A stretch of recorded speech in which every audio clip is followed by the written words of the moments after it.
A service of KIBMradio.com, the Internet's home for an all old-time radio.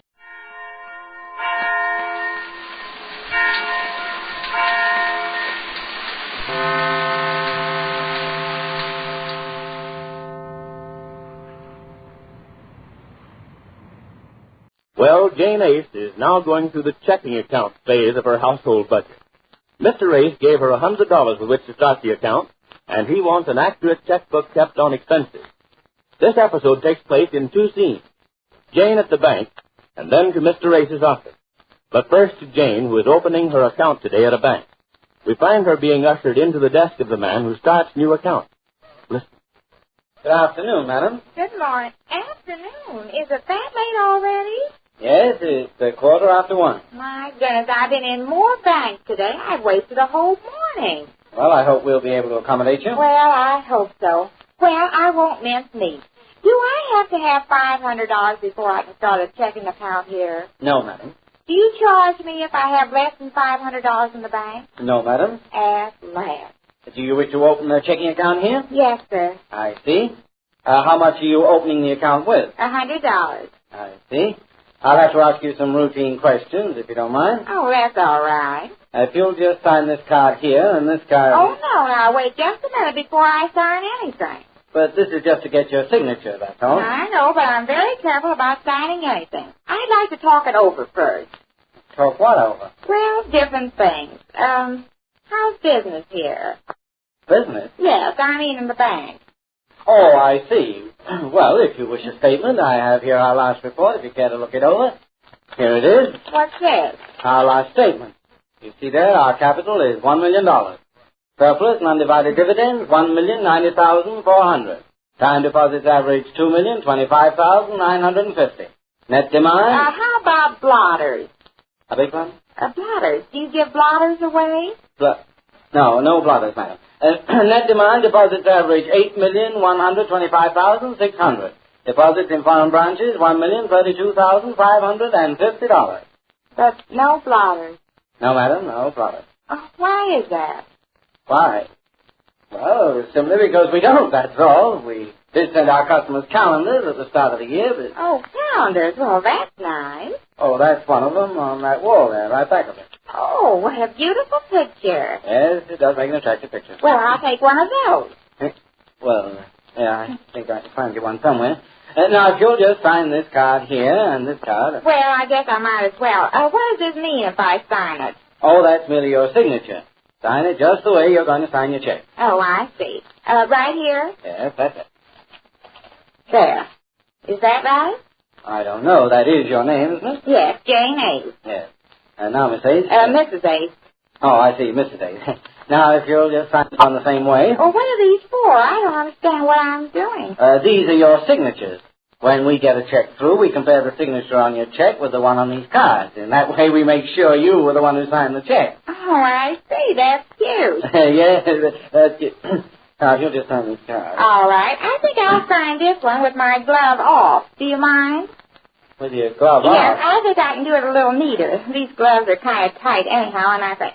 There. Now, right here? Yes, just as you sign this other one. There. See, it is neater that way. Now you'll be able to tell if you get a check signed like this one that I had my glove off. And if it looks like that one, you'll know I had my glove on. They're practically the same. Oh, no. Look at the way this J comes up here with a kind of a curl. And this one here, where I had my glove on, it sort of slants up straight like. Yeah, but to all intents and purposes, the two signatures are alike. You think so? I don't, because look. But they'll do, Mrs. Ace. Well, the one with the glove is not as neat as the one without the glove. To an expert eye, they go hand in hand. Oh, but anybody can see. That's cute, hand-in-hand glove. Well, now, if you just answer these routine questions, right? I don't know if I sign my name the same every time. Maybe I better take those cards home and practice signing checks the same way. Oh, no. These are for our files. You'll find you sign your name about the same way every time. I do? Yes, we all do. Every letter may not be the same every time, but there are certain characteristics that are always appearing. Now, you'll notice here, in these two signatures, the E in Jane and the E in Ace both trail off with a downward slope. Yes, I never noticed that. You do it subconsciously. Oh, I'll have to be careful from now on and make them slope down sound like that, won't I? As I say, you'll do that subconsciously. That's just natural. Now, if you'll... you know what I'm afraid of? I might get nervous writing a check. I might not be able to slope the E's down like that. What happens then? What happens? Yes, suppose you get a check of mine and you look at my name. It doesn't look the way I wrote it on these cards. Well, if there's too great a difference, we'll get in touch with you. But as I say, it'll come natural to you. You've been signing your name this way for a long time, Mrs. A. Yes, but never on a check. I hope I don't get nervous. What's there to get nervous about? After all, it's only a check. Oh, but it's just like money, isn't it? Yes, after your signature is on it. Oh, that's just it. It depends on how I sign it. I wonder if you've got some checks here I could practice on. Practice? Yes, I'd like to see if I sign my name the same way on every check. Well, haven't you ever written a check before? Oh, no, this is the first time I ever had a checking account where I wrote checks.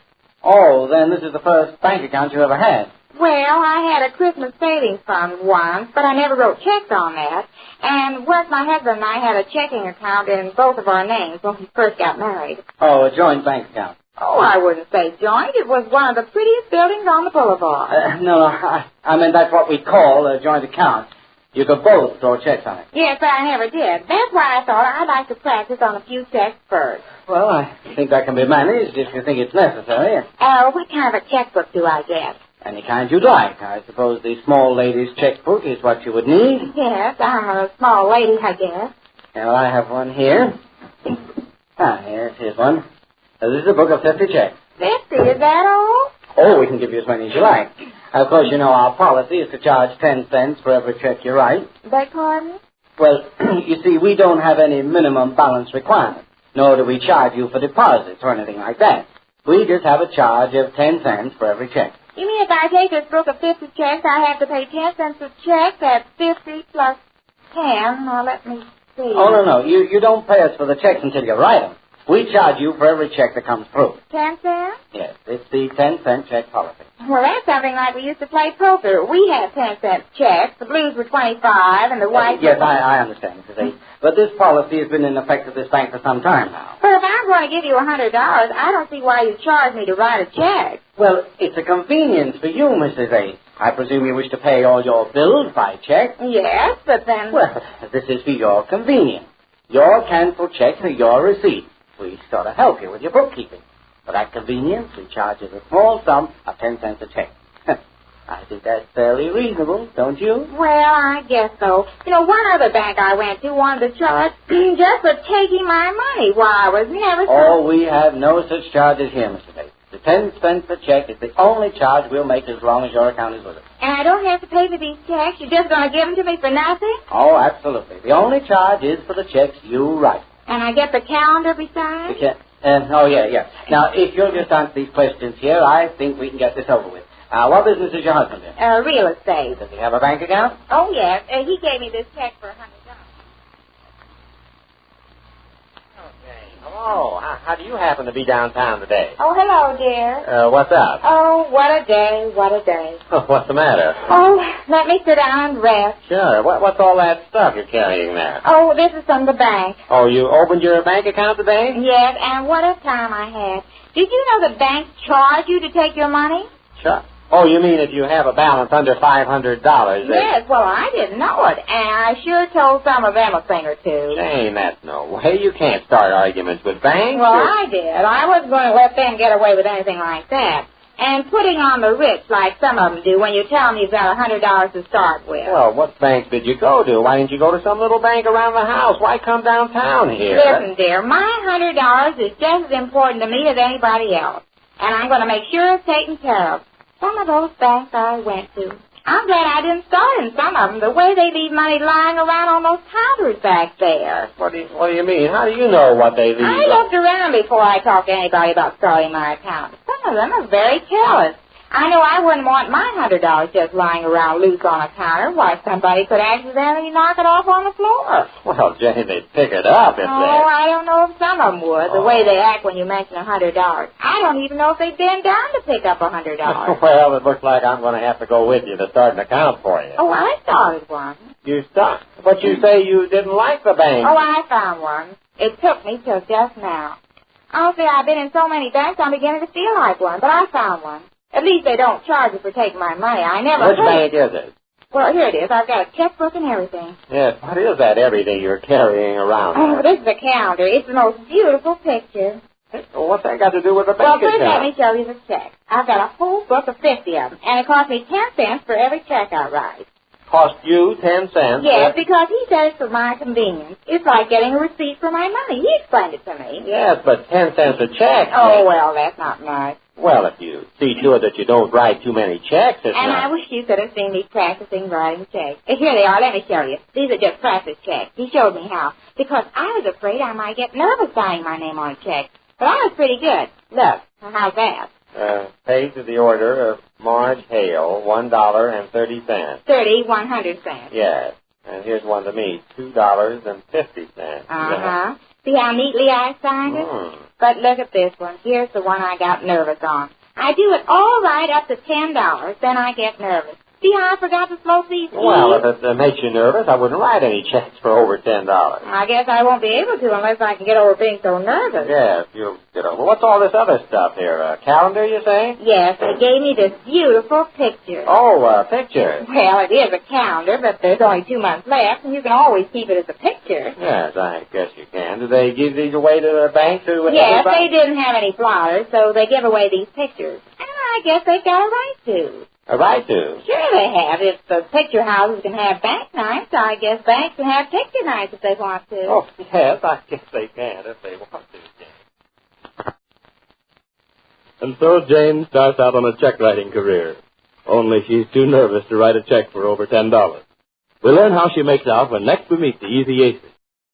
Crime Photographer.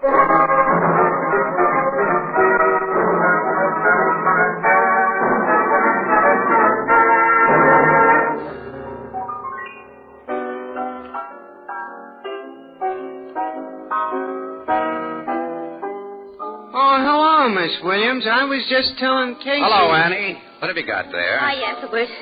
Oh, Casey, don't they look good? I just couldn't resist them. A jar of strawberry preserves. Say, they look just like those my grandmother used to make. Somebody talking about food? Well, look, Tony.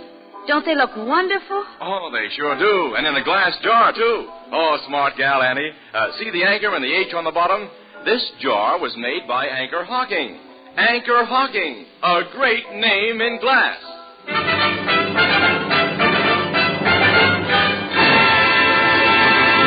Crime Photographer, brought to you by Fire King Oven Glass. Anchor glass containers, Anchor caps and closures.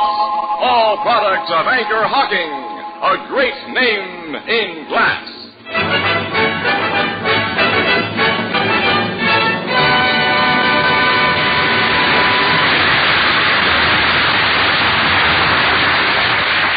Good evening, ladies and gentlemen. This is Tony Marvin. Every week at this time, the Anchor Hocking Glass Corporation brings you another adventure of Casey, crime photographer, ace cameraman who covers the crime news of a great city. Written by Alonzo Dean Cole. Our adventure for tonight, The Handkerchief.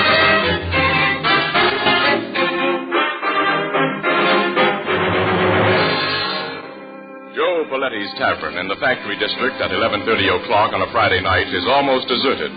Behind the long bar, two white-coated bartenders are busily polishing glasses, while Joe Paletti himself, a jovial-looking fat man, checks his cash register.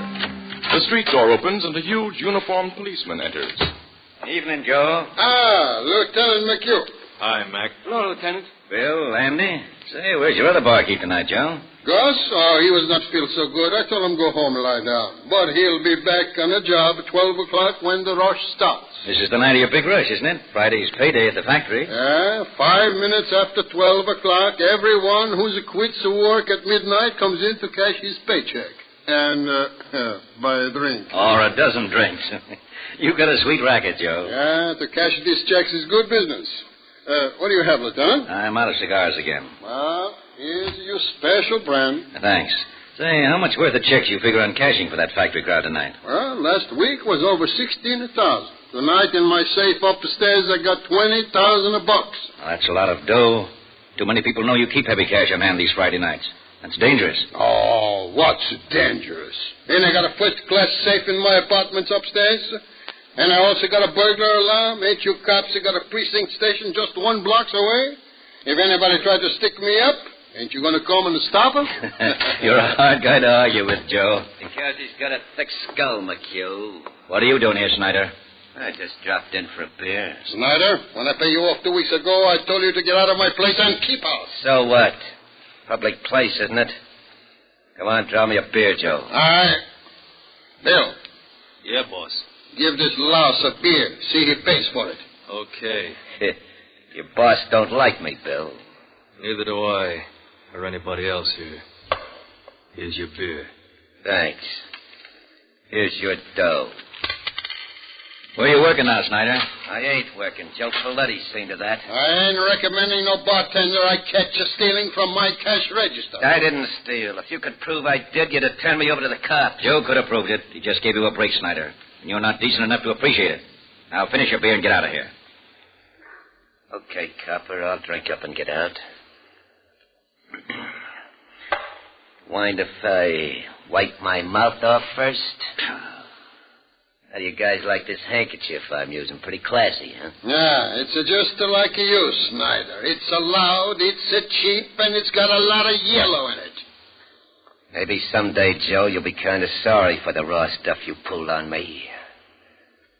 For so long. When I see you next, I hope it's in the obituary columns. He's got a few drinks under his belt, Joe. If he comes back tonight, you better keep an eye on him. You too, Bill. He won't bother the boss, Mac. Well, I've got to get back to the station house. Here's for the cigars, Joe. Thanks. So long. So long. Oh, Lieutenant. Yes, Joe? How's your wife? Oh, about the same. She doesn't get any better. She's been sick a long time, huh? Yeah, over a year. Cost you plenty of money, huh? Every cent I had.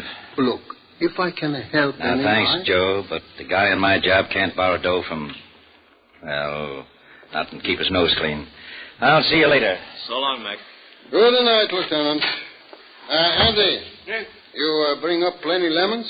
More than we need, Joe. Okay. 10 minutes to 12. I go upstairs now and get the money from my safe to catch them paychecks.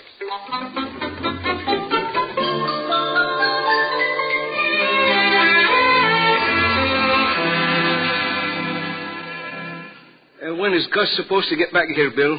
12 o'clock, Andy. I hope he gets here. We need help to handle that factory mob. Gus won't let us down. I wonder if we shaved enough ice.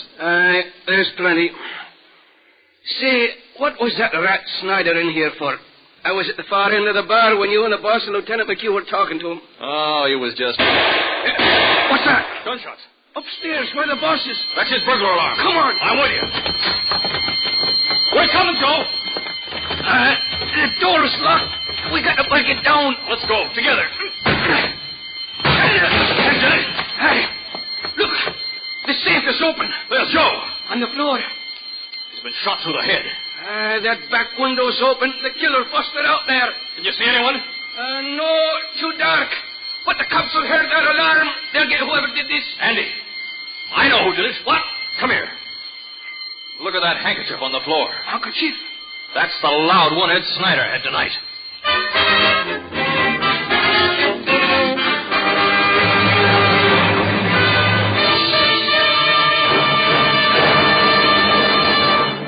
Now that Labor Day is past, it might be well to take stock and see what new equipment you need in your kitchen and dining room. Here's a suggestion. Go to your favorite chain, variety, hardware, or department store and make a selection of Fire King oven glass. You will find casseroles of different sizes and styles, baking dishes for meatloaves and hot breads, pie plates, mixing bowls, and custard cups. In fact, there's a Fire King dish for every baking requirement. Prices are almost unbelievably low, and each piece of Fire King oven glass is guaranteed for 2 years against oven breakage. Fire King oven glass is sturdy and dependable in your kitchen and remarkably attractive on your table. Fire King oven glass is a product of Anchor Hocking. A great name in glass.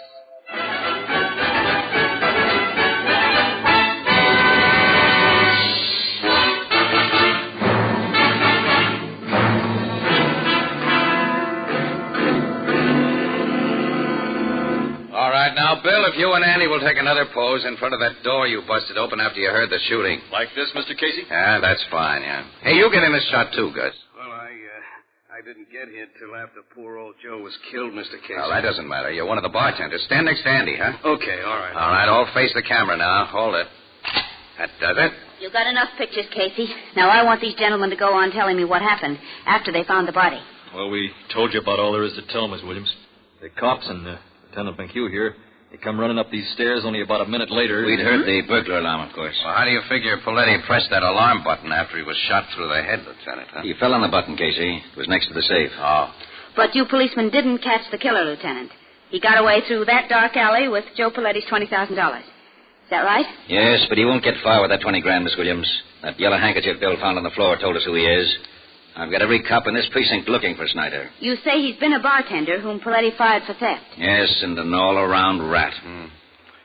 Lieutenant Mack, how do you figure Snyder got in here, huh? Bill says Paletti always kept that window locked. Huh? Well, this Snyder guy could have come up these front steps. There's 2 doors at the bottom, one leading into the bar and the other onto the street. But Paletti wouldn't have let him in the door up here, not Snyder. Doesn't matter how he got in. Before he got out, he left evidence enough to burn him. I'd recognize that loud yellow handkerchief among 1,000 others. So would I, Lieutenant. Thanks, Sergeant. We'll go up now and look things over. Come on, you fellas. Captain Logan, Casey. Hello, Logan. Why, Casey. So the big boss of the homicide squad has finally gotten here. Hiya, Captain. I might have known you two'd get around to get in my hair. Hello, McHugh. Glad to see you, Captain. Hello, Doc. Pete. Get to work, you tech men. There's your corpus delicti, Doc. Now, Lieutenant McHugh, your sergeant downstairs has given me the general layout. It's open and shut on this guy Snyder, huh? As far as I'm concerned, there's his handkerchief. Bill, the head bartender here, identifies it, too. 100%. Yeah. Not many guys that carry a loud-colored handkerchief like that. It's a cheap handkerchief, Logan, which means a lot of guys probably carry them. Casey, you must have all the pictures you need by this time. Go back to your paper with them and don't bother me. Ann and I have got to stick around for the payoff, pal. Well, sure. We're waiting for Snyder to be brought in. All right. Can you tell what caliber bullet killed the guy, Doc? I can, Captain. There's a 38 caliber slug lying under this chair. I wouldn't touch it, of course, till you homicide guys got here. I see, Lieutenant. It's a 38, all right. Caliber you cops use. Yeah. Police positive size. Lieutenant Mack. Yes, Casey? Where did this guy Snyder carry this handkerchief you saw him use tonight? You remember, Bill? Yeah, sure, in his coat, the breast pocket. I remember him tucking it back there. Huh? Why do you suppose he took it out of his breast pocket and dropped it here? As a definite lead? Well, I don't know. Maybe Paletti's last act was to yank that wiper out of Snyder's pocket. That's possible. Lieutenant, you were in the precinct house when the burglar alarm went off, huh? No, I was out getting some air around the corner. Alone? Yes. Why? Just wondering. Nobody ties Snyder up with his handkerchief except you and Bill, Lieutenant. Say, look here, Captain. You're not getting the wild idea that maybe... Until I have more than this handkerchief as evidence against Snyder, I'm going to investigate this job from every angle. But you can't possibly think that I... Captain Logan. Yes, Feldman? We've got Snyder. Bring him up here. Yes, I get pictures of. Okay, Snyder, get moving. Come on, you. Okay. You don't have to yank my arm off. So, you're Snyder. I ain't trying to say any different. Hello, McHugh. You tried to get away with a little murder tonight, didn't you, Snyder? The smug who pinched me gave me the idea that's what you try to pin on me. Prove it if you can. Shut up until you're asked to talk. Yeah, okay, copper. You made the pinch, Feldman? Yes, Captain. He was sneaking out of an alley on Chester Street. He started to run, and I had to throw a shot over his head. Sneaking out of an alley, eh? Started to run. That don't prove I murdered anyone, McHugh. Shut up. Of course, you searched him, Feldman. First thing, sir. No gun on him and no sign of Joe Paletti's 20 grand. But I found these in his pocket. 30 caliber cartridges, huh? That's all we need, Captain. 38. Naturally, he threw away the 38 revolver used to kill Paletti. I never had any 38 revolver. I picked them cartridges up on the street. Sure. And I suppose you lost the nice colored handkerchief you had in the bar tonight. I don't know what you mean, McHugh. He didn't have any colored handkerchief when I pinched him, Lieutenant. Is this your handkerchief, Snyder? Well, No, I never saw that thing before. We know it's yours. What have you done with the money you took from Paletti? I didn't take no money. I didn't kill Paletti. The truth now will save you a lot of trouble, Snyder. Well, Okay, I'll tell you what you want to know. You killed Paletti. Yeah. That does it, Casey. Yeah, that does it. Now, Snyder, what did you do with the 20 grand you took? That's the big payoff question, ain't it, copper? Well, I wanted to pay me something, so you don't get an answer until I see my lawyer. Take him to headquarters, boys. Come on, Snyder. Okay, copper. Gonna let him see a lawyer now, Logan? Why not? He's confessed the murder. And, Casey, did you almost get me on a phony track about Lieutenant McHugh? Oh, yeah. Yeah, I was all wrong. 100%. Well, see you later, pal. Mm-hmm. Yeah, so long. Come on, Casey, let's get our stuff to the office. Okay, Annie. Annie, you know, it's funny. What? I've got the doggonedest hunch that I wasn't all wrong.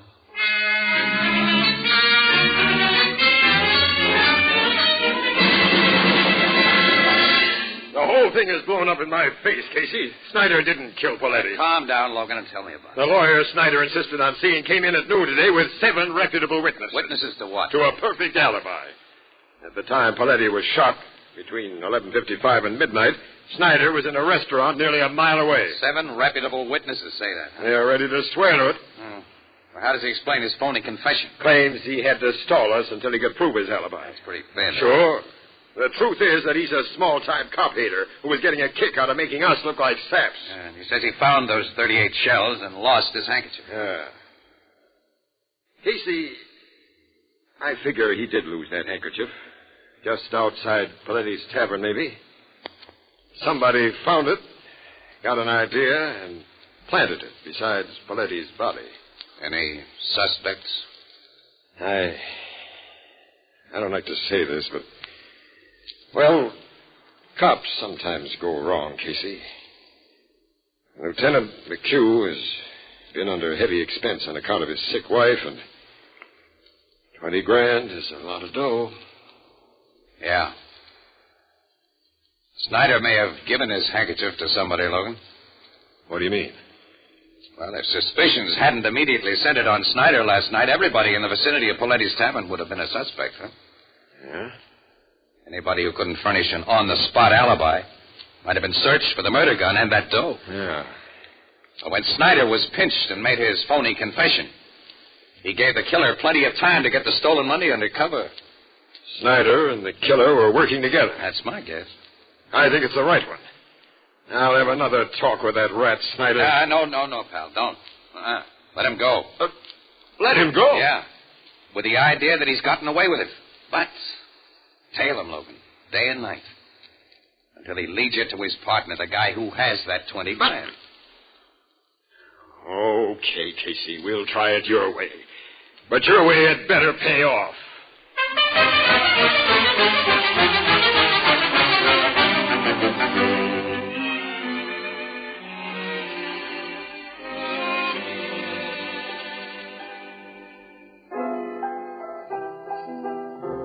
Good night, Mrs. Wheelbreaker.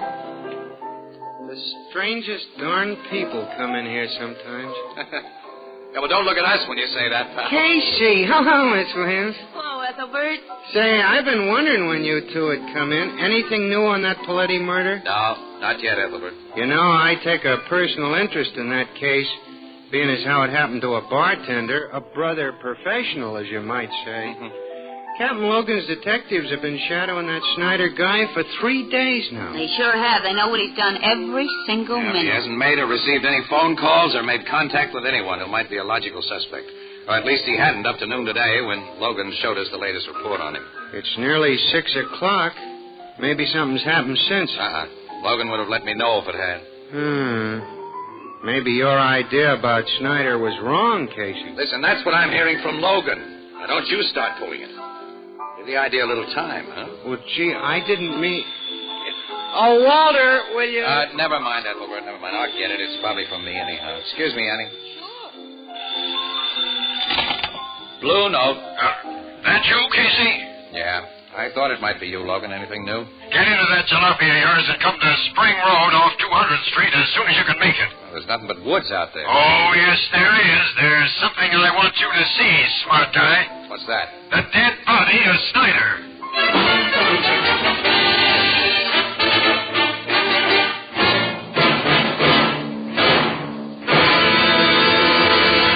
There's all that's left of him, Casey, in that ditch. Yeah. Shot through the head. Yeah, twice, with a .38 revolver, as Poletti was shot. Snyder'd been dead over an hour when he was found here. Well, then that means that the detectives who were watching He him... gave him the slip, Miss Williams. I wanted to keep this rat at headquarters and sweat the truth out of him, Casey. Instead, I listened to you. You see the result? Yeah. You mind giving us some of the details, Logan? I'd be happy to tell you all I know. You may have another bright idea. Don't rub it in, huh? I'm sorry. This is my fault, not yours. Huh? Say, Logan. I hope you'll have an idea to give me a different idea than I have. Hey, pal, are you sick? Here's what happened. At 3 o'clock this afternoon, Snyder was walking up Crosley Street with one of my guys behind him when he suddenly hopped into a Ford sedan, parked at the curb, and got away. Huh? Another guy was at the wheel all ready to go. I think the driver of that sedan was Snyder's partner in the Paletti murder. I'm still riding with your theory about that. And he killed Snyder because... He didn't want to share that $20,000 with him. He wanted it all. Or because he knew Snyder was being trailed. Snyder was dangerous to him. Yeah, that fits, too. Obviously, he and Snyder met by appointment, Logan. Snyder expected him to be waiting in a car at that time and in that place. Sure. Well, then your killer is someone Snyder talked to since you turned him loose. Yep. You checked on everyone Snyder talked to? Yeah. There hasn't been a logical suspect in the bunch, Casey, until today. You mean he talked to somebody today? Yeah. Several hours before he got into that sedan. Who? Lieutenant McHugh. McHugh? Captain Logan. From the first, I figured McHugh might have killed Paletti, but I've never really believed he did. You believe it now? He needed that dough, Casey, all of it, for a sick wife. He's a cop. Paletti would have opened that upstairs door for him. I've known Mac a long time. He's been a good guy and a good cop. Logan, where did he and Snyder talk today? Outside of Paletti's tavern. Paletti's tavern? Yeah. Snyder had the nerve to go in there and ask for a drink. That's all he had a chance to do. One of the bartenders grabbed him and threw him out of the joint.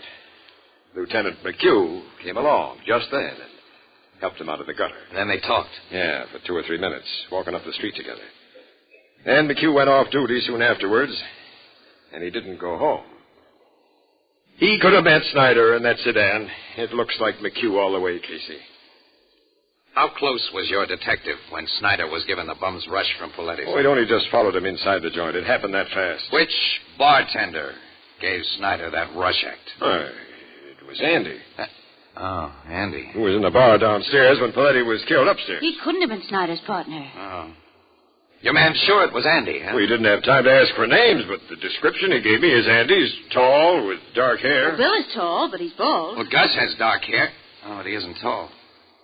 Say, your guy got only a quick look at that bartender. Yeah, but he couldn't be wrong about Wait a minute, Logan. A medium-sized guy looks tall when you see him beside a very short guy. Now, Snyder was a shrimp, and Gus hauling him around by the collar would look like a 6-footer. Gus! Paletti would have unlocked that upstairs door for Gus, Logan. He was a trusted employee.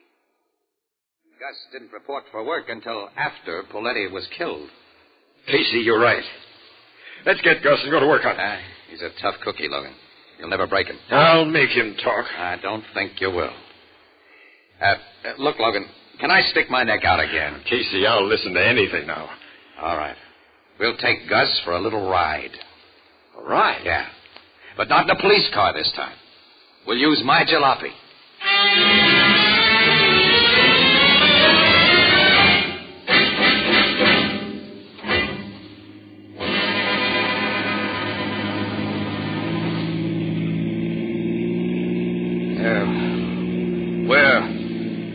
Where are you guys driving me to? You said you were taking me to headquarters.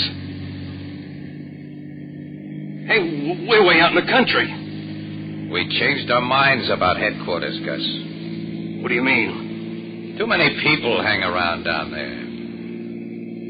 Where are you taking me? Just take it easy, sucker. Look, you're a cop, Captain Logan.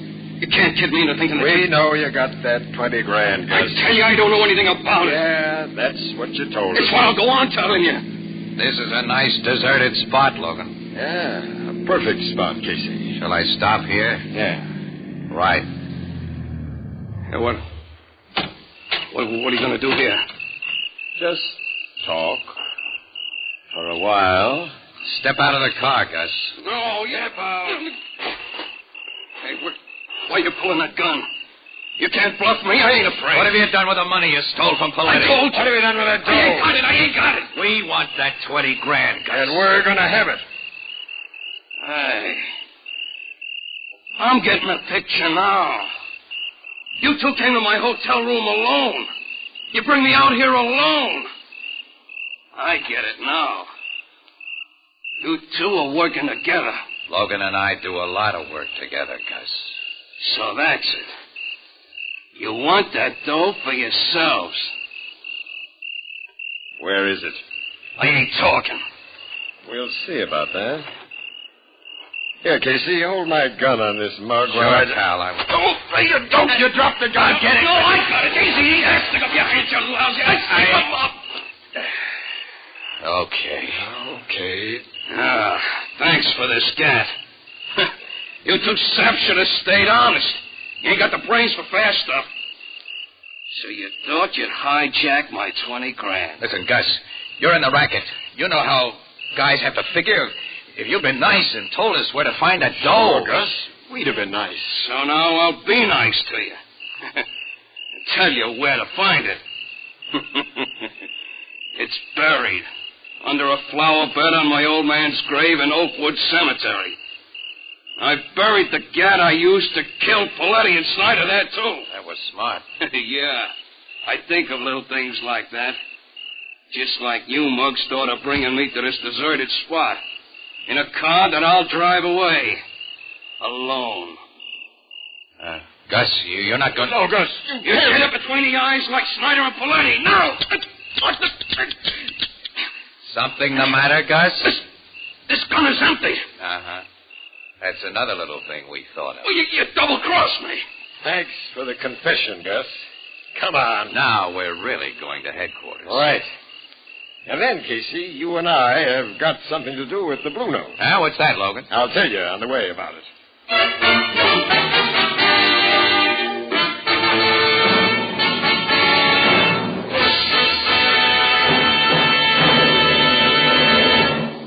The present low cost of glass containers and the fact that they can be used so economically to protect the flavor of food products of all kinds is due in no small measure to the pioneering work of the Anchor Hocking Glass Corporation.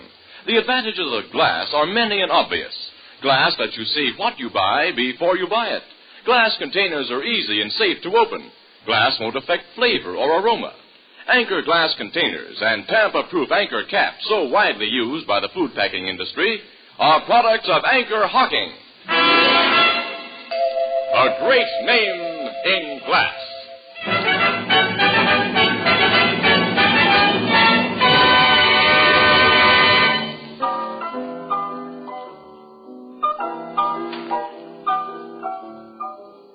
So you cops found that 20 grand and the murder gun just where Gus said it was. Eh, Captain Logan? That's right, Ethelbert. Yeah. Gus figured he had no reason to lie to a pair of dead pigeons, as he figured Logan and me to be. Well, I'm certainly glad that a disgrace to the bartending profession like he was is going to get what he deserves. Hey, by the way, Captain, what brings you here to the Blue Note tonight? Ethelbert, Casey and I want a box of the best cigars you have in the place. Yeah, we want you to send them to Lieutenant McHugh, Ethelbert. Here's his address here. Well, sure, but Casey, why are you and Captain Logan, head of the homicide department, sending cigars to a cop? Well, you see, that is... It's just... you see, McHugh likes to smoke cigars.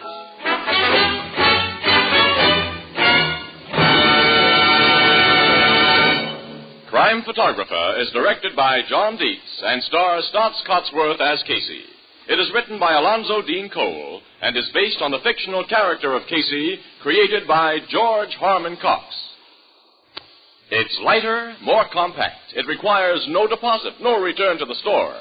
We're talking about the famous Anchor Glass beer and ale bottle, pioneered by Anchor Hocking shortly before the war. It will soon be released for civilian use, so watch for it. The new Anchor Glass one-way, no-deposit bottle, a product of Anchor Hocking. A great name in glass.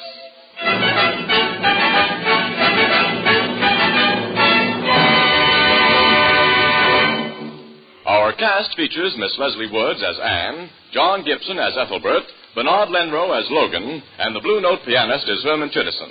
The original music is by Archie Blyer. Crime Photographer is brought to you each Thursday at this time by the Anchor Hocking Glass Corporation of Lancaster, Ohio, and its more than 10,000 employees. Anchor Hocking. A great name in glass.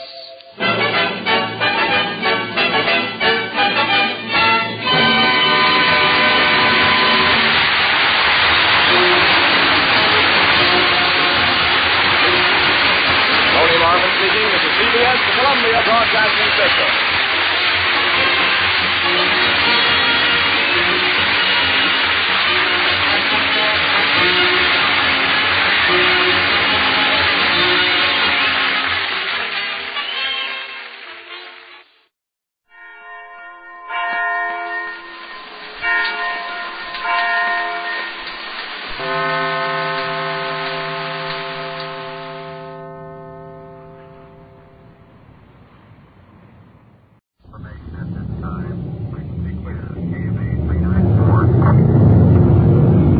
Six to 1.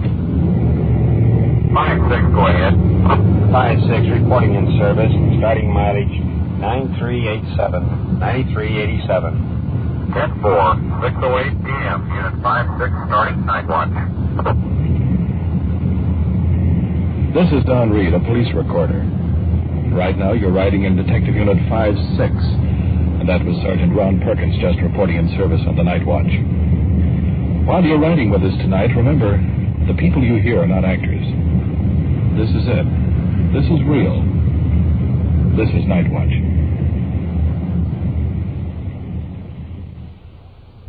Night Watch, the actual on-the-scene report of your police force in action. There are no actors, no script. Every voice, every sound is authentic. The investigations are recorded as they actually occur. Night Watch, presented with the cooperation of the Police Department of Culver City, California, W.N. Hildebrand, Chief. We switch you now to Detective Unit 5-6, somewhere in the field, and police recorder Don Reed.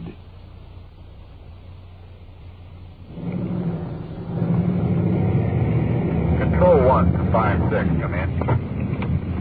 5-6, go ahead. Control 1 to 5-6. Unit 5-0 requests you meet them at Badgley and Northridge, holding 2 459 suspects stripping cars. 5-6-10-4, we're rolling. 5-6, this is possibly in L.A. territory, and an L.A. felony unit is rolling. 10-4, control 1. It's 11:30 p.m., and we've been in the field for several hours. Right now, we're on our way to meet one of the uniform cars that evidently has a couple of car strippers in custody. Oh, we'll be there in just a minute or two. Actually, up to now, we've been on a gambling investigation. For obvious reasons, we have to be pretty vague about it. We have inside information that this activity has been going on in a certain area. And since about 7 tonight, we've been prowling the back streets trying to pinpoint the location. We have possibly 2 leads, but nothing definite yet. This type of activity is usually pretty well concealed with lookouts and so forth. So, undercover car or no undercover car, these people can sort of feel that a policeman is coming 2 or 3 blocks away. Anyway, we're getting close and should be able to locate them before too long. So, that's about the way the log reads so far tonight. Getting back to our present call, we're just, let's have a look, a block or 2 away anyway from where Unit 5-0 is holding those 2 car stripping suspects.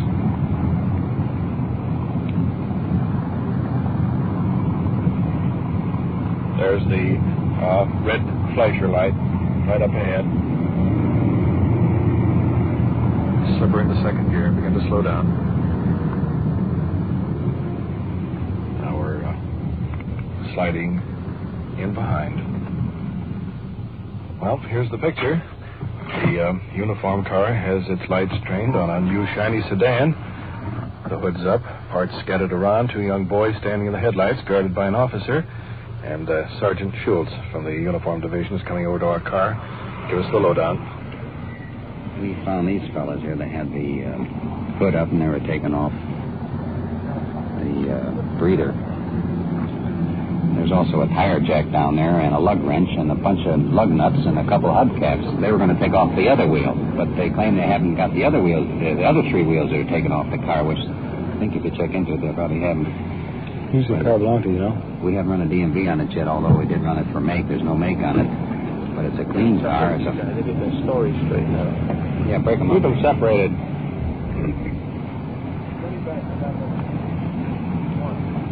Jack, did you mention the wing window? The wind wingle's been smashed in. The glass is lying there. But the car is too clean to be an abandoned automobile. Take a look at it. Let's get out of the car and have a look.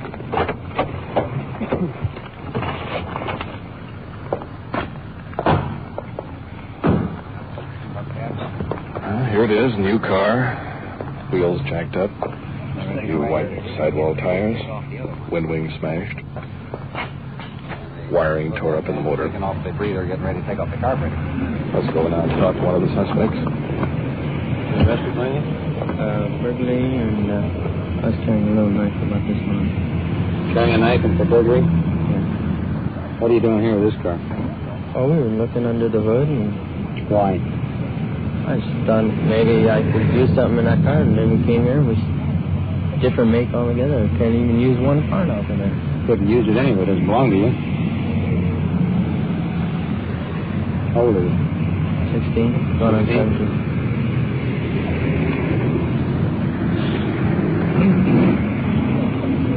So we're on now and talk to the second suspect here. What are you doing here? Came in with that guy. For what? Just came here to look over this car. Why? See if there's anything we want. Car belong to you? No. How old are you? 16. Okay. You wait here. LA felony unit just rolled in. They'll take over. This is in their territory. Sergeant Schultz giving them the information. Saw the hood up on the car and these two shadows there, and they had put the light on them. They were taking the breather off.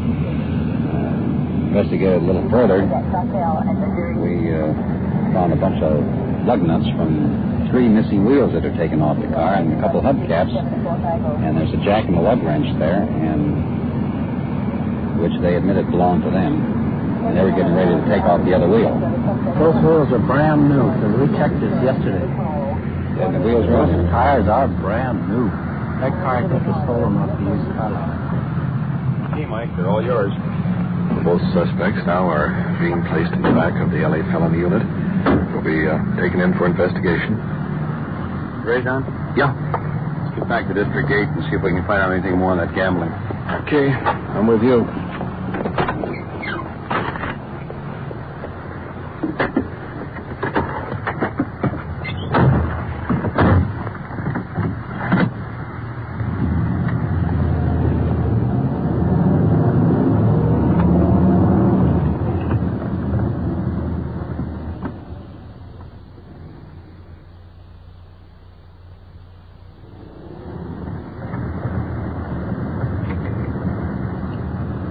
Fine, 6 to 1. We're clear of our code 6 and into the station for reports and end of watch. 10-456, before you go into the motor pool, will you meet Officer Cameron in front of the station regarding an abandoned child? 10-4, will do. We're right in front of the station now. That code 6 referred to means we're clear of our gambling investigation. Pulling up in front of the police station. Here we are. Uniformed officer with a problem, standing at the doorway of the station. Arch Cameron. Let's check it out. What's the deal on this abandoned child, Arch? Little girl in there. Her mother dropped her off at the theater at 2 o'clock this afternoon and never picked her up. She lived locally? Down in Venice. Let's go and talk to her. Into the station. Sitting next to the desk sergeant, little girl, pretty dress, pigtails, crying. The kiddo here has been in the theater since 2 this afternoon. Well, we wanted to take her home when he closed up, but she wouldn't let him because her mother was supposed to call for her. You want to come in the office with me, honey? Talk to you a few minutes? Sergeant has the little girl by the hand. Into the office. Want to sit down just a minute?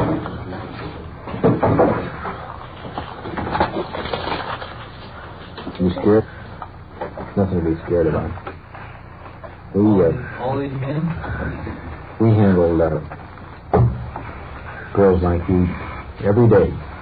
So it's no problem to us. Big problem to you, I know. But it's no problem to us. And it's nothing for you to be afraid of because we're here to help you. Okay? Yes. Feel a little better? All right. And how old are you? 10. 10 years old. What grade are you in? 5th.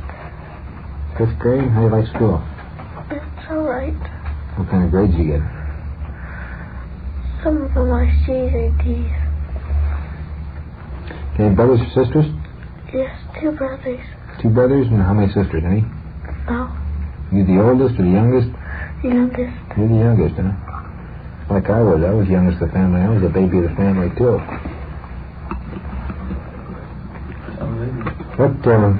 Where's your mother now? I don't know.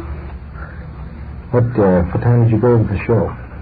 I think it was about 2 or 2 o'clock. This afternoon? Yes, Did your mother drive you down there? yes.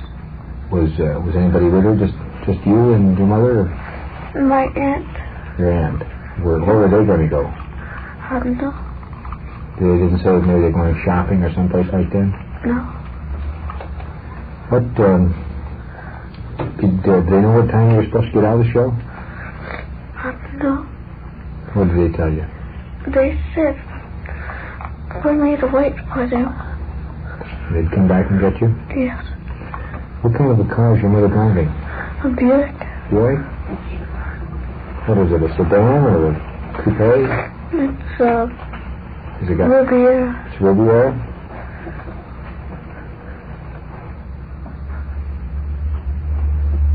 What color is it? Green. Is it all one color? Yes. Is it light green or dark green? Light. You know what year it is?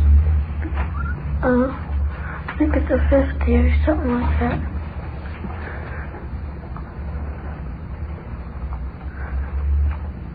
Where's your father? I don't know. I guess he's home. You live at home with your father and your mother Yes. and your 2 brothers. Yes. Do you have a phone number at your house? No. When did you eat last? I don't know. At the station I had a candy. Here. Here at the police station? Yes. When did you eat before that? In the show. In the show?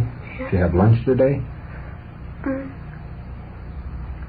I had just popcorn and candy and soda. Did you have breakfast this morning? Yes. You hungry? No. Not hungry. Still scared? A little. Little, huh? Not quite as much, though. No. That's good. Has your mother ever done this before? No. This address you live at, that's in Venice, is it? Yes. Okay. Well, were you there when we closed the theater? Is that where the manager saw you? Yes. How many times did you see the show?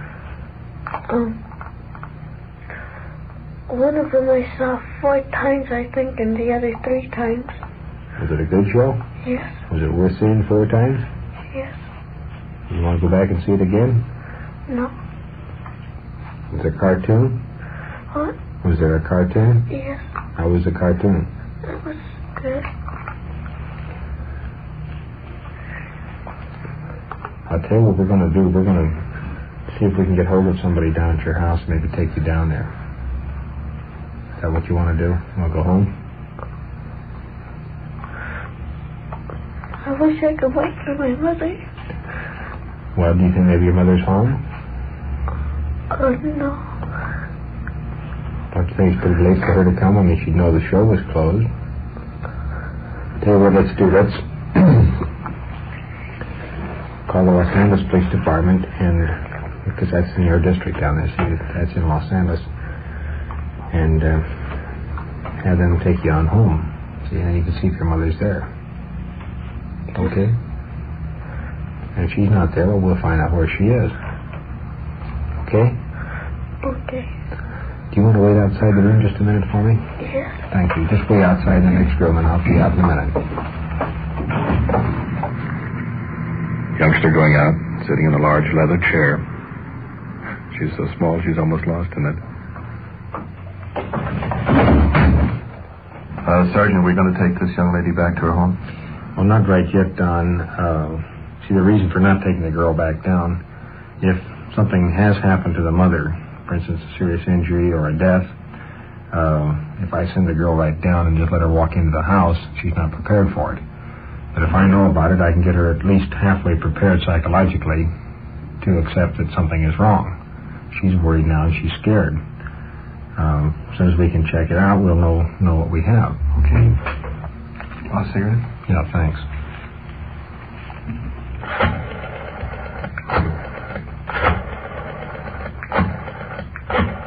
Just sitting here, I'm dying of curiosity myself to know why I'm mother.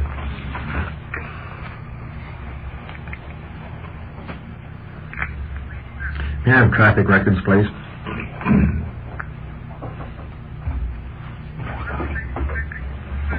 This is Sergeant Perkins over at Culver City.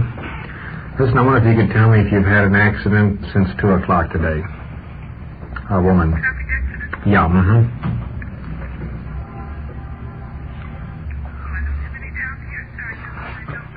Okay, fine. Thank you very much. Would you have Venice records, too? Do you have Venice records, too? Okay, I'll call over there. Thank you.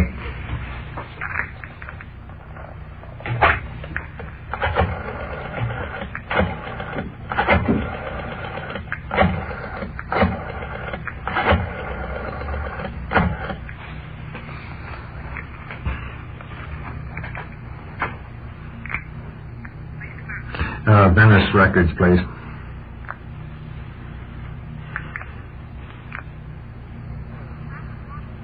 This is Sergeant Perkins over at Culver City. Have you had an accident since 2 o'clock today?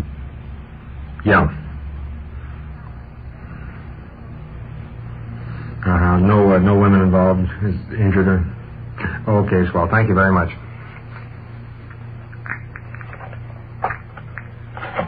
Well, you heard 2 of them. Sometimes in a deal like this, it takes a lot of calls. So far, we've checked out West Los Angeles and Venice. We'll continue to call all the surrounding cities. The one call we'll leave to last, the county morgue.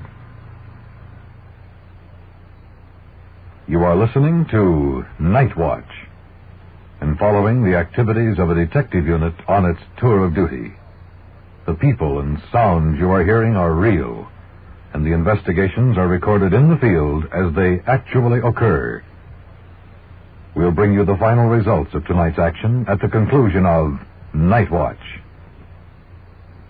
All Americans are urged to enroll for Ground Observer Corps service in your locality. You are needed immediately, and the job to be filled is an important one. Write or telephone your nearest Civil Defense Center, or write to Ground Observer Corps, Air Force, Washington 25, D.C.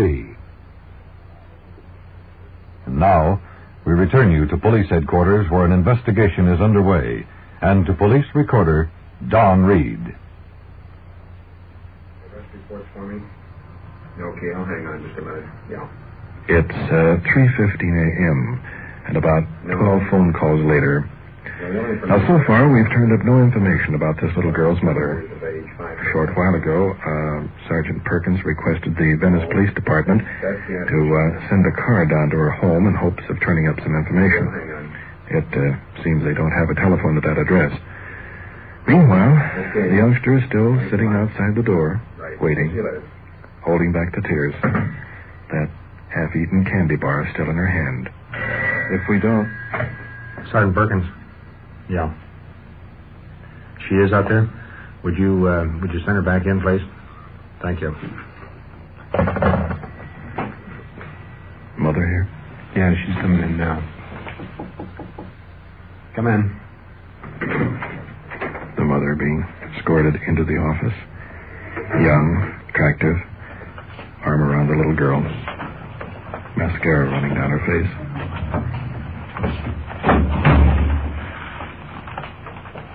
I'll sit down.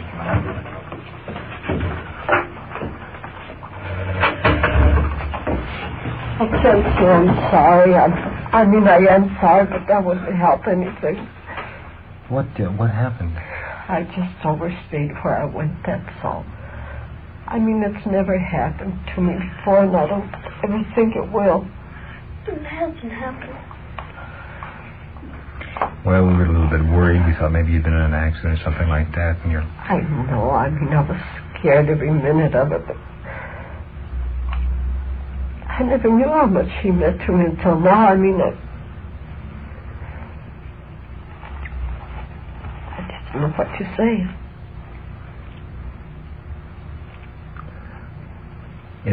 It's been almost 12 hours. I know. Like I say, I just stayed longer than what I thought I was going to stay. Would you wait outside just a minute while I talk to Marlene just a minute? Thank you.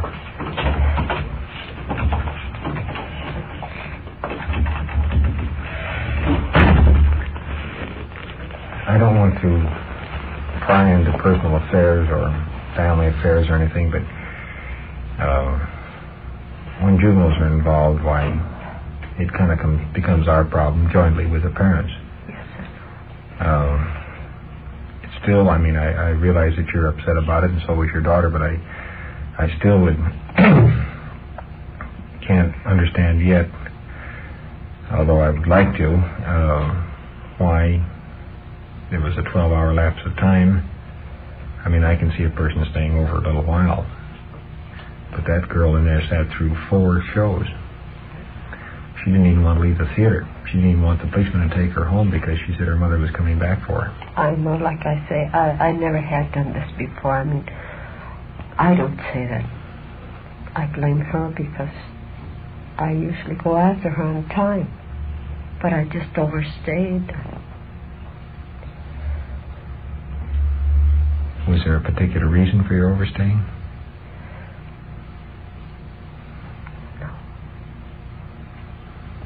No, I would be lying. No, there wasn't. Whenever we have a problem like this, we sometimes wonder if there isn't more back of it. No, there is nothing in back of it. I really felt embarrassed to come in here, but I thought, well, we don't want you to feel embarrassed because we're here to help. We're not here to embarrass you. But her father would never see it that way. He'd never forgive us for that. Is her father at home? Yes, and I have 2 more children. If he was to find this out, I'd not really be out. We're just happy that nothing happened to you and that the child was intelligent enough not to attempt to go home by herself or get out on the street where she might have some harm come to her. I guess she was pretty worried, too, because, like I said, she's always close to me, and then me doing something like this, she must have been pretty worried about it. She was crying in here a little while ago. I'm telling you, I don't think I'll ever do that again. Well, we hope not. I would like to tell you this, that if you do have any problems at any time, we should feel free to come in and see us. If there's anything we can do to help you in any type of problem at all, we're here to help in any way we can. And we're going to leave it just like that. I still think that there is a little bit more back of it, but I'm not going into it. But if you have something that is worrying you or bothering you that you can't work out, where it affects the children, come on in and talk to us. We'll be happy to help you. All right, I'll do that. May I ask you this much? Did you come here? Where did you come from just now? From your home? I went to the show. Well, and I went after her, and I might tell you this, that we sent a radio car down to your house. I want you to be prepared for that when you go down there. Yeah.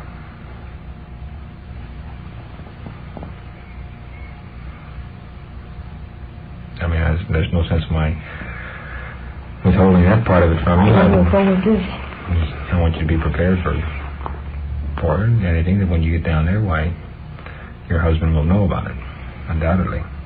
We called Venice Division and asked them to send a car down because you live in Venice. Mm-hmm. So I think probably the best thing would be to get home as soon as possible so that he's not going to be any more upset than he probably already is.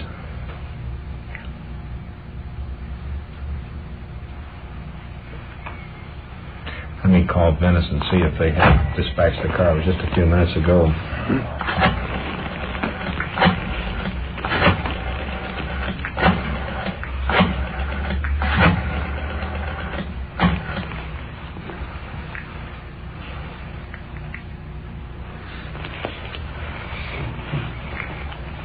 Venice desk, please.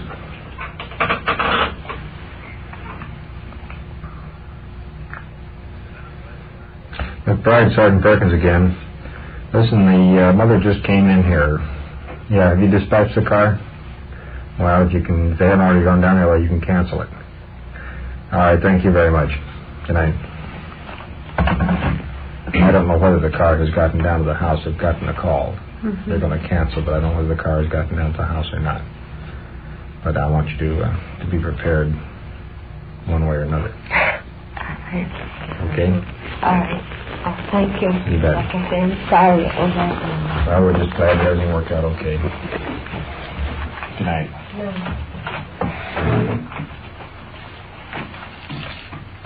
How are you going to fill in that report, Perk? I mean, the part about why she left the youngster all that time. Well, some things are better left unsaid, Don.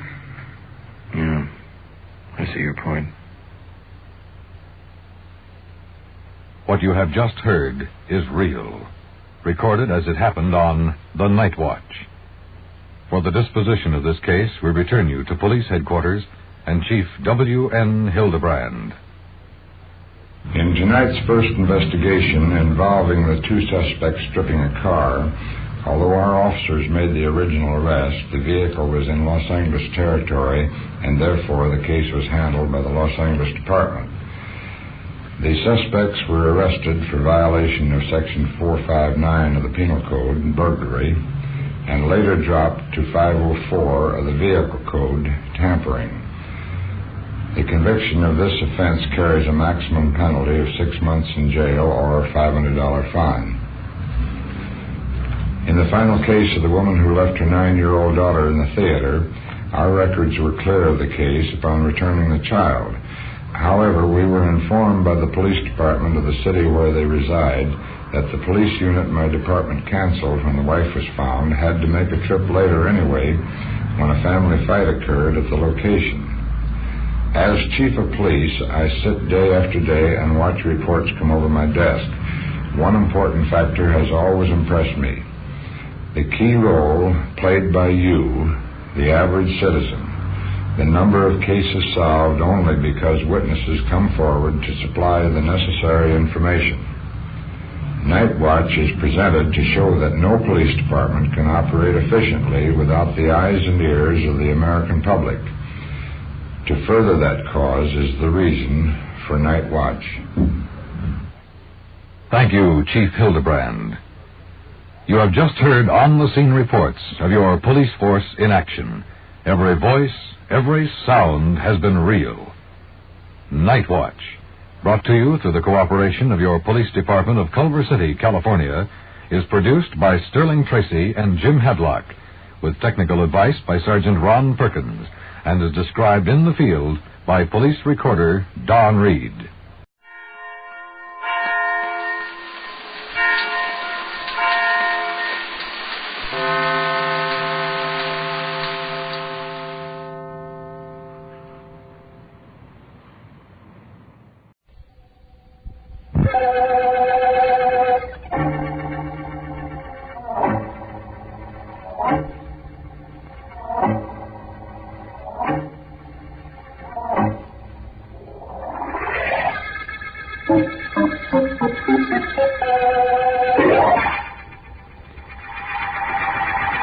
You see how simple it is, Mrs. Willoughby? Uh-huh. You make your own money, just exactly the way the government does. Now, you put this blank piece of paper in the machine. Uh-huh.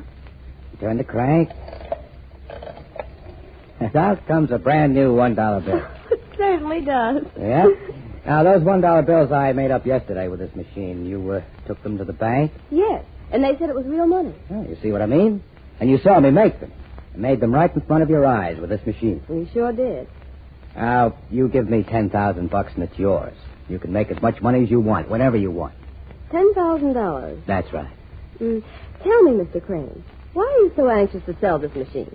All you would have to do is turn the crank and out would come real bills. Lady, I've got a lot of machines. I want to sell them and quit. That's simple, isn't it? Mm-hmm. You got plenty of dough, but there's enough larceny in What you. did you say? Don't let it bother you, lady. There's larceny in everybody. Proof that it's in you is that you asked me to come back today. Mr. Crane, I'll give you $10,000 for your machine. Good. Providing I'm sure that the paper you insert in the machine is actually the one that comes out as a dollar bill. Oh. That ought to be simple. Yeah. I'll put my initials on the blank paper. If my initials appear on the bill when it comes out, I'll buy the machine. Now, wait, I've got a pen and ink right here. All right. Now, hand me one of your blank pieces of paper. All right. Here you are. Thank you. My initials, E.W. There we are. All right, Mr. Crane. Okay. I'll take the paper, put it in the machine. Take out a brand new dollar bill. There you are. Take a look at it, Mrs. Willoughby. A brand new buck with the initials E.W. on it, just as you put them on the blank piece of paper a second ago. It's the same piece of paper, and those are my initials, all right. Like I said. Now, what about the $10,000? What's to stop me from turning that crank handle 10,000 times, getting your $10,000, and paying you with that? Nothing. Except I don't deliver you the paper you need till I get your money. I have it here in my safe. I'll get it. And I've got the paper all cut out to dollar bill size right here, too. You get the money, Mrs. Willoughby. And from now on, you can manufacture your own. The best kind. Handmade.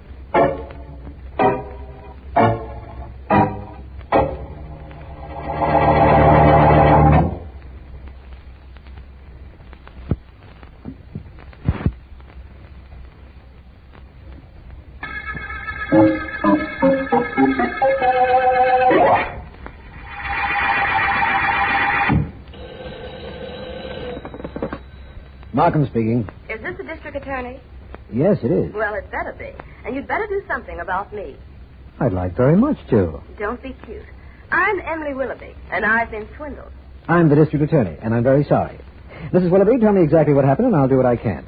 Well, somebody sold me a money-making machine, and it doesn't work. And I paid $10,000 for it yesterday. Aren't you calling me 24 hours too late? Well, never mind when I'm calling you. I want to do something. I want you to do something. I paid the man I know, $10,000. He demonstrated a machine and took blank paper and converted it into $5 bills. $1 bills. Oh. But how did you know what he did? It's a very old racket, Mrs. Willoughby. And it wouldn't work except that people such as yourself are looking for something for nothing. Well, really? Have you any idea who the man is? He said his name was Crane. Joe Crane. Do you know him? No, I don't. Well, do you know where you can get him so you can arrest him? No, but I'll have a man put on it right away. You shouldn't have had anything to do with Crane, Mrs. Willoughby. Look, don't talk to me like that. He's the criminal. I'm not. The only reason you aren't, Mrs. Willoughby, is because the machine didn't work. Come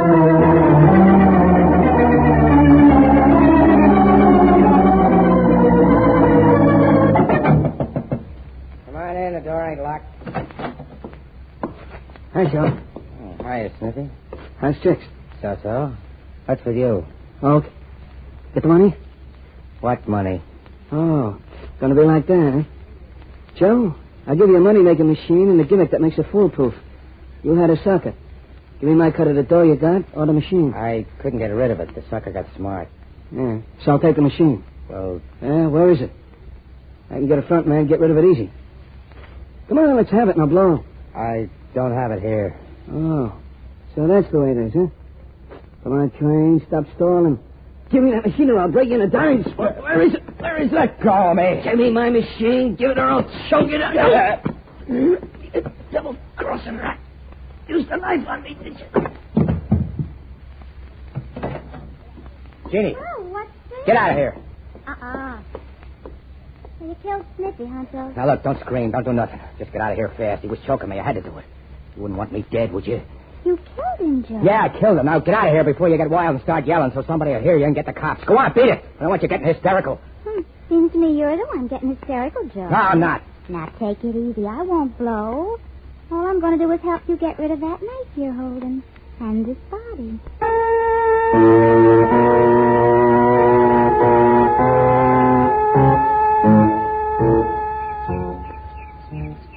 Well, Vance, there's the body, lying just where a farmer found it. It obviously had been knifed somewhere else and thrown from a car. Do you know who the victim is, Markham? Sergeant Heath identified him. A larcenous individual named Sniffy Edwards.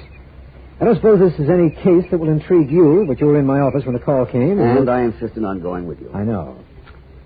Notice anything peculiar about Sniffy, Markham?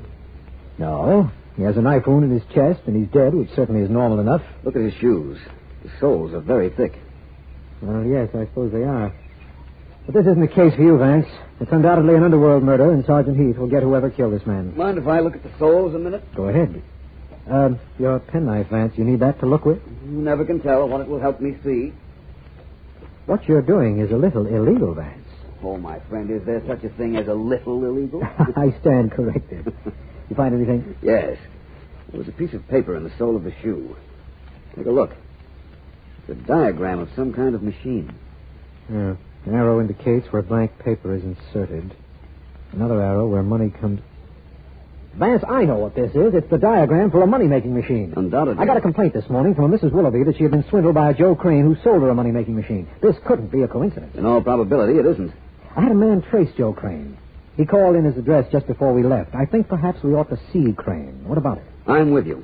Let's go call on Joe Crane and see if this plan for a money-making machine was the instigation of his plan to murder Sniffy Edwards.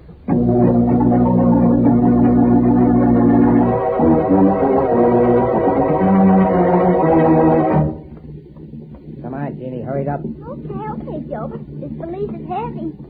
It's the last one, though. We're all packed and ready to move. You got plenty of gas in the car? Yeah, it's loaded up to the top. I got a 15-gallon can in the back, so we don't have to stop for at least 500 miles. Oh, good. Here, I'll put that bag in the back here. Close it back up. Now, come on. Let's get in and get going. You think it's smart to blow town right after you knocked off Sniffy? You think it's smarter to wait around here to get picked up? Oh, maybe. Nobody's got anything on you. Yeah, nobody's going to have either. That's the reason we're blowing. Wait a minute. Let me get in first. Okay. Hop in. Close the door and we'll get going. It's okay with me. I don't even care where we're going, as long as I'm with you.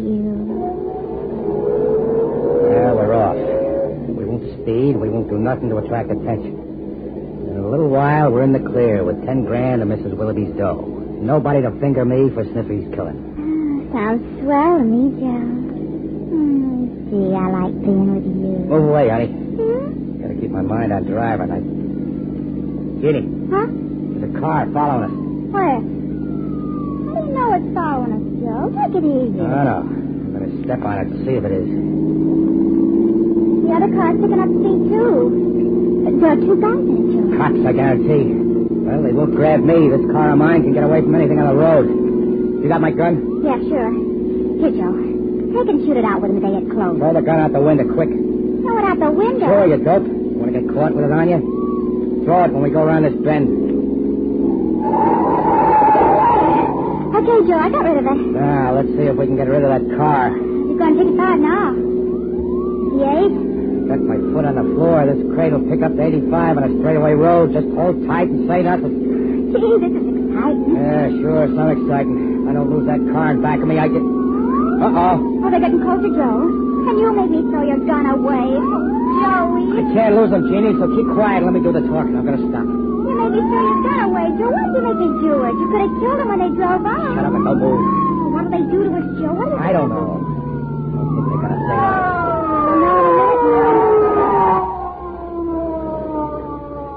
Here come the two guys. I know I see them. Remember what I told you. Shut up.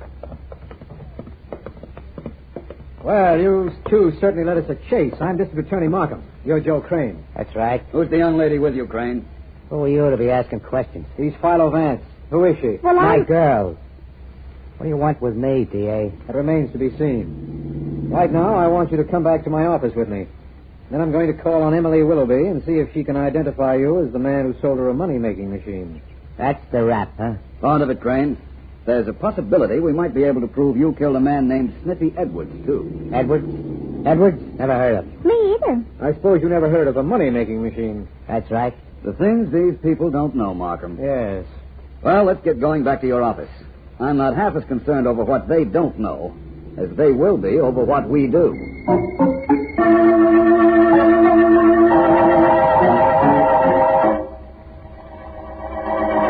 Yes, that's him. That's definitely the man who sold me the money-making machine. That dame's off a beam. I never saw her before. Well, You're positive, Mrs. Willoughby? Yes, of course I am. Well, you have him right here? You have the machine your men picked up at my house right here? Well, Markham? We'll take care of him. Markham. Yes, ma'am. Suppose you take Mrs. Willoughby into the next office and get her to sign a complaint against Crane. I want to talk to him. Certainly. Mrs. Willoughby? I'll be glad to sign a complaint. I'll sign anything just to make sure he's arrested. Well, Vance, what do we talk about? The weather? Baseball? Pick a subject. Don't be cute, Crane. You're in the spot. Mrs. Willoughby's identification is all Markham needs to send you away. Oh, really? So she identified me. So what? So I sold her a machine. So what? It's a legitimate business transaction. There's nothing wrong with that machine. Except that it doesn't make money, as you claim. Although, even if it did, that, of course, would be illegal. That would be the government's worry, not the district attorney's or yours. That's partially true, but the fact remains that the machine doesn't work. No? No. Look, here's some of the paper that came with it. This hunk here. Just the size of a dollar bill. Put your initials on it. Or anything you want on it. What for? I'll show you it does work. Go ahead, write something on the paper.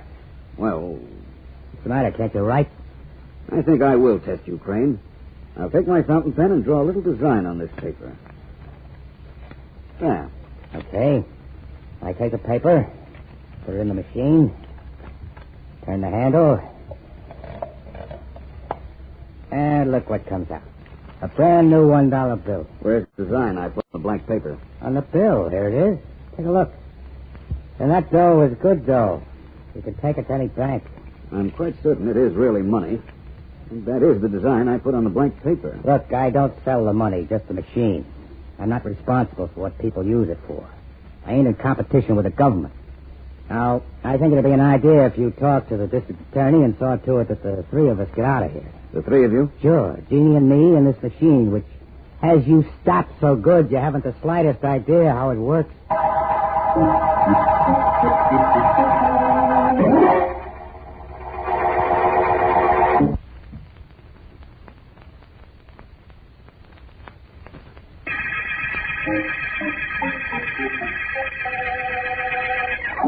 This is District Attorney Markham.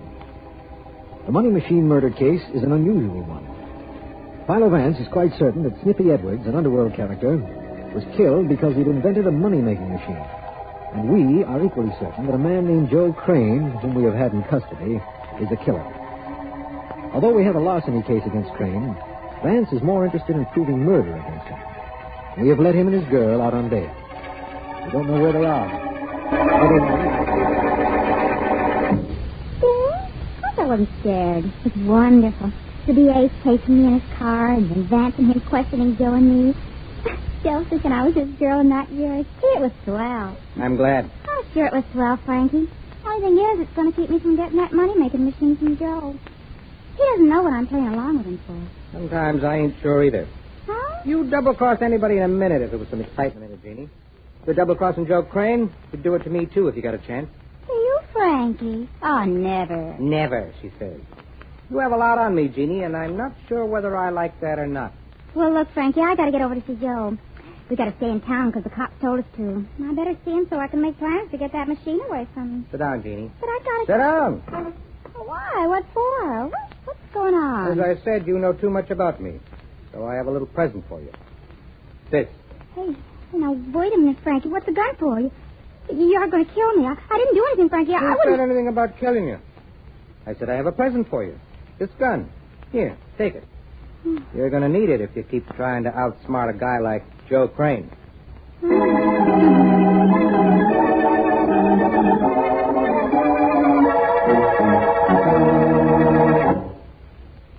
Markham, you don't have to tell me that it's all very irregular and very illegal. I know it. I'm rapidly becoming convinced that it was a mistake to let Crane and his girl out of custody, Vance. You only allowed them to leave because I asked you to. And believe me, Markham, you can pick him up on a larceny charge at any time. Oh, that's so. But I want him free so I can prove murder against him. So you said yesterday. All right, Vance. I'll go along with this a little while longer. By the way, how does that money-making machine work? I think I have an idea. The design you put on a blank piece of paper actually came out on the dollar bill. It was on it when Crane gave me the bill. And it was a good bill, Markham. Perhaps there was a camera in the machine. He took a picture of the design and stamped it on the bill. No, that's preposterous. It couldn't possibly be done that way. It wasn't. Don't tell me that machine actually makes money from blank pieces of paper, Vance. No, I won't tell you that either, because that isn't true. But, Markham, talking to you just now has given me an idea. Yes? What details of the death of Sniffy Edwards have you released? None. Except that we found his body. That's all anybody knows. Good. Now, Markham, if I'm right about how that machine works, I think I can promise to bring Joe Crane into your office again, only this time with a very solid murder charge against him.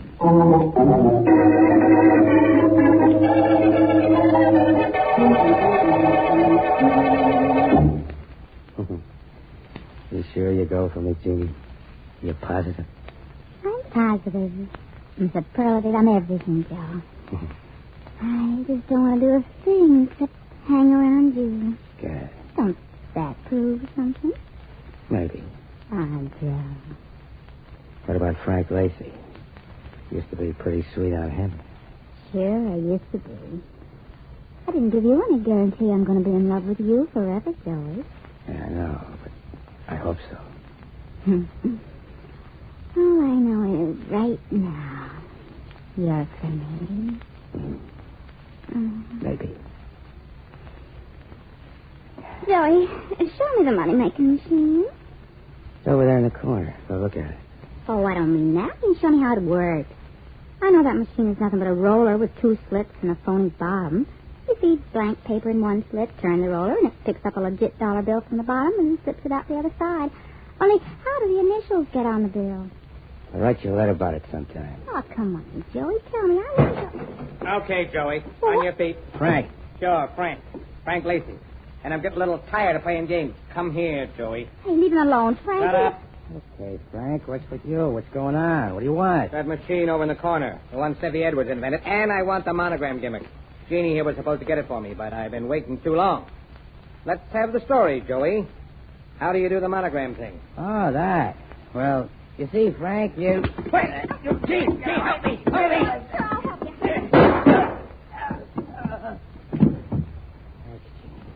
He was killing me. Thanks for shooting him. Oh, that's all right, Joey. Pleasure was all mine. That's a funny thing, though. Frank gave me the gun this morning, and I killed him with it this afternoon. Yeah. That's life. I'd thank you a little more, Jeannie, if I was awful sure who you was aiming at when you shot. Joey. Don't Joey me. Let you and I... Wait a minute. We'll talk about you and me in a little while. Yeah? This Joe Crane. Who's this? Friend of Sniffy Edwards. So? So, I got all of Sniffy's machines, and I thought maybe you'd like to buy them cheap.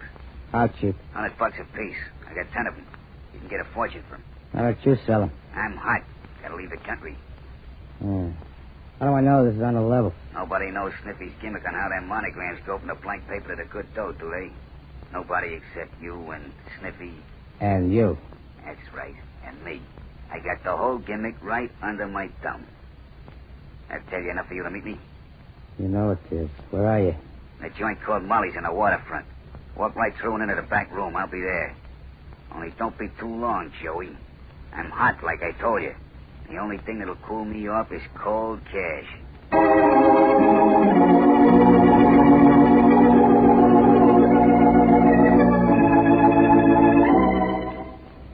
Vance, you look like a professional panhandler if I ever saw one. Where did you get such ugly-looking clothes? Bought them, Markham. These overalls, this jacket, this cap, and these shoes cost me $7. Think I got cheated? Well, I don't know now. You've been doing some cheating yourself, I think. Cheating the barber, that is. When did you shave last? Yesterday morning. Pretty bad, eh? Not for what you're trying to do. If you can get what you think you can on Joe Crane, what's the difference how you look? That's exactly... Uh-oh. Who is it? That's your cue, Markham. Go out the back door there and don't come in until I call you. Right. Come on. Thanks. I'm coming. Come on in, Crane. Where are the machines? You don't think I keep them here, do you? I ain't sure you keep them anywhere. Then what are you doing here? Look, Bud, you know how Sniffy's monogram gimmick worked. You knew he let me have one of his machines to peddle. What else do you know? That you knocked him off? Oh, so that's the story, huh? Yeah. So long, Bud. Don't take care of yourself. Wait a minute. Well? I'm still hot, and I still need dough, like I said, to get away so I can cool off. And I still got those machines, 10 of them.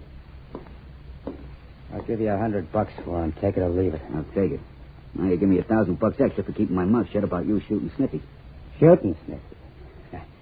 You don't know too much, do you? Sniffy was nice, dope. Go ahead, talk all you want to.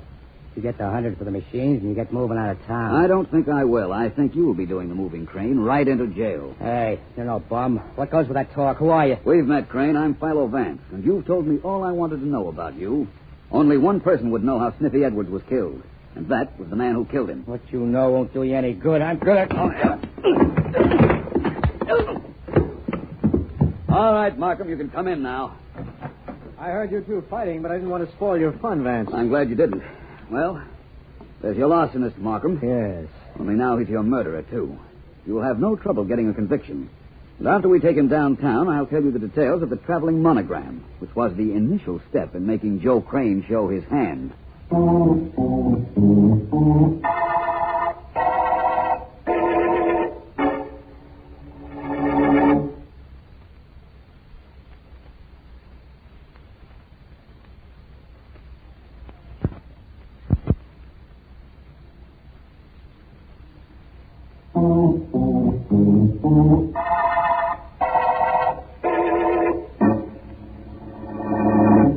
To begin with, Markham, as soon as Crane was convinced that I knew how a monogram on a blank piece of paper could be transferred to a real dollar bill, he had no hesitancy about coming down to the waterfront and talking to me. And in talking to you, Vance, he gave himself away. I know that. And I know we found Frank Lacey's body in a Crane's apartment, so we actually have him for 2 murders. But I don't understand how the device works. I'll show you. Here's the machine Crane used, and some of the paper that comes with it. Yes? Write something on the paper. Here, here's my pen. All right. I'll put down my initials. F, X, M. There we are. Very well. I take the paper. Yes? And slip it into the machine. But before I do, I cover what you wrote with my thumb, so the ink gets on my thumb. The ink gets up? Then I turn the handle of the machine, and out comes a new dollar bill. Yes. I take it out of the machine, and as I do, I press my thumb, still with the wet ink on it, on the bill, and your initials are transferred to it. Oh, brother, no, it can't be that simple. Oh, but it was. I see the dollar bill with my initials on it, but I'd never have known how they got there. Oh, really? I would have sworn that dollar bill actually was the blank piece of paper I saw you put in the machine. Well, Markham, the secret of the device was in its simplicity. It certainly was. Well, we don't have to worry about it now. Nor about Sniffy Edwards' murder, nor about any of the people concerned with it. That's right. Let's cart this machine down to the river and throw it overboard. That will be the end of it. The end of it, and thanks to you, the end of the money machine murder case.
Calling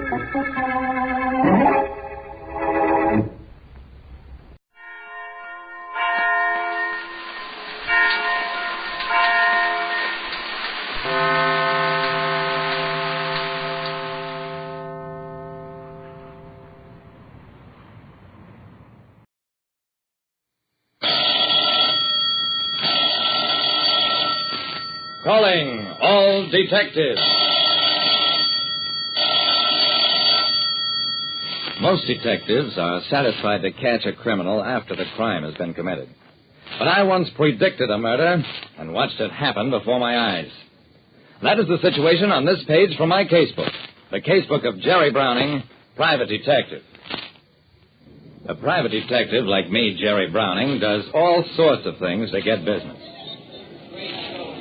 Ladies and gentlemen of the Thursday Evening Cultural Club, it is my privilege to introduce that well-known detective and student of criminology, Jerry Browning.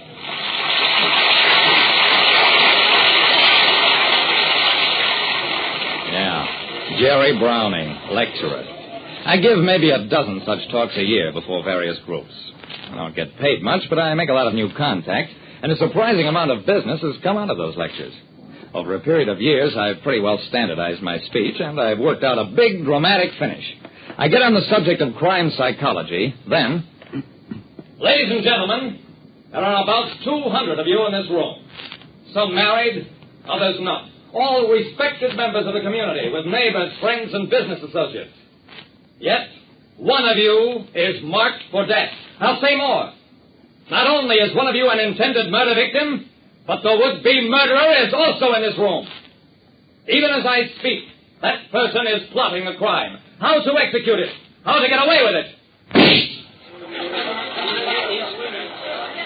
It was impossible to tell where the shot came from, but it was easy to see its result.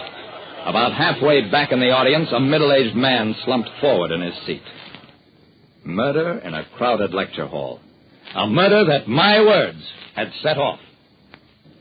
When I told the lecture audience that one person in the room was marked for murder and another the intended murderer, my words came true before my eyes. The next few minutes bordered on panic. Nobody leaves this hall until the police arrive. Anybody who tries to leave will be placed under immediate arrest. That stopped the rush for the doors and the possibility of the killer slipping away. Out of the corner of my eye, I saw the club chairman in the wings. He was speaking into a phone, which meant that the police would soon be there. Everybody back in their seats. Take the identical seats you occupied during the lecture.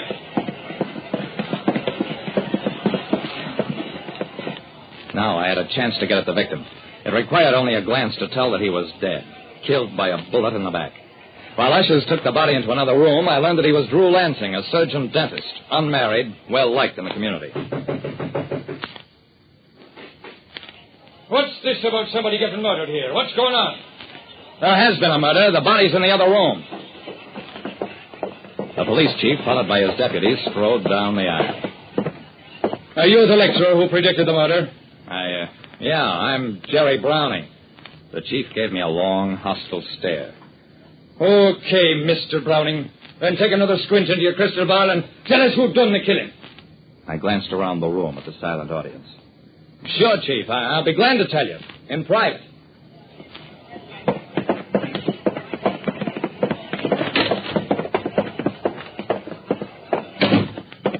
In the other room, a doctor was examining the body. Shot from behind, bullet on practically level course, entered the lung, pierced the heart. Complete autopsy report in the morning, Chief. After the body had been removed, the chief turned to me. Okay, Browning, who killed him and why? I shrugged. I haven't the faintest idea. Now, just a minute, Chief. I had to say what I did in there. The chief found his voice. What kind of hocus-pocus are you pulling, mister? Saying there'll be a murder, and bang, there is a murder. You know something, Browning. I sat down. If you'll give me a chance, I'll explain. What I was leading up to in my lecture was that perfectly respectable people sometimes play with the idea of murder, of killing somebody they don't like. 999 times out of 1,000, that's as far as it goes. Normal people entertain such notions largely as fantasy. Only the rare, abnormal person actually commits the act. The chief wagged his head in astonishment. And you mean Somebody in that audience thought you really know something and got rattled into doing the killing then and there? I nodded. That's exactly what I mean. The killer thought I was trying to warn his or her victim and was determined not to let poor Lansing escape. Brother, what's amiss? A uniformed cop came into the room. Here's the gun, Chief. We found it under one of the seats way up front. The killer must have got rid of it when all the excitement broke out. The chief took the gun, looked at it morosely. We'll probably find it was bought at some hawk shop. Have you tested it for fingerprints? The cop nodded. There you one. Okay. He turned to me. I guess you're in the clear, Browning. You can go. We can start bringing in the people who are sitting near Lansing and behind him. Looks like we'll have to crack this the hard way. Wait a second, Chief. You won't get any place that way. If anybody knew where that shot came from, they'd have said so by now. We'll get a dozen stories, all conflicting. Yeah? And what do you suggest? That you use me. The murderer, whoever it is, thought I knew something. Still thinks so. Let me go to work on that audience and see if I can get a killer to identify himself. It's worth a try. Come on.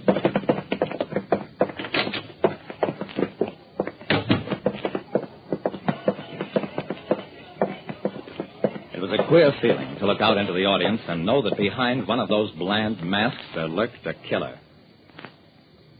There is a murderer in this room, one who has made many mistakes. I waited for that to sink in. Then, I will now talk directly to the killer. And after I have finished, I will come down off the stage and point out that killer. I directed my glance beyond the front rows to the back half of the room. You've planned this murder for a long time, haven't you? You've lived with it, gloated over it. This wasn't the way you intended to carry it out. You meant to use that fine alibi. Now it's too late for that. And you've trapped yourself. Shall I tell you how I knew? I read it in your face. Do you think you can plan murder, rehearse every detail, savor in advance your victim's agony, and not have all that leave its mark on you? At this very moment, you think you're calm. But I can see panic in your face. I can see your eyes dilate with fear. You're struggling to keep your breathing even and unhurried, but you can't do it. The blood is beginning to mount in your face. Your heart is pounding faster and faster. You can't keep control of yourself any longer. In the very last row, a woman screamed and tried to dart out the door. 2 cops grabbed her. There is the murderer of Drew Lansing. I sure hope. She was the murderer, all right. One of Lansing's patients who had fallen in love with him. Had gone so far as to propose to him. Lansing refused. Gently and courteously, but still refused. After that, she felt she had to kill him. Don't ask me why. Warped minds do strange things. Once her nerve broke, she babbled out a full confession. Seemed surprised that I wasn't able to read the motives for her crime in her face. Well, I still give occasional lectures. But these days I have a new finish. Less dramatic, maybe, but easier on the nerves, too. Like I said, you can get away with calling people various things if you smile. But if you call them murderers, you'd better duck. Listen next time to Calling All Detectives. Mystery drama, mystery quiz, and a chance for you to match wits with yours truly, Jerry Browning, private detective. Get this and get it straight. Crime is a sucker's road, and those who travel it wind up in the gutter, the prison, or the grave. The trail started in Montana with a bum with 2 names rushing away from his lady love, and led fast into L.A., past a southerner from Canada, a worried wool dealer, and a chorus girl with a .45. When it finally stopped at murder in the park, the tramp was still in a hurry. From the pen of Raymond Chandler, outstanding author of crime fiction, comes his most famous character in The Adventures of Philip Marlowe.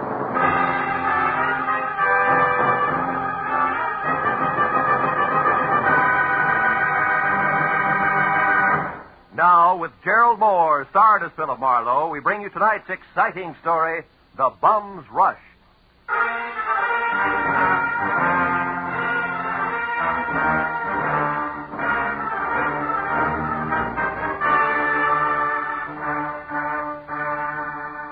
You know, there comes a time in everyone's life when a relative wants a favor. But this was a particularly nice relative. In fact, a great old gal. She'd written my name and address in the center, and her name, Jessie Gabbins, Eagles Rock, Montana, in the upper left corner of the envelope. The stamp totaled the airmail special, and the letter inside started off like one of those "I was wrong, you've got to find him for me, you've got to" type. But it didn't wind up that way. Clipped to the letter was a $100 check, and under that, a not-too-good snapshot of a bald man holding a rake, who wouldn't have been helped any by better photography. 10 minutes later, at exactly 8 p.m., my long-distance call was put through, and the voice that belonged to Aunt Jessie was snapping at me from Eagles Rock, Montana, like the end of a whip. Certainly I wrote it. How many Jessie Gavinses do you think there are in Eagles Rock? Philip, I want you to find Jonathan Miter and see if he's all right. Yeah, you said that in your letter. Jonathan Miter's my fiancé. Aunt Jessie. Oh, I know what you're thinking, young man, but I'm 51 and he's 55, and there's nothing wrong with the September song if the harmony's close enough. Yeah, I hope my harmony's that good when I'm 55. Why are you worried, honey? Because he left here last week on some kind of a big deal. It's a secret. That's all he'd tell me, and I haven't heard a word from him since. I see. Well, tell me, what sort of a deal would it be? I mean, what business? He's not in any business. Oh. What was his work before he retired? Well, he's not exactly retired either. He's not Look, Aunt Jessie, I'm getting at this. What does he do, or what did he used to do for a living? Frankly, not... Well, I might as well tell you. Most folks around here, Philip, think Jonathan Miter's just a bum. Maybe he is. He came to town, Philip, on a freight train a month ago, and he's been raking leaves for handouts ever since. That's how I met him. But he's a fine, honest, proud man, and I'm going to marry him. Congratulations. Yes. Look, you didn't happen to give that fine, honest, proud man a wad of money to finance this big deal of his, did you? Oh, no. Well, then don't. Because I'll be frank. Sounds to me like a broken-down con man warming up a new routine. Then I'll gladly pay to find that out, Philip. But I think you're wrong. Jonathan told me that he had to prove himself by making some money of his own before he'd marry me. As if I didn't have enough to take care of two people already. Okay, Jessie. It's a little off-center, but I'll buy it. Philip, Huh? when you find him, don't tell him that I hired you. As I say, he's very proud, and it'd hurt him.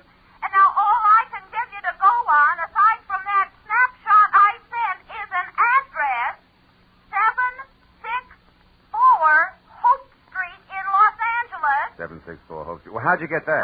From checking through every single thing of his I could lay my hands on. It was on the back of an envelope. Of course, it may not mean nothing. You're so right, Jessie. Please, now, don't joke with me, Philip. Jonathan was so serious and in such a hurry, and there was a funny, brave glint in his eye when he left. Do your A best. brave glint. Okay, Jessie, no jokes. Goodbye, darling.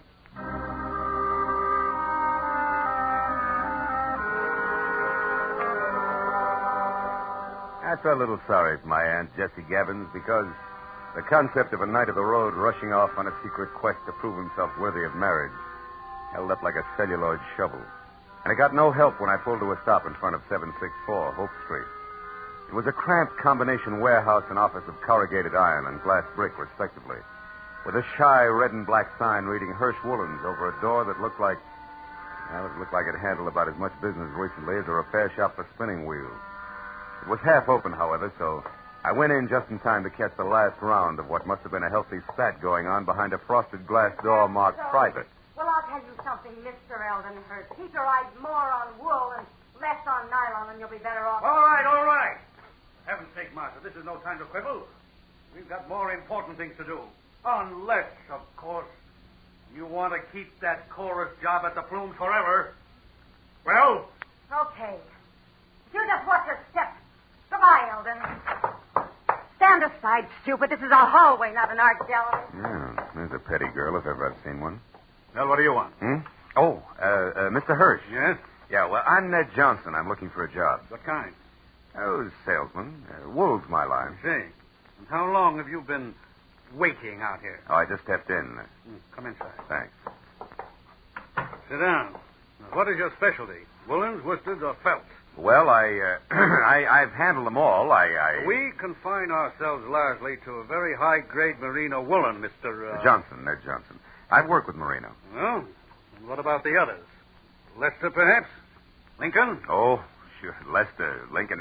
Certainly, I find it all a fascinating business. So do I. A very romantic background. Yeah. By the way, what do you think of Lanatal as against merino? Lanatal. Well, not good. No, you see, I've watched the Lanatals from the range right through shearing and on up to weaving. It just doesn't compare with... what's the matter? What are you really after? I slipped, huh? You fell on your face. Lanatal is synthetic wool made from milk. Now, who are you? Okay. I'm from the Sequoia Credit Association. We're investigating you. Just a periodic routine thing. It's strictly confidential. Get out of here and stay out if I ever catch you. All right, take it easy. I was clumsy, that's all. Don't start a riot about Look, you pry into my it. affairs What a again. temper you got there. Better watch it, Hirsch. It'll get you in trouble. So long.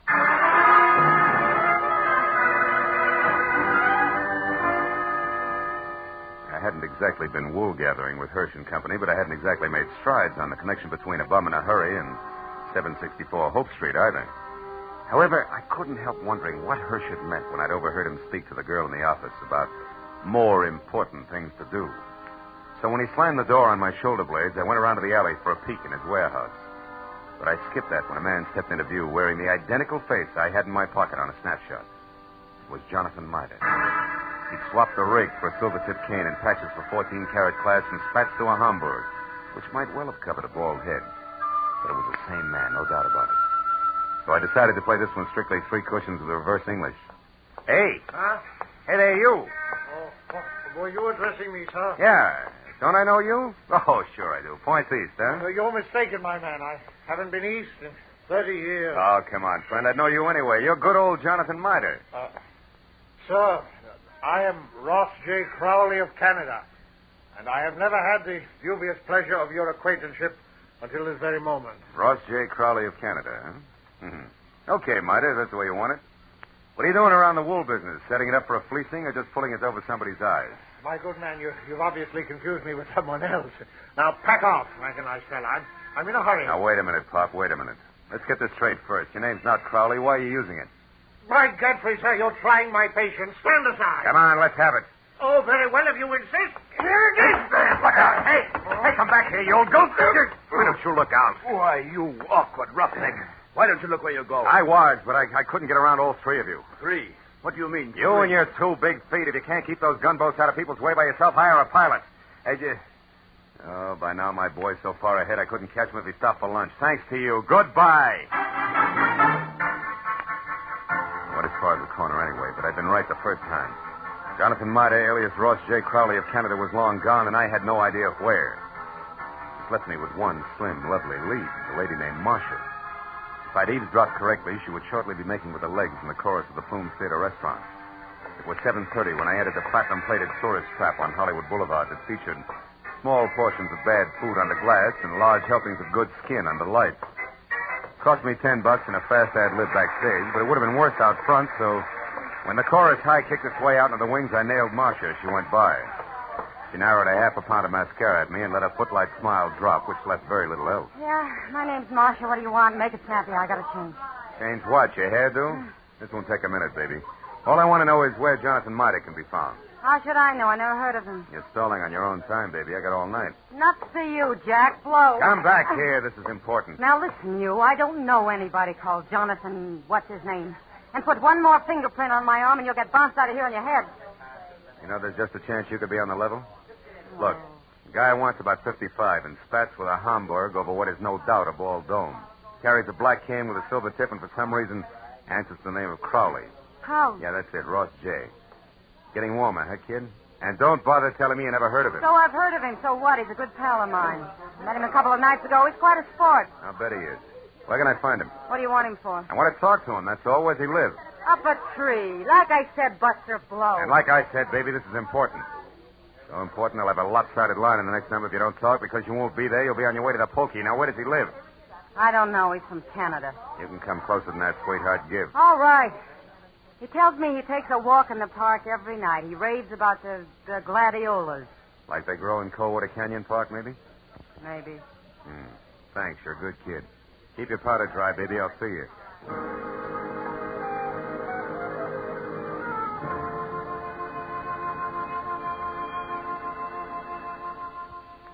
That park looked deserted when a half hour later I drove by it to the far end, turned down a side street and stopped. But as I started in on foot, I saw him, Spats, Hamburg, Cane, and Alias, ambling slowly away from me along a back path. I started after him quietly, and when he got near a corner, I was close enough to hail him, and then grab. But I didn't get the chance. Stand still and keep your mouth shut. I turned slowly. It was the gentleman with the big feet, and he wasn't much uglier, just a little flabbier than the automatic wrapped up in his fist. You seem to be falling over my feet every time I turn around. I noticed that. But I figured the first time was coincidence. What do you figure now? That our gay dog, Mr. Crowley, who just turned that corner there, is wagging two tails. But you hold the gavel, Chairman. And don't you forget it either. So he gave you the name Crowley, did he? Mm-hmm. Why, you think he's got another one? Stop that. We both know he's lying. What I don't know is why he took that name or why you're interested. It's a hobby. I collect old geezers with more than one name. You're going to handle hard, huh? You won't tell me? Well, I don't know your angle either. We might work out a trade, huh? No. I'm not wasting any more time either. You're not going to get away from me again. And that means you'd better stay right here. Oh!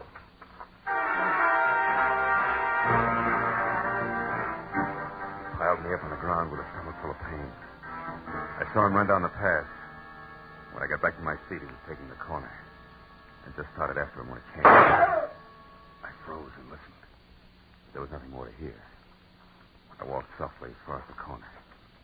He was face down, the toes of his oversized shoes digging into the grass, and the gun he hadn't time to use spilled a few inches away from his clenched, dead hand. And across the park and rushing for Coldwater Canyon Road as fast as his feet could go was a bum with two names and a Hamburg hat.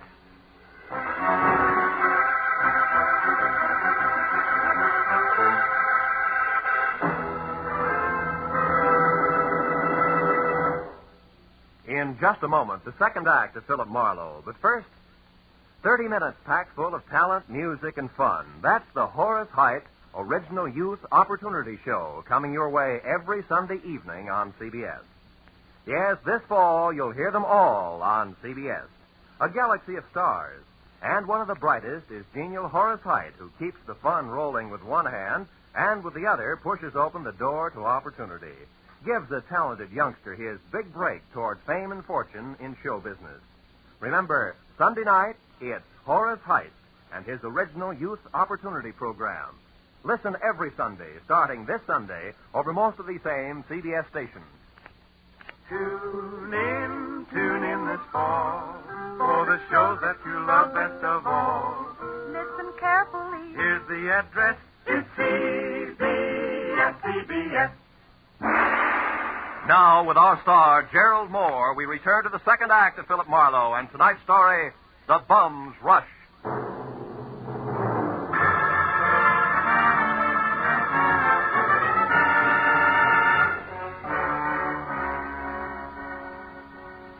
When I took after the fleeing figure known to my Aunt Jessie as Jonathan Mitre, or Ross J. Crowley, who was still barely visible ahead with arms and legs flailing the night air like so many test streamers in a wind tunnel. I didn't know any more about his double identity than I had before. But I did know that what might have started as only a confidence game of sorts had now mushroomed in a murder with the aforesaid gentleman very much involved. And a moment later, when I saw him, breathless and afraid, duck into a sagging, deserted wooden shack that showed a single red light and was labeled Department of Parks, Fire Equipment Private, I figured the right time and place had come to talk it all over. When I finally carefully stepped inside and announced both myself and 38 in hand in definite stentorian tones, he agreed wholeheartedly. All right. I'll come out just as you say, sir, with my hands up. After all, I've no reason to hide. Other than murder, no. What murder? That noise I heard, that's what it was. Somebody was shot. No, somebody was run over by a bullet rolling downhill at a terrific rate of speed. Now shut up and turn around, Pop. Hands still high. Time we got cautious. Are you searching for a gun on these, sir? Young man, you must be out of your mind. First, you insist that I'm a Mr. Mitre. Well, somebody I never heard of. And you're convinced that I'm a murderer. I don't understand you. There. No gun? Now, you satisfied? No, intrigued. Where'd you throw it? I did. I never had one. Anything else? Yeah, the name Crowley, Ross J. Why do you use it? Because it's mine. And that young man is a very common custom. Now, do you mind if I leave? I do. Now, look, old-timer. I'm only going to be nice about this for a little while because, first of all, there's a fresh corpse outside, and where I stand, you could be responsible for it. And second of all? Second of all, there's my angle, where I fit, who I work for, facts, and I don't want to reveal them unless I have to. Now, from the top.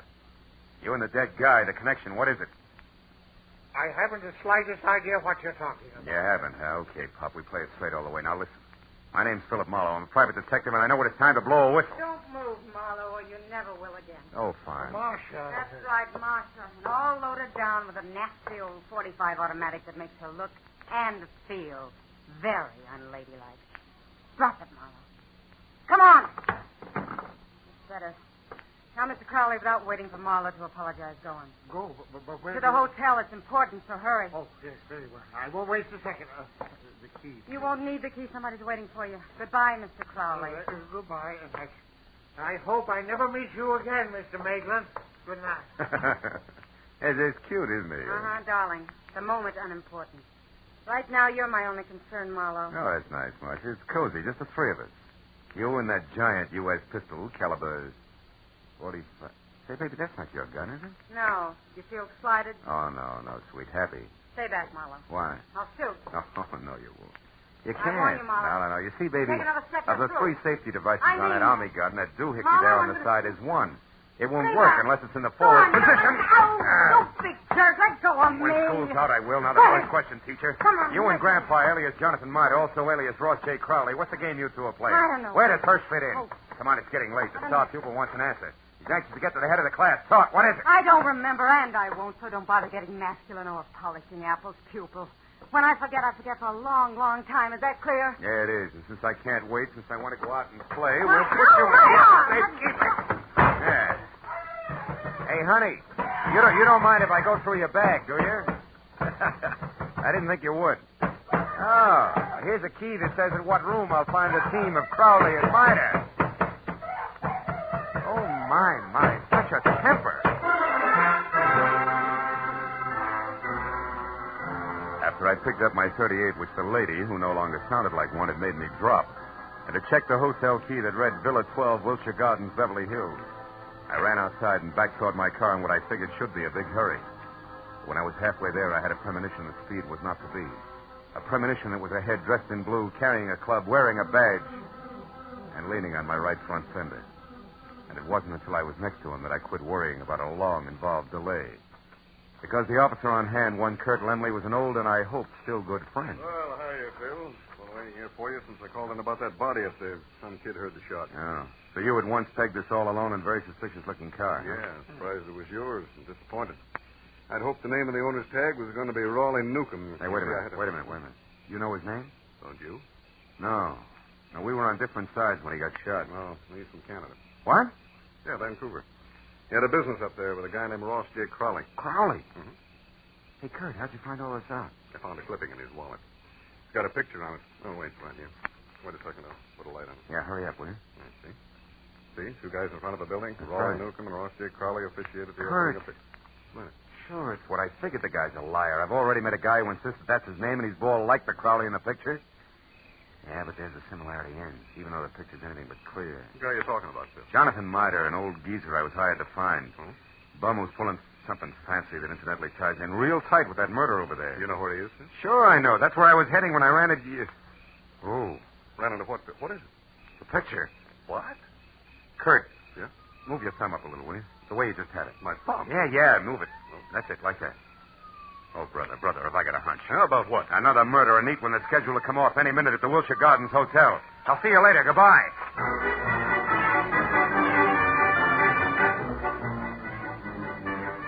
At best, it was 10 screeching stop-and-go minutes from Coldwater Canyon Park across Beverly Hills to the Wilshire Gardens Hotel on the boulevard of the same name.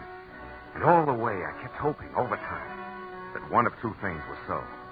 Either my hunch was wrong and nobody else was going to get hurt for a while, or it was right and I was still on time. But when I was there, parked and running toward the villa number 10, which was a silent stucco square, choking to death under ivy, and showing only a single light in the living room, I was almost sure that it was going to play still another way. Me right and too late to do any good. When I tried the door and found it open, and inside saw at once the letter propped up against a lamp on an end table that I'd been afraid I'd find, there was no longer any doubt. And even as I crossed the room, I knew that I was going to read a suicide note addressed to the police, telling them that the undersigned Ross J. Crowley had taken his own life, as well as that of the partner he'd been stealing from, Raleigh Newcomb, who had currently been pursuing him. What I didn't know until I reached for the letter to make sure that I'd figured right was the last line, just before the signature. It read, Also, rather than face the humility of being dragged through the courts for killing Newcomb, they've taken the life of a man who would have caught me. A private detective named Philip Marlowe. You did well, Marlowe. What? Especially when it's your own obituary. No, don't move. Well, Mr. Hirsch, huh? Or do I call you Crowley now? Doesn't matter, Marlowe. Suit yourself. What does matter is that you're not quite the boy genius you think you are. Meaning what? Meaning Marcia. You talk to her at the Plumes, then she talks to me. Between the two of us, we've maneuvered you around just like we wanted to. So we could include you in our plan. In other words, Marlowe, when Marcia sent Mida here from the park, we knew you'd follow. Marcia's reliable. Yeah, all year round, I'll bet. Okay, Crowley, so the one with two heads isn't Jonathan Mida, it's you. You is Eldon Hirsch here in L.A. Is Ross J. Crowley, Newcomb's partner up in Canada. A crooked partner, Crowley, who, when he knew he was going to be caught, decided to kill himself, but with another guy's body. Jonathan Mida, so it wouldn't hurt. Exactly. Also, Marlowe, nobody will bother to look past what will pass as Crowley's buddy, or the murderer of Newcomb, who I didn't expect on the scene. I think you'll admit it's all accounted for in that letter there in Crowley's, my handwriting. Bravo, you skipped nothing. Now, what about me? Yes, you. You must go before Jonathan Mida, you know. Otherwise, the coroner might find something wrong with the sequence of death. So it's you first, then Mida. Who no doubt is unconscious in the bedroom right now? Oh, Mr. Marlowe, who no doubt is standing right here listening carefully. Mida, you crazy fool. Stay where you are. No, Mr. Crowley, I won't. That way I die. This way, at least I have a chance. Yo, Crowley! My shoulder. Mida, you all right? Yeah, I think so. Just wing. Oh, you got him, didn't you, Mr. Marlowe? Yeah, No. No, Jonathan, you got him. That rush did it, you big... Bum, Mr. Marlowe? Yeah, bum.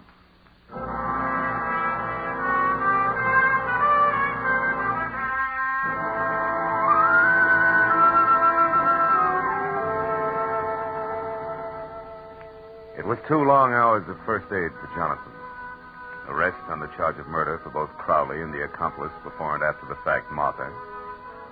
And questions and answers in triplicate for the police before Mida and I were finally alone and back in my office waiting for a call we put through to, of course, Eagles Rock, Montana. But even then, the gentleman vagabond couldn't quite get over things. Then, in other words, Mr. Marlowe, this Crowley, who introduced himself to me as Hirsch, had his fiendish plan already formulated.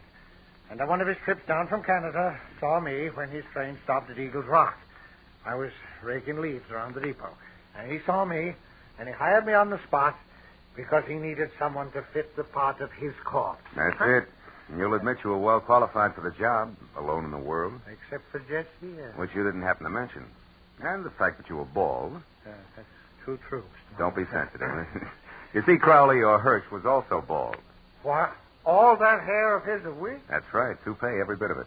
And incidentally, you see, the reason I caught on to things, Johnny, a policeman found a newspaper picture of Newcomb and Crowley in Newcomb's wallet. Which told you that I couldn't be Crowley. That's right. It also told me more. When the policeman accidentally put his thumb over the bald part of Crowley's head, it gave me a different picture. Then I only paid attention to what I could see, features blurred though they were. Which then you were Herschel. Yeah, wait a minute. I know. Hello? Mr. Philip Marlowe, please. This is Marlowe speaking. On your call to Miss Jessie Gabbins in Eagles Rock, Montana. One moment, please, sir. Here, take it, Jonathan. Me? Yeah, go ahead, speak. All right. Hello, Jessie. Jessica. This is Johnny. Yeah, Cuddles. Yeah, it's me. I'm in Los Angeles with Mr. Marlowe. Cuddles, you don't have to shout so loud, you know. She's clean up there, the Eagles. I know, but she can hear you. Just talk. Jessica, you guess what happened now. I'll tell you. A man hired me to work for him. To pose, impersonate a Mr. Ross J. Crowley, because he said he had to be free to investigate some crooked people who would try and contact me. Yeah. And since he offered good money right on the spot there, Jessica, I took the job. I thought you'd be proud of me making extra money. No, wait a minute, Jessica. Mr. Marlowe, I better cut this short, hadn't I? It's long distance. It's cost money. Don't worry about it, Johnny. There's no hurry. Take your time. Oh, thank you. Jessica. Now, what this man really wanted, You there, Jessica? Was to use me as a corpse. That's right, a body. No, his. I feel fine. If he was going to put his rings on me, another identification, to knock me unconscious and get me to the river.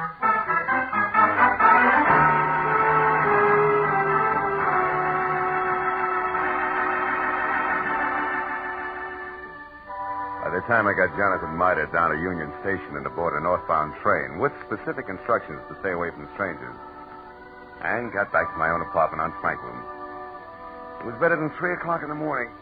Oh, and I was tired. I emptied out my pockets and started to undress. But I forgot about that when my eyes fell on the picture that Jessie Gabbins had sent me in her original letter. The picture of Jonathan. Well, now Aunt Jessie was going to be happy. But I wondered for how long. Somehow the portrait of the man with the hoe with the solid look of the ages didn't fit the spare frame of Jessie's night of the road. A lonesome train whistle would blow in the night, and Jonathan Mida would be gone.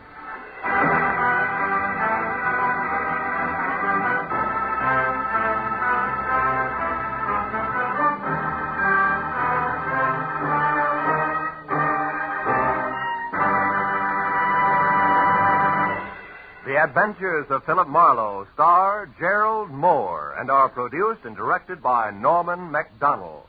Script is by Mel Donnelly, Robert Mitchell, and Gene Levitt. Featured in the cast were Georgia Ellis, Hans Conrad, Ann Morrison, Herb Butterfield, Wilms Herbert, and Bill Boucher. The special music is composed and conducted by Richard Arant. Be sure and be with us again next week when Philip Marlowe says... The lady tourist was a school teacher out after glamour, and she got it. But only after she learned that in Hollywood, the 3 R's could be reading, done in a dark room, writing found in a dead man's pocket, and arithmetic that added up to murder, times 2.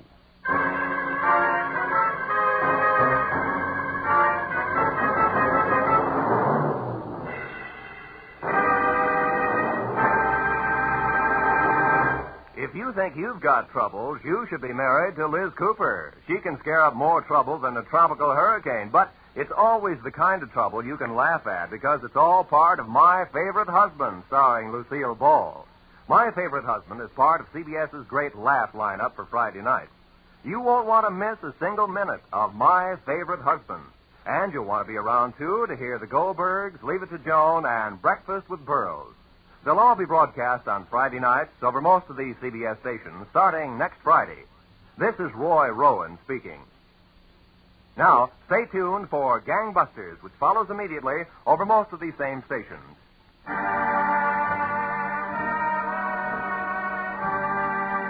This is CBS, the Columbia Broadcasting System.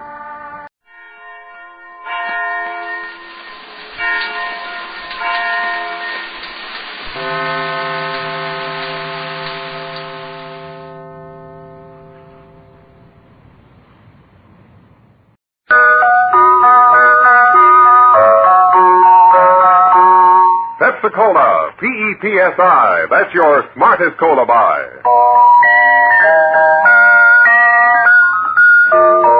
Pepsi-Cola presents Counterspy.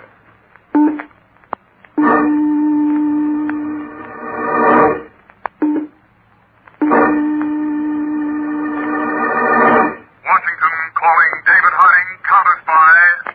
Washington calling David Harding, Counterspy. Harding, Counterspy, calling Washington.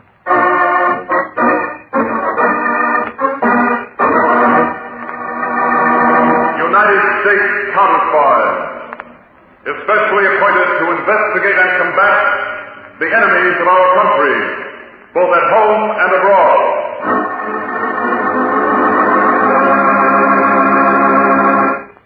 Tonight, the case of the Society Swindlers.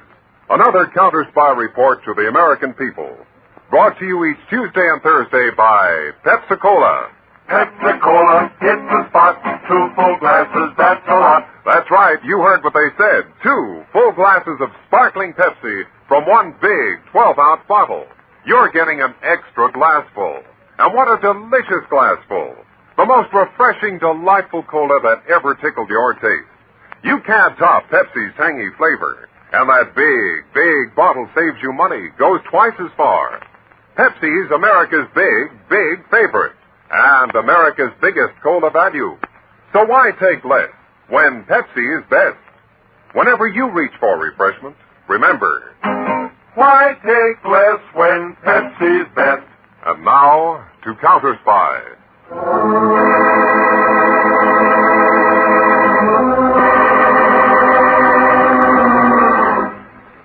22 stories above the streets of Manhattan, in the paneled library of a penthouse, a well-groomed man in a satin smoking jacket sits at a heavy oak desk. His eyes are fixed impatiently on the sweep second hand of his unique alarm wristwatch as a dark-haired woman reads from a list. General and Mrs. Ralph C. Maxton, Dr. and Mrs. Charles Nestor, Commissioner and Mrs. Stephen W. Otis. Oh, by the way, Alfred, Mr. Otis has just been elected chairman of the board of General Oil. I know all about Otis. Please continue, Carla. Mr. and Mrs. George R. Pace, Ambassador and Mrs. Victor... Ambassador and Mrs. Victor Pagano, Mr. and Mrs. Lance... That'll be all, Carla. But, Alfred, I haven't finished the list. You heard my alarm watch. Time is up. 3.5 minutes. You're a strange man, Alfred. Time is money, Carla. About that list. See to it that the guests appear at Mrs. Grayson's party for the World Refugee Fund. With my name on the invitation as co-hostess, no one will dare refuse to appear. They're all deadly afraid of what I may write in my weekly column. One unkind word from Countess Carlo Monroney, and they're in hot water. That title pays you real dividends, doesn't it? Thanks to your cleverness in organizing the World Refugee Fund. Oh, dear, sweet charity. What a blessing to mankind. Oh. Mr. Batson. What is it, Zero? Olson's here. He's 20 seconds late, Zero. Yeah, I know, boss. I kept him out in the hall like you said. Let's see. It's 2 minutes to 8. 1 minute and 30 seconds. That's enough time to give Polson. Alfred, you'll be back? In 1 minute and 45 seconds. All right, Zero. And down the hall.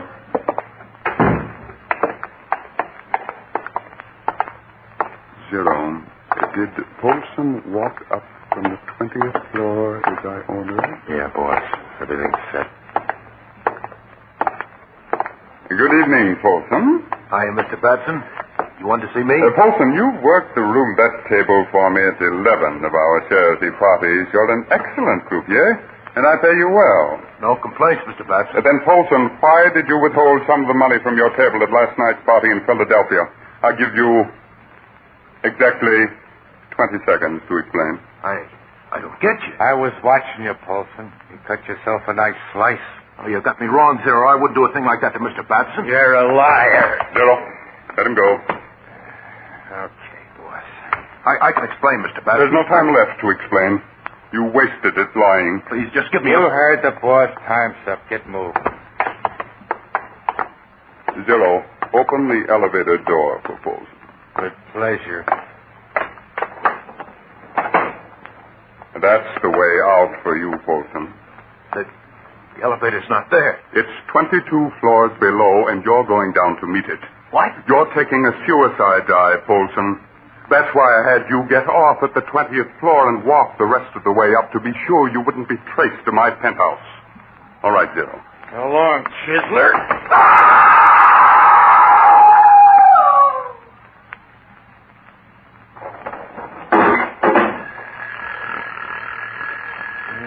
Minute and 30 seconds on the nose for Polson.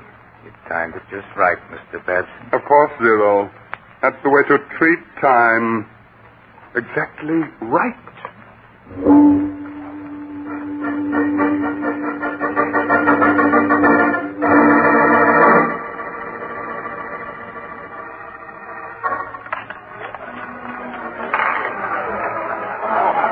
Good evening, Countess Moroni. Why, Alfred Babson, charming of you to come. I hope this party will provide you with plenty of material for your society column. Oh, yes.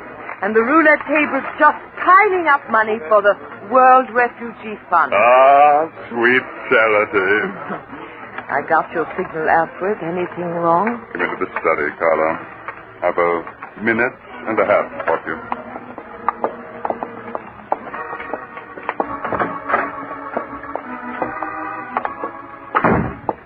Carla, I heard something this afternoon that may mean trouble. Oh? About a man called George Walsh, the cleverest and biggest fake charity organizer on the West Coast. I've just learned that Walsh is headed here to begin operations in East Coast society circles. But Alfred, we've had that big affair at Vera Ashton's home outside Washington next month. Are you afraid of trouble over that? That you can leave to me.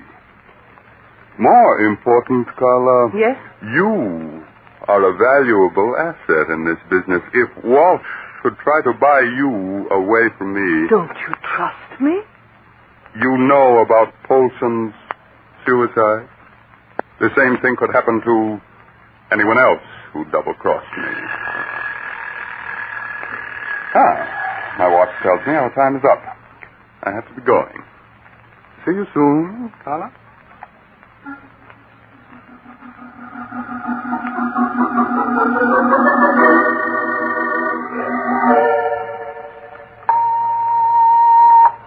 To David Harding, Chief, United States Counterspies, Washington. Copy of report from Counterspy Attaché, Paris.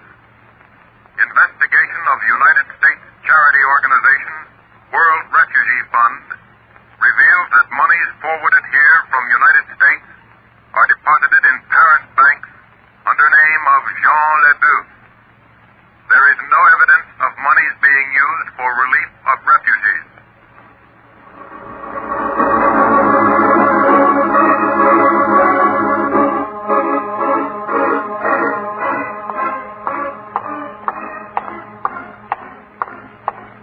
I beg your pardon, madam. Is there any way I can help you? This is Counterspy headquarters, is it not? I wish to see David Harding, and I don't need your help for that, young man. Madam, you shouldn't be in this corridor at all. You'll have to be announced. That's the rule. Rule. Government by bureaucracy. It wasn't this way when Grover Cleveland piloted our ship of state. Who shall I say is calling? I'll say who's calling when I get in there. Very sorry, madam, but I can't... Young man, remove your hand from my arm or I'll slap your face. Very well. Ruffian. An organization of ruffians. So there you are, David Harding. Well, Vera Ashton, for a moment I thought a tornado hit the building. We have an appointment, I think, David. Vera, you haven't changed a bit. Now sit down and cool off that temper of yours. David, I have a good mind to send a letter to the president about the way you run this office, and I would. If I didn't love you so darn much. You're a sweetheart. Oh, you're not fooling me with that sugar talk, David. Why did you ask me to come and see you?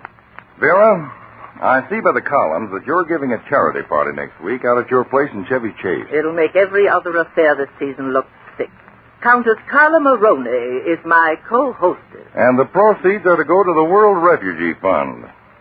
Now, Vera, as a favor to me, I want you to switch your sponsorship to another charity instead of World Refugee.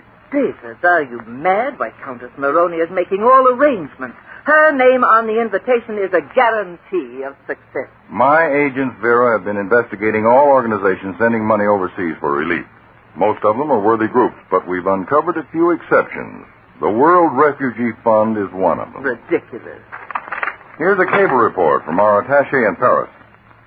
The World Refugee Fund is a phony front for a charity racket. Countess Moroni should be told about this. Our records show that every charity party sponsored for World Refugee was arranged by her. You mean then she should be arrested? Oh, no. Just now, she's of much more value to us on the loose. Now, I'm interested in getting at the big brains behind this sleazy racket. And I've already started a trick to smoke him out. Do you want to help? David Harding, that's the silliest question you ever asked. Then I'll let you in on a secret.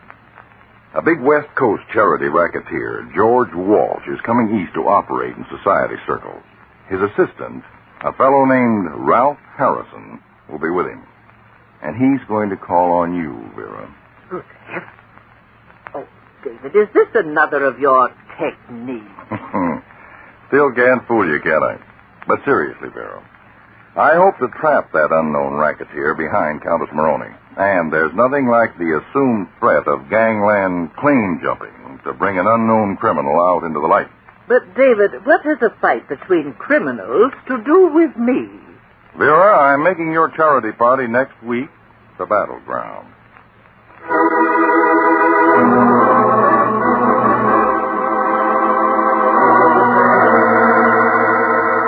Mr. Harding, I found this memo from you on my desk. Oh, yes, Peter.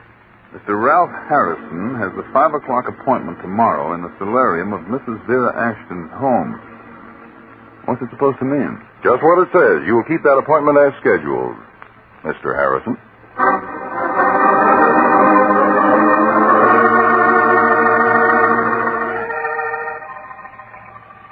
And now, Mr. Harrison, allow me to present you to my dear friend, Countess Carla Moroni. Countess? How do you do? Carla, darling, as I told you on the phone, Mr. Harrison is Assistant Director of the Federation of European Charities. Do sit down, both of you. Sure. Some tea, Carla? I can only stay a moment, Mrs. Ashton. You said you wanted to discuss something with me about our party here on Friday. Yes, well, you see, Carla, darling, Mr. Harrison's been showing me amazing figures of the work of his organization in the rehabilitation of war orphans. And he has convinced me that the proceeds of our party should go to his group instead of Mrs. Ashton, our party was arranged for the World Refugee Fund. Besides, the invitations are all out with my name on them. Well, I'm sure the Countess won't mind lending her name to another worthy cause. I certainly do mind. Mrs. Ashton, unless you go through with our original plan, I'll have a great deal to say about it in my newspaper column. Good afternoon. Just a minute, Countess. May I use your car? Excuse us, Mrs. Ashton? Certainly. This way, Countess. Countess, I want to talk to you about George Walsh. Walsh? Mm-hmm. He likes the way you work the angles. He's my boss. And he's ready to offer you double the percentage you get now. I don't know what you're talking about. Countess, we know you're in the racket. Racket? What impudence? I'm at the Crescent Hotel, Countess. You can call me when you decide to accept Mr. Walsh's offer.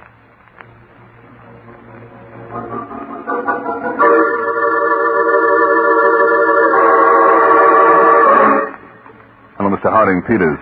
How'd you make out, Peters? So far, so good. Then don't come back at headquarters.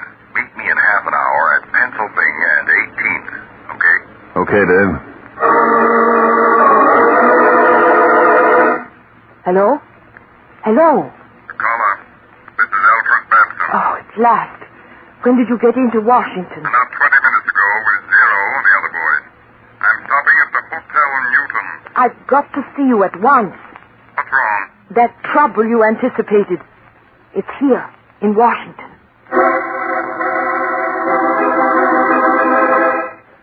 Hey, mister, got a light? Yeah, here you are. Car in the corner, Peters. Mr. Harding's waiting for you.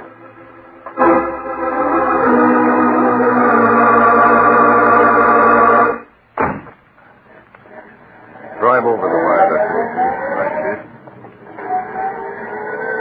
Now, Peter, the New York field office has just come up with some interesting information. It may be the tie-in we're looking for. Shoot. 3 weeks ago, a man named Steve Polson was killed when he fell or jumped down an apartment house elevator shaft. It turns out that Polson was a croupier at the charity parties for the World Refugee Fund. Any evidence of murder? No, but the penthouse of that apartment building is leased by an Alfred C. Babson. Any dope on him, Dave? No, Babson's a society playboy, and a checkup shows he's been an invited guest to all the parties. And he's right here in Washington. Arrived less than an hour ago. Harding, car 1, go ahead. J12 reporting, Mr. Harding. Countess Maroney just went into room 907 at the Hotel Newton. Register shows room occupied by Alfred C. Babson. Thanks. Peters, get back to your room at the Crescent. Now, if Countess Maroney's with Batson now, I think you can expect a phone call from her very shortly. I'll be most interested to know her proposition.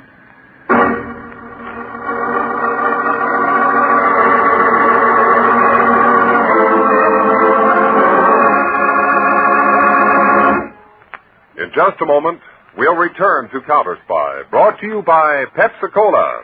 Pepsi-Cola hits the spot. 2 full glasses, that's a lot. Lot more value, lot more zest.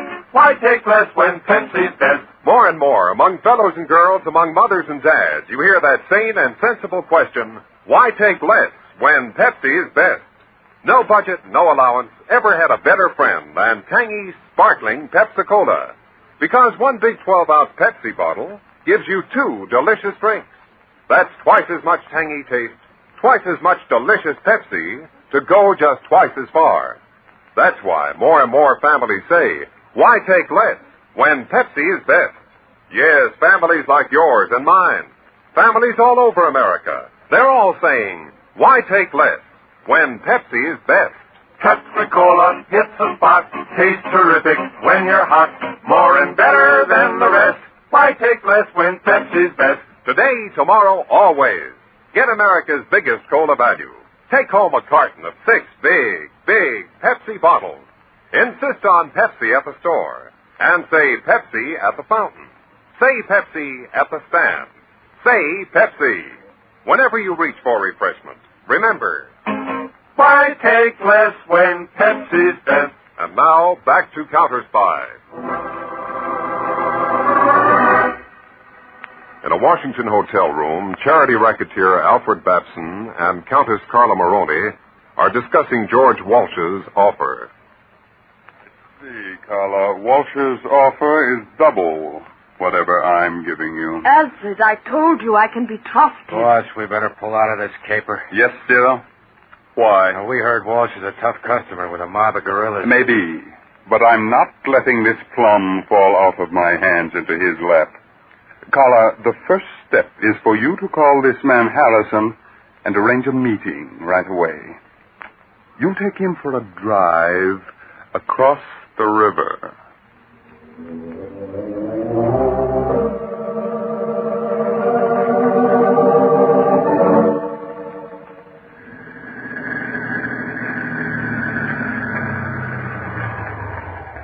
Why park here, Countess?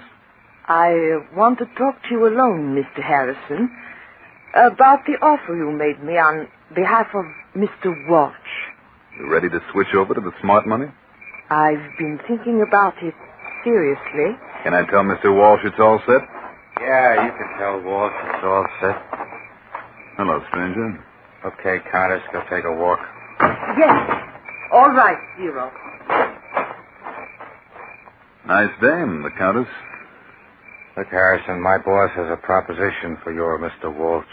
And what's the gun for? Just to make sure you listen.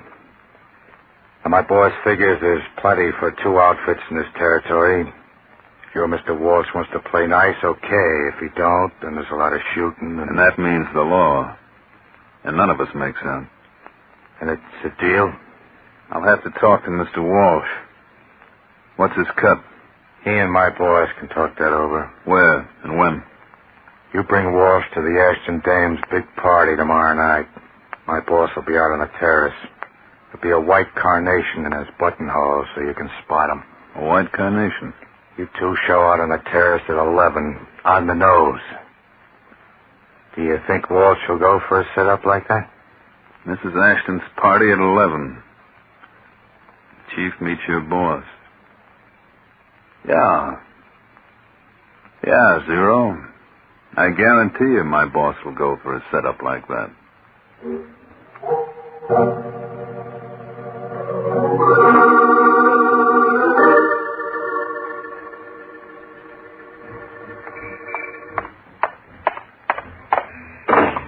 All right, Zero, get going. What took you two so long? Boss, I told you on the phone I closed the deal with Harrison, and I took him to where he could get a cab back to Washington. And Zero had to pick me up again. After all, this is my car. Very well. You keep driving around a while, Zero. This is the safest place to talk. Has something new gone wrong, Alfred? No, but I'm sure Walsh will try everything to put me out of the way. But this time, Carla, he's meeting his master. No, Alfred. No more murders. I want to get out of this. Carla, there's only one way out of this for you. The way Paulson took. Now, Zero, about the plan. This is to be timed to the split second. At Mrs. Ashton's house, there's a set of French windows which lead from the drawing room out to the terrace. Carla, at exactly 4 minutes before 11, you will go into the drawing room and switch on the lights. Yes? I want Walsh and Harrison silhouetted plainly against those French windows. I see. There's a row of bushes at the rear of the garden 100 yards from the terrace. I'll jockey Walsh and Harrison into position in front of the window. At 11:01, I light a cigarette. Zero, that will let you know you have exactly 2 minutes to get ready. I'll be ready. At 11:03, my alarm will go off. You won't hear it, Zero, so keep your eyes on your own watch. At 11:03, you fire with the telescopic sight. 1 shot for Walsh, 1 for Harrison. And remember, both of you, timing is everything.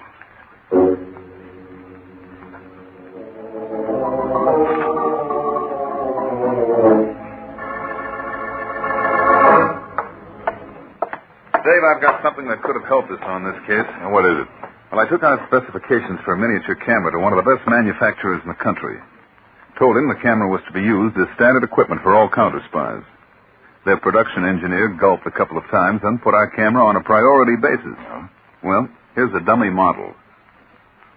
Hey, Peters. This certainly is a honey. Mm-hmm. Simple to operate, sturdily built, and films can be bought anywhere. The manufacturer really did himself proud. He's even going to use a faster lens for one thing, and the camera will be lighter in weight. When can we get these in quantity? I'll phone him you're okay. He'll start deliveries right away. Do it. It's too bad we couldn't use one of these cameras tonight on this Babson case, Chief. It'd be just the thing. Yep, I'm sorry, Peter. But make your phone call and let's go. We've got a bit of a ride out to Mrs. Ashton's house in Chevy Chase.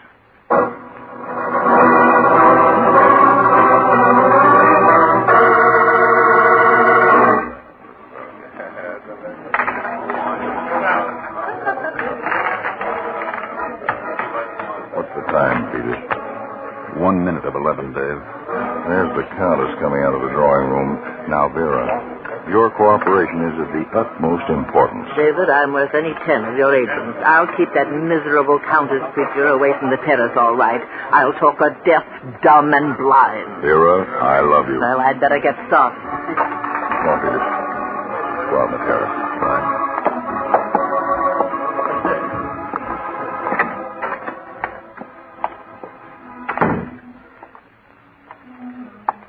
Down there by the French windows, Dave. That must be our man. Oh, white carnation in his lip now. Pardon me. No? You have the time? Why, yes. Just 11. We're on the nose, as Zero said you wanted it. You, Harrison? That's right. This is my boss, George Walsh. Walsh, it's a pleasure. My name's Alfred Babson. Babson, the pleasure's all mine. Chief's been looking forward to this meeting, Mr. Benson. Yes. And now, Babson, I'm sure I'm going to get just what I came for. Walsh, haven't I seen you someplace before? I've been seen a lot of places before. Cigarette ball? No, thank you. Harrison? Thanks. Lion? Mm-hmm.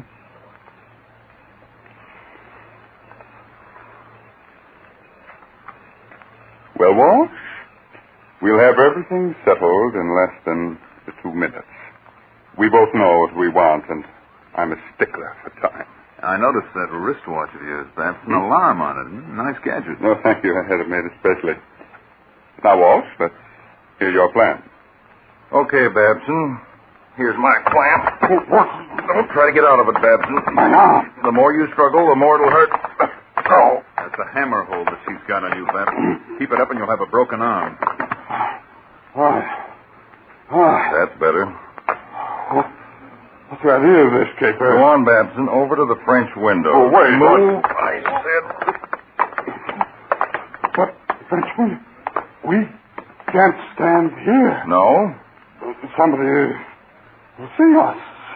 We'd better go inside. We'll talk right here, and you've got only 60 seconds left. 60, Babson. Only 60. You're right in front of me, Babson. When Zero shoots from those bushes down there, you get it first.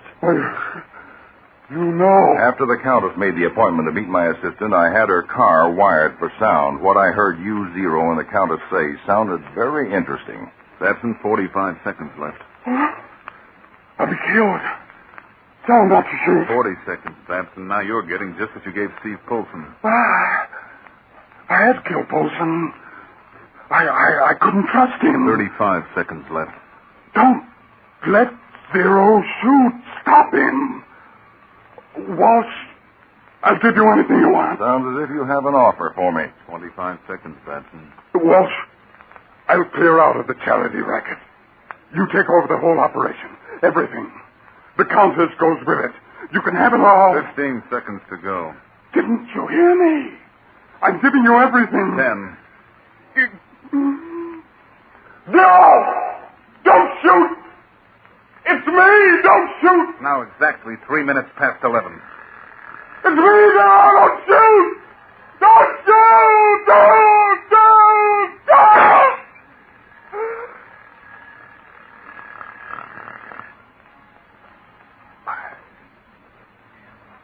Wasn't shot? No. But that shot? Fired by one of my men as a signal let me know that everything down there was under control. But Zero. We got Zero. And with your confession, Babson, the government closes this case. Government? Babson, while your mouth is open in that stupid gate, keep it that way.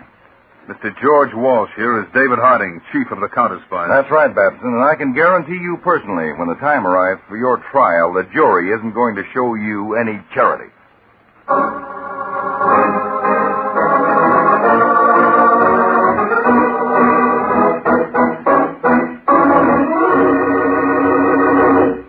When your friends drop in, be generous, but be thrifty, too.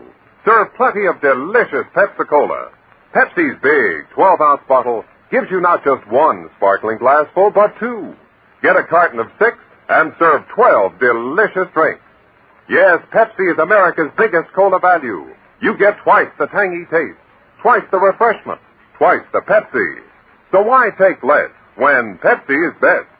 Whenever you reach for refreshment, remember, Pepsi-Cola hits the spot. 2 full glasses, that's a lot. Lot more value, lot more zest. Why take less when Pepsi's best? Tune in every Tuesday and Thursday, same time, same station to Counterspy. Listen on Thursday for the exciting Counterspy case of the high-class hijacker. Bottle of chloroform, drops of green oil, and eyes without a body, the result is unpredictable. Add these ingredients to a clever and dangerous underworld operation, and the result is action. That's our case for next Thursday, day after tomorrow. I invite you to be listening for Case of a High-Class Hijacker on Counterspy.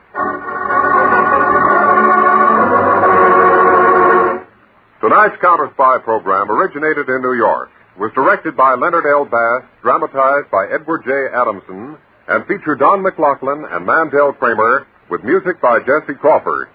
Counterspy is a Phillips H. Lord production for Pepsi-Cola. Enjoy some Pepsi, ice cold tonight.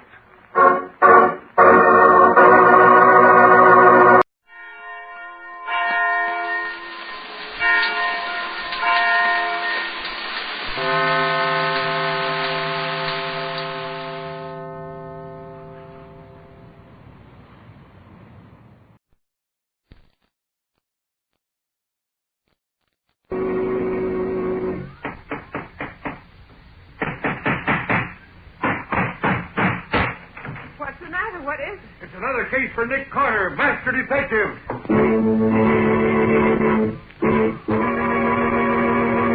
Yes, it's another case for that most famous of all manhunters, the detective whose ability at solving crime is unequaled in the history of detective fiction. Nick Carter, Master Detective. Presented by the three great home brighteners, Linex Clear Gloss, Linex Cream Polish, and Linex Self-Polishing Wax.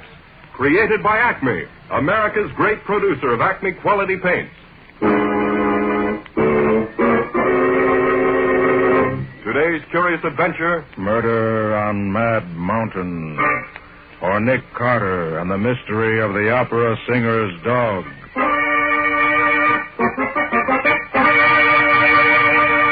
In just a moment, we'll hear how Nick Carter solved the mystery of the murder on Mad Mountain by the aid of a dog lost in the snow. But first, let me tell you something. You and your family take pride in your home, of course. That's why you keep it bright and sparkling with Chemtone, the miracle wall finish that brings new beauty to your walls. With Linex Clear Gloss, the transparent finish that gives lustrous, durable protection to every wood and linoleum surface in your home. Linex Clear Gloss, a favorite in thousands of American homes, flows on easily without brush marks, drying to an attractive gloss that wears and wears and looks beautiful for a long, long time. What's more, it resists damage by hot grease, boiling water, fruit acids, perfume, even alcohol. And Linex Clear Gloss keeps dirt on the surface so that it's easily wiped away. Keep your home looking lovely with Linex Clear Gloss. Available at your paint, hardware, or department store. Headquarters for all three great Linex home brighteners and Chemtone, the miracle wall finish that dries in 1 hour. And now for today's mysterious adventure with Nick Carter.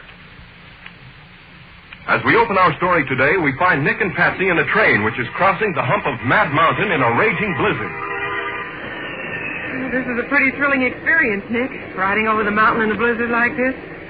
We're just as snug and cozy inside the train here as if we were in our own homes. It may be thrilling, Patsy, but it's pretty dangerous, too. Dangerous? What's dangerous about it? Well, up here on Mad Mountain, there's always the danger of a snowslide sweeping down on us and pushing the whole train down into the canyon. Or we could run into extra heavy drifts and get stalled. In fact, that's where Mad Mountain got its name, and the trouble it's always caused the railroad. Well, I don't care. I'm enjoying it just the same. Wonder how much behind schedule we are. Here comes the conductor. I'll ask him. Oh, conductor? How late are we going to be? Well, I can't tell you, miss. Depends on how long this storm keeps us. Say, conductor, didn't you used to be on the New York to Miami run in the Pennsy about 10 years ago? Why, yes, I did. Left there 11 years ago next March. I thought so. Used to ride with you often in those days. Is your name Bonner? Robert Bonner? Gosh, what a memory. Sure, I'm Robert Bonner, but I don't remember you. Takes a detective's trained mind to remember names and faces, Mr. Bonner. Nick's a great one for that. Nick? You don't mean you're Nick Carter? Guilty in the first degree. Well, don't that beat all? After 11 years. I would say, Mr. Carter, I'm sort of glad you're riding with us this trip. You want me to help you find the tracks again if the train runs off them? It ain't the blizzard I was thinking of, bad as it is. That opera star we got hitched on the rear of the train. You mean that private car we saw at the terminal belongs to a real opera star? Who is she? Her name's Pauline Hall, and she's a stuck-up, highfalutin queen of them all. Well, why are you worried about her? Well, after we hitched her car on, I went back to see if everything was okay. Orders, you know. Sure, I know. Well, out she comes wearing more jewels than the Russian royal family. She waves her hand at me and she says, "Conductor, please see that no one is permitted to enter my car at all. I'm not to be disturbed before we get to Sacramento in the morning." That fuzzy little chow dog of hers stands there blinking at me. Collar around his neck studded with diamonds. Well, a chow is a high-class dog, Mr. Bonner. And then, as if there ain't enough trouble for me trying to keep everything straight around here with a blizzard blowing down my neck, I get this telegram from the chief. Says I gotta take care of the dame and her sparklers as if they were my own. Says the stuff she's carrying is worth about $100,000 cash. That's a lot of jewels to be lying around loose. Maybe she won't be disturbed in Sacramento in the morning either if that dumb engineer of ours don't use more sand. We was an hour behind crawling up the other side. Now we ain't even crawling. Why, Nick, we stopped. We aren't moving at all now. Sounds as if we're in trouble. Yes, sir. We are in trouble. Engineer's whistling for a flag man. You got to get him out fast. Won't he like that on a night like this? What do you need a flagman for up here in the mountains? Well, the second section, this train's right behind us. In this snow, she could plow right into us before she knew we were here. Hey, Carney, wake up, you. What's the matter now, Bob? Get your flag and get going. We're stuck. Oh, look, on a night like this... There's no time to argue, Carney. Now, you get ready and start on your way back. And you'll be sure to get back a full half mile, too, before you set up your flares. Be watching, so shake it up. I suppose I gotta climb out and wade around that Opera Star's car. She won't let me go through. You bet she won't. When you go by her car, don't cuss so loud you wake her up either. I don't want to be hauled on the carpet for disturbing her nibs. Snow must be up to my waist by this time. Yes, and watch out you don't fall over into the canyon. There ain't much room to spare between the track and the edge of that cliff, you know. Of all the doggone dirty jobs on a railroad, this being a pleasure. He doesn't look very happy. No, and I ain't very happy either. That doddering old throttle pusher up there in the cab was a real he-man. We wouldn't be stopping for a little snow. Well, ain't nothing to do now but wait. Hope the second section don't jam into us.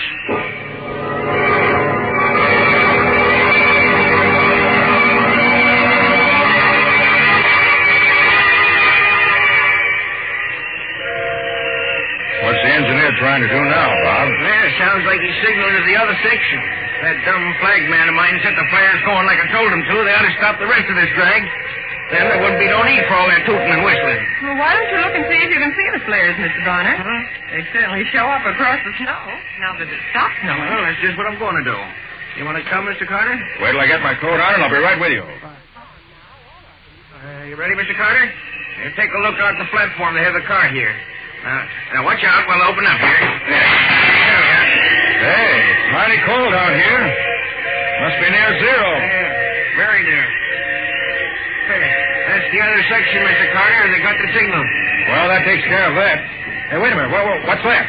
Good gosh, it sounds like... It is. That's an avalanche. Look out. Sounds like a big slide. Yes, sir.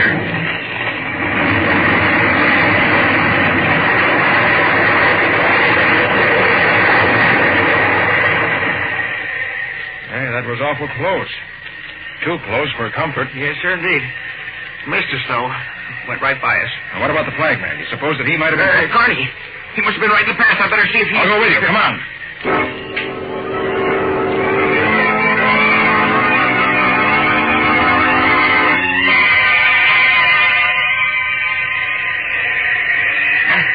Now, once you step along this edge of the canyon, Mr. Carter, 1,000 feet drop to the state highway at the bottom. Don't worry. I'm watching. And look at the Queen's car here. Not a light in it. Not a peep out of the old girl. I'd have thought the noise of that slide would have woken the dead. Didn't you say she had a maid and a porter with her, too? Funny they're not awake. Yeah. Probably she's got them both so scared. Don't dare make a sound while she's asleep. The dog, too. Didn't hear a peep out of him either. Hey, Bob, look ahead there. That slide cleared off a place about a quarter-mile wide. Yes, sir. Only missed us by about 100 yards. Wait a minute. I've got my flashlight here. Let me see if we can see anything of Carney anywhere. Thanks, Mr. Carter. There ain't no use looking for him. Not after that. Here, listen. I don't hear nothing. There it is again. And it's down there over the edge of the canyon. Here, flash your light down there. See if it... I can't see a thing. Must have... Hey, Bob, look there. The flagman. Carney. Yes. Caught in that little tree down there. Must be 50 feet down the side of the slope. What's he doing down there? He must have slipped and fallen over the edge on his way back. Yeah, but that's not Carney making that noise. No, it isn't, but I can't see anything else down there that's making it. No wonder they named this Mad Mountain. Well, go get a couple of porters and some rope. All right. We'll have to get Carney out of there quick if he's still alive.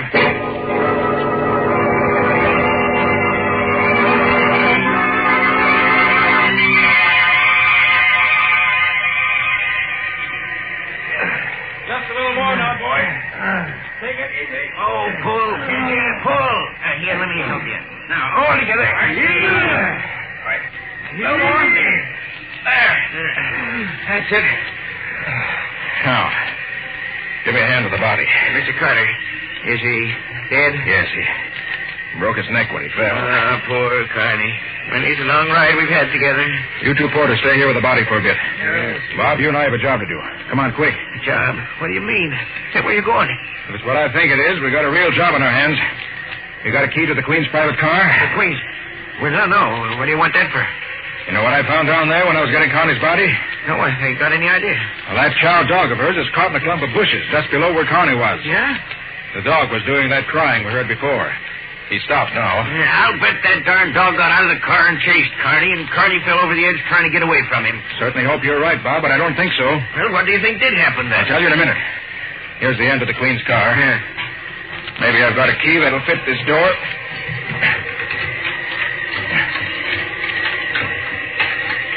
Now, they have a special lock on it. I can't wait to take it now. Watch out. You can't go busting into private cars like that. We can this time. Now I can unlock it from the inside. Well, what do you think you're going to find in here? Come on in. Shut the door. All right. I don't see what... Look here, Bob. Look. Hey, what are those stains on the rug there? That ain't... Hey, what's that? I came from in here. Oh, that's her porter all tied up. Yes. And he's been drugged, too. Well, I don't understand. I thought so. See there? Oh, look at all that blood. Yes. And the Queen put up quite a struggle for her life, but she lost. Well, I'll say there was a fight here. Look at this room, everything upside down. Yes. Everything valuable gone. Nothing left but some toilet articles. Where's the maid's compartment? It's over here. Oh, gosh almighty. She's dead, too. Strangled to death, looks like. Those purple marks around her neck couldn't mean anything else. Oh, what a smell. What is it, Mr. Carter? It smells like perfume. Yeah, see there? Broken perfume bottle. Got smashed in the struggle. Whew. The smell is so strong, it's sickening. Oh, I'm going to catch it for this. What's in the other compartment? I wouldn't know. I just hope it ain't more bodies. Well, we'll see. Aha, just as I suspected. See those cigarette burns on the dresser and the empty bottles? 2 men hid in here, waited until the time was right, then killed the Queen and her maid and stole the jewels. How do you know there was 2 men? 2 different brands of cigarettes here. Oh, yeah. Hey, where do you suppose they got aboard? Probably hid in here before the car left the junction. Well, do you suppose they're still on the train? See if the front door of the car is unlocked. Oh, sure. Yes, Mr. Carter, it's not locked. They probably went out that way, and are somewhere on the train now. Bob, they must have figured that nobody would enter this car before it reached Sacramento. Uh-huh. They were all set to drop off at one of the way stations before that. But undoubtedly, the snowslide interfered with their plans. And in this deep snow, there's no place they could go without being in danger of their lives. Yes, I feel sure they're still on the train. Well, can you find any clues to tell us who they are? Well, I hope so. Well, could you take some fingerprints, maybe? It would take too long to fingerprint everybody in the train. No, we've got to find some other way to do it. Yes, but how? I don't know yet. Oh. But I think I have an idea. Well, what do we do now? Bring Connie's body in here. Let the passengers think he was killed in the slide, but don't let them know he was murdered. Murdered? You say Carney was murdered, too? I thought you said his neck was broken. It was. But the back of his head was crushed in, too. And that was no accident. Oh, poor That's Carney. what led me to believe that there might have been trouble here in the Queen's car. Bob, as I see it, the Chow made trouble for the killers when they started their work. So they took it outside to get rid of it, but they ran into Carney. They killed him and threw him and the dog into the canyon. And that so long as the killers think that Carney and the dog are both dead, we'll let them keep on thinking so. At least until I can rescue that Chow. Are you crazy, Mr. Carter? That mud ain't worth risking your neck for. No. I have an idea. Maybe he can tell us who the killers are. Oh, what the heck? Chows can't talk. I have an idea. Maybe this one can't. At least I'm going to find out anyway.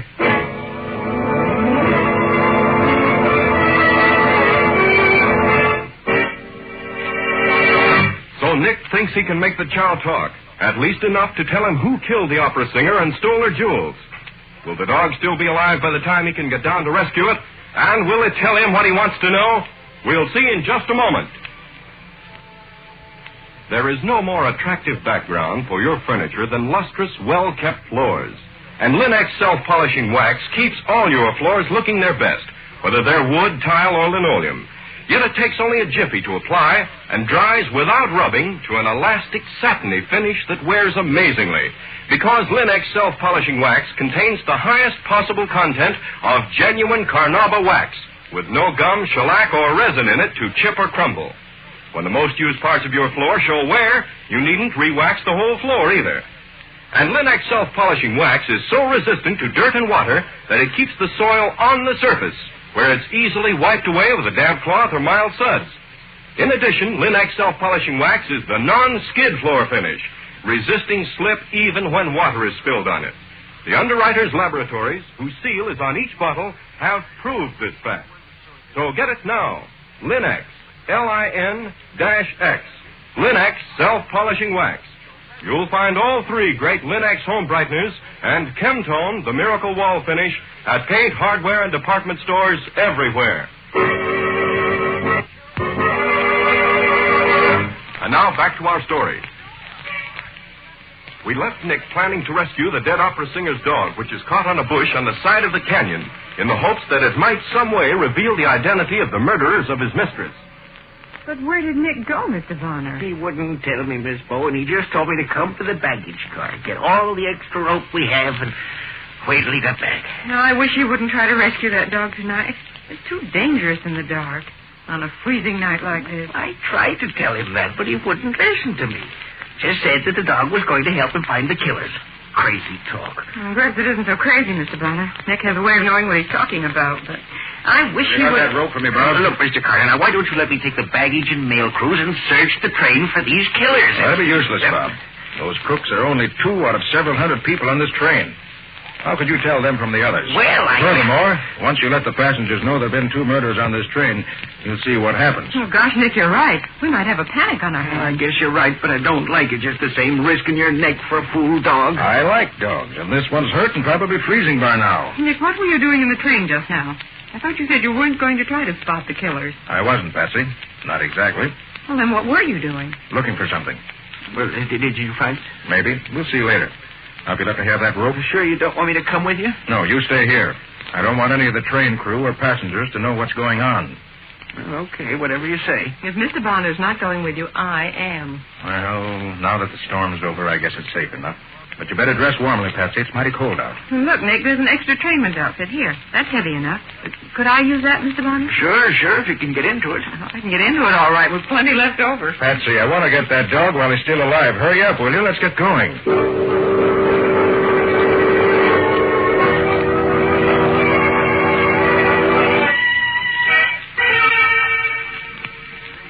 I'm glad that wind died down.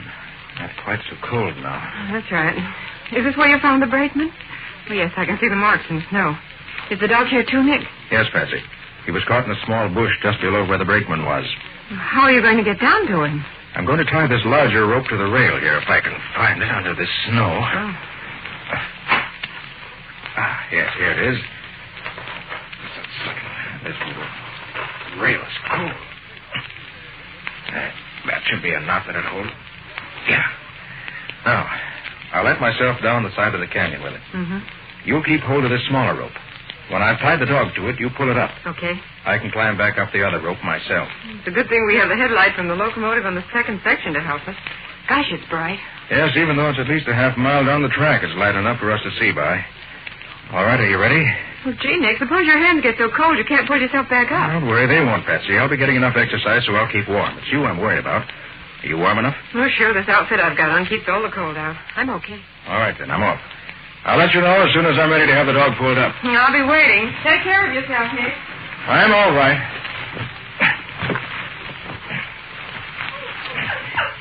Careful, Nick. Here he is, Patsy, and he's still alive. Oh, good. Oh, poor little fella. All right, steady, Billy. We'll have you up where it's nice and warm in no time. Here we are. Now, let's put this little rope around your belly. There we are. Hold still. There. Now, tie it around your forelegs so it won't slip. There. I don't want to lose you now. You're too valuable to me. You ready, Nick? Just a minute. Here, take it easy, will you? You'll be all right. There we are. Now we'll have a nice ride. All right, pull him up, Patsy. Careful. Okay, coming up. I'll just pull myself up with you so I can keep my eye on you and be sure you won't slip out of the ropes. Don't fight it, boy. Don't fight it. Easy now, easy. You okay, Nick? Yes, we're both coming along all right. Oh, the poor little fellow. He must be frozen. It probably is. There.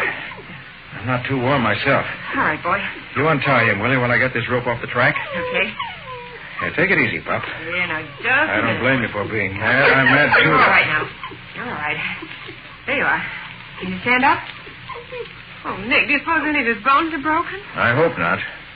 Here, let me see. think he's just suffering from exposure. He's hardly more than a pup. Oh, I'll carry him back to the dining car. We'll get the chef to fix him something hot.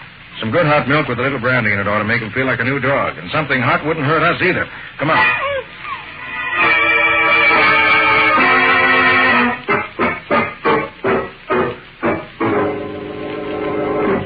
Oh, look, Nick. He feels much better than he did. Why, he walks around almost normally now. Yes, a little something warm to eat fixed him. Here, and that rub down you gave him.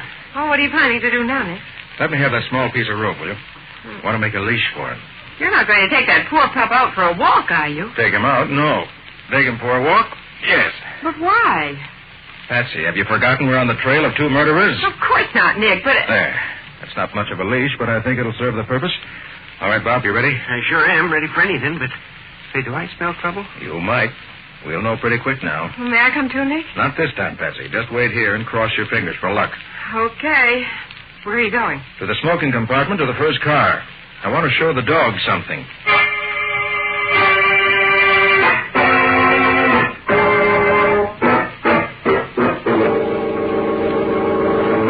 Easy now, Bob.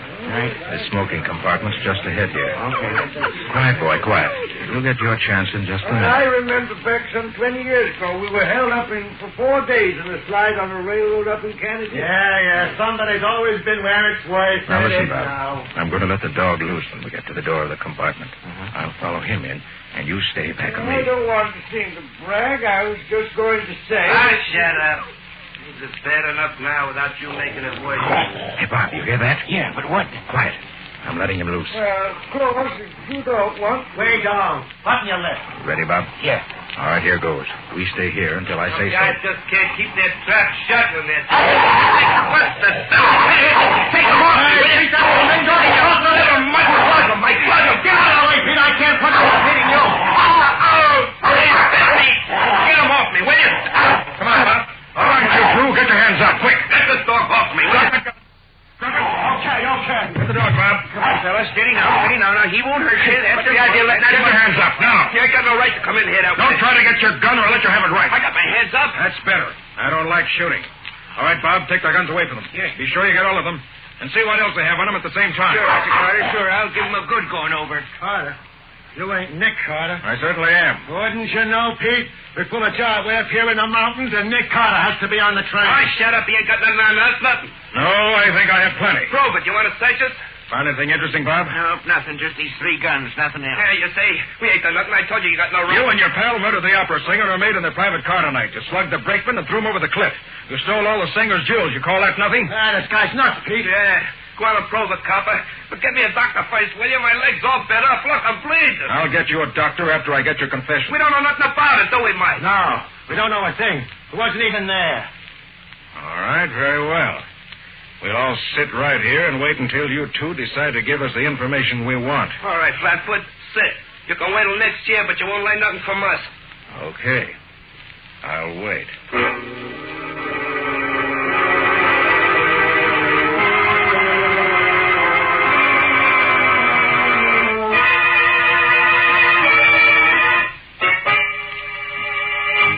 Oh, look, copper, I gotta get a doctor. Hey, Bob. Huh? You know how quick hydrophobia sets in after a dog bites? I know I don't. Pretty quick, I think. Let's see. If I remember correctly, there's no cure for it after it does set in, is there? Well, sure. Don't believe there is. No cure. Oh. How long would you say it is since the dog bit Pete here? That must be about 10 minutes now, I'd say. 10 minutes, huh? And it only takes hydrophobia about 5 minutes. Yeah, all right. I'll tell him. Get me a doctor. You'll get a doctor when I get your confession. Okay. We killed him, Mike and me. We hid in the old dame's car before I left the yard. Where are the jewels? We made a bundle out of them and then threw them clear off the cliff. They're down near the state road at the bottom. Get me a doctor. Will you? I'm dying. You're not dying. Not yet. Yeah, I am. I got hydrophobia, sure. Get a doc, will you? You're a fool. You can't get hydrophobia from a dog bite unless the dog has hydrophobia before he bites you. And this dog is as clean and healthy as a dog could be. You're no more danger from those bites than I am. You mean I ain't going to get sick from the bites? Not in the slightest. Hey, check this. Dirty double-crossing right out of... You ought to keep quiet. Bob. Yeah. See if you can find a doctor. And take the dog back to Patsy. He's done a good night's work. And bring some rope to tie up these cheap thugs. Sure, Mr. Carter. Come on, Pooch. Come on, fella. Come on. I beg your pardon, Mr. Carter, is it? Why, yes. Hey, where are you? I'm here under this seat.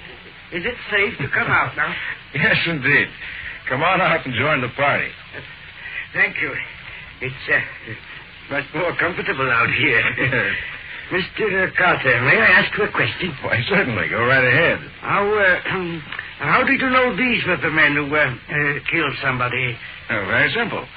When I walked through the train a while ago, I noticed that the tobacco smoke in this compartment was scented heavily with perfume. Perfume these thugs got spilled on them when a bottle of perfume broke in the opera singer's car during the fight. Oh, that is wonderful, Mr. Carter. Wonderful. Well, I couldn't be absolutely positive just from the perfume. And I couldn't know which of the 6 men in the compartment were the ones I wanted. And knowing that the men were armed, I had to be sure. Yes, of course. So I brought the dog in here, knowing that a chow would never stop hating the men who killed his mistress. And he supplied me with the additional evidence I needed. Then it was a very simple matter, as you heard, to get their confessions. And the jewels, will you get those too? I shall notify the state police as soon as I can contact them. The snow slide and the marks I made going down the side of the cliff after the dog will mark the place closely enough. That's wonderful. That dog's a smart dog, isn't he? Well, a lot smarter than these 2 crooks. He'll never go to the electric chair. That's more than I can say for them.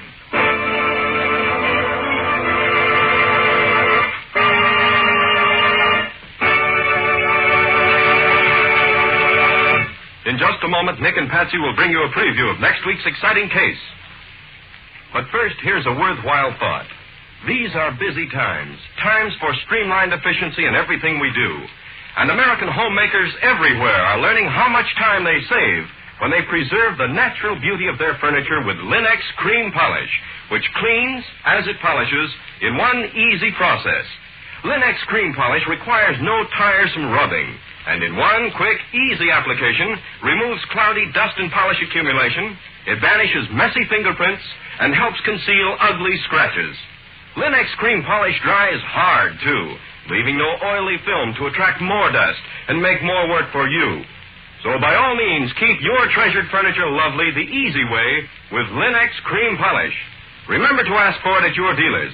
If he hasn't received his supply of the 3 great Linex home brighteners, he'll probably have them soon. Ask him to save one or all of them for you. Acme will see that he gets them, and you get them, as quickly as possible. And now let's hear from Nick Carter himself. How about it, Nick? What thrilling story are you going to tell us next week? Well, next week, Ken, I'm going to tell you a simple little story which begins when the milkman arrives at a customer's house to find the young wife tied up in the kitchen of her home and her young husband shot to death in his bed. The local sheriff couldn't seem to make head nor tails out of the case. But when Nick took hold, he picked up a small clue here and another one there and got the right answer. An answer, I may say, that was somewhat unexpected. Is it an exciting case? Well, tracking down a murder is always exciting to me. Well, what do you call the story, Nick? I call it the 2-pillow murder. For the mystery of the milkman's discovery. And that's all for now. So long, everybody. So long. And so long to you both, Nick and Patsy. We'll be looking forward to seeing you again next week.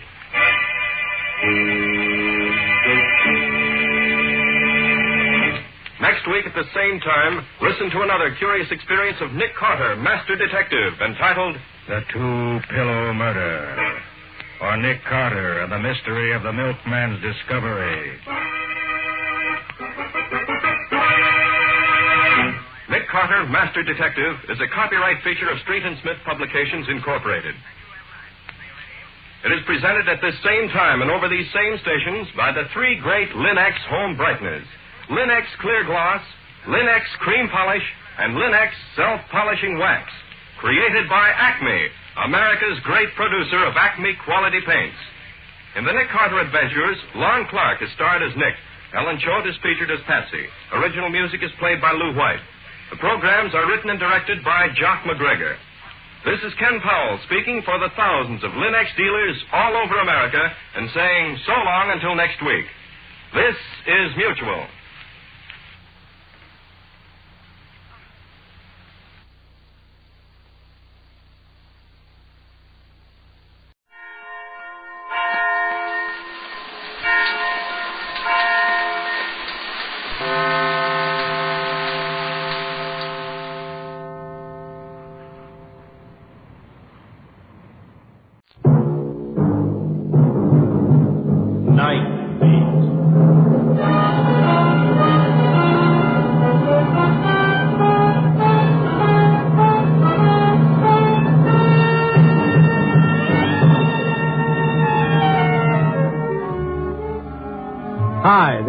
Randy Stone. I cover the night beat for the Chicago Star. Stories start in many different ways. This one started with a secret that ended with the river.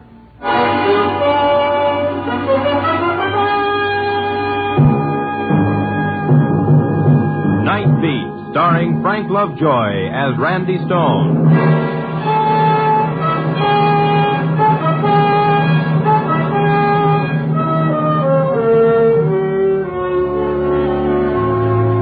To most people, nightlife in Chicago means slumming in the honky-tonks, a fast tour of the taverns, or a ringside table at the Chez Paris. To me, it's more than that. Nightlife is made up of the stories that happen in the lives of ordinary people that wouldn't happen in the light of day, and I've got headlines to prove it. It's the time when darkness can hide the ugliness of dirt and misery, or the gloom can make it worse. Those same shadows that are a big help to Cupid can be a cover for crime. And some little thing that today caused fear, tonight can build into despair. This was a night for driving, cool and clear with a suggestion of spring. It was dusk when I started what I intended to be a short drive, but it was late when I turned back to town. I hadn't spotted a story and none had caught up with me. At Oak Street Beach, where Lakeshore Drive turns and Michigan Avenue begins, I kept kidding myself that I could find the story on wheels and headed to the paper to park my car. I was just approaching the bridge when I saw the girl, standing on the rail, her arms held rigid at her sides. I jammed the brakes and stopped within 20 feet of where she stood, and then, as I opened the door, she jumped. Hey! I ran to the rail and vaulted over into the icy river. The girl was nowhere in sight. Hello! And then she came up so close that her shoulder brushed against me. I grabbed her and started for the bank. Let me alone. Let me alone. Look, lady, let's get out of the water. Let me alone, please. Please let me alone. You know what they teach in life-saving? If the victim resists, no one has to get rougher. Come on. No. A little farther. A little more. There. Now climb up. No. Climb up. There, that's better. Why did you do it? Why did you do it? They know. You know what? What are you talking about? They know my secret. They know my secret. You can tell me about it in the car. Looks like I'm going your way. We stumbled up the bank and onto the bridge. People were starting to gather at the rail. I put the girl in the front seat of my car and I pulled away fast. I hated carrying this girl. The girl huddled over against the door, shivering. She didn't make a sound until we crossed the bridge. And she began to cry.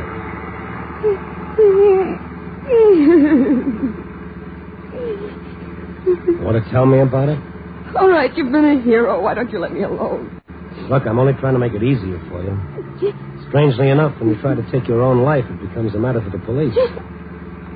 Oh, no. Does that frighten you? I don't want to see the police. And they want to see you? Why don't you mind your own business and leave me alone? I want to help you. No one can help me. No one.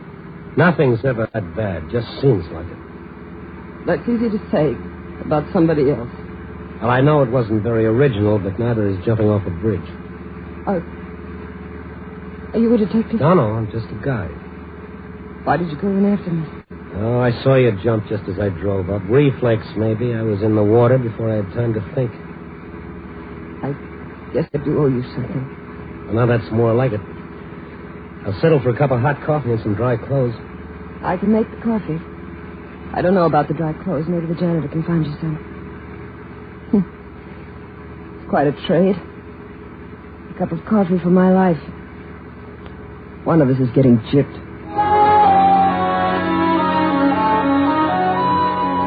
She talked after that, and I could tell it was to keep me from asking questions. I couldn't make her out. If she was still angry, she didn't show it. It was a reaction I'd never seen before. She wasn't happy or unhappy. It seemed more that... Well, did you ever see anyone who was resigned to living?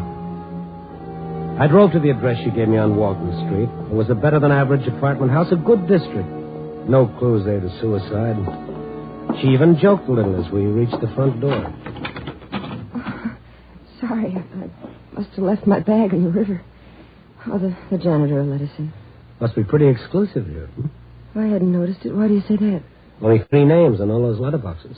Well, that's all there are. Wanda Rhodes, that's me, and Miss Henrietta Dietz. Etta lives across the hall.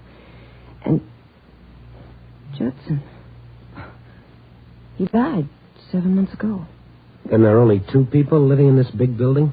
Well, there's the manager, but he's hardly ever here, and the janitor. Well, maybe you haven't heard there's a housing shortage in Chicago. Don't tell me the house is haunted. No. No, I guess not. I don't get it. What do you want? Oh, let us in, Lucky. I lost my key. What happened to you, Miss Rhodes? You're all wet. Oh, she had an accident. She was walking on the pier, and she slipped. Oh, this is... Randy Stone. Yes, he helped me out. Could you find Mr. Stone some other clothes? I need something dry to wear home. I'll bring them back. I don't know. Well, anything will do as long as it's dry. Here's a deposit. If I return your clothes, you can keep it as rent. Well, all right. Walking on piers at night, bringing home strange men, borrowing clothes. Are you feeling better? I'm beginning to, Mr. Stone. Randy, All right, Randy. Let's get that coffee, huh? all the comforts of home. What is it, Wanda? What is it? Look, in lipstick on the mirror. I know you're sick. Oh, it's there. All right, easy, baby, easy. Sit down here with your back to it. That's better. Now, what's it all about? I can't tell you everything. Well, tell me what you can. It'll do you good. Oh, all right, I'll try. At first, it was typewritten notes. What do they say? That. I know your secret? Yes. Go on. The first one was yesterday. No, the day before. It was slipped under the door. Wasn't signed, of course. Oh, no, none of them were. How many notes have you had? I don't know. They were everywhere under the door in my mailbox. I even found one in the laundry. Say anything about it to anyone? Oh, no. Not to you. Oh, you don't understand. Yeah, I think I understand. Who else knows about this secret? No one. No one here in Chicago. What else happened other than the notes? There were the sounds. But I can't be sure about that. What sounds? I may have imagined it. The notes got on my nerves, I guess. I began to hear things, boards creaking, footsteps. I'd hear something outside in the hall. When I'd open the door, there'd be nothing there. Imagination can do strange things. I tried going out to get it off my mind, but that made it worse. I dreaded coming home. I knew what I'd find. You let those notes strike? Then there was the phone. There was no mistake about that. That began late this afternoon.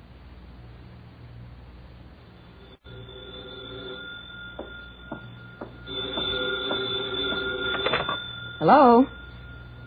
Hello? Hello? Hello?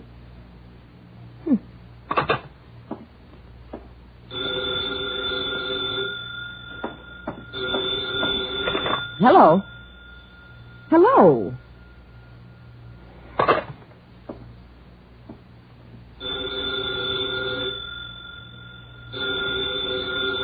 Hello, who is this?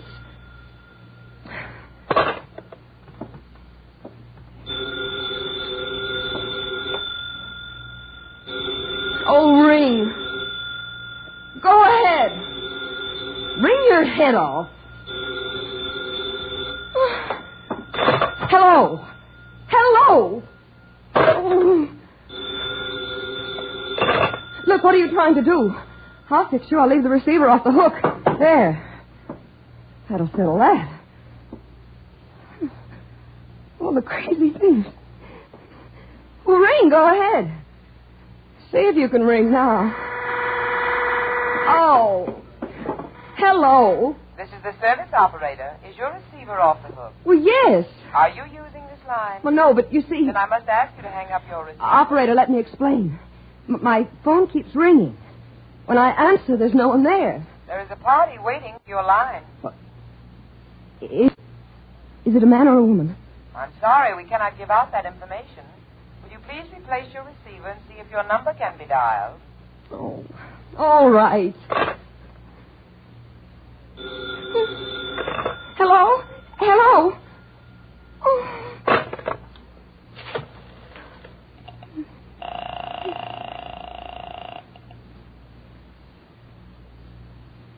Number, please. Oh, I want the service operator, please. I will ring the service department.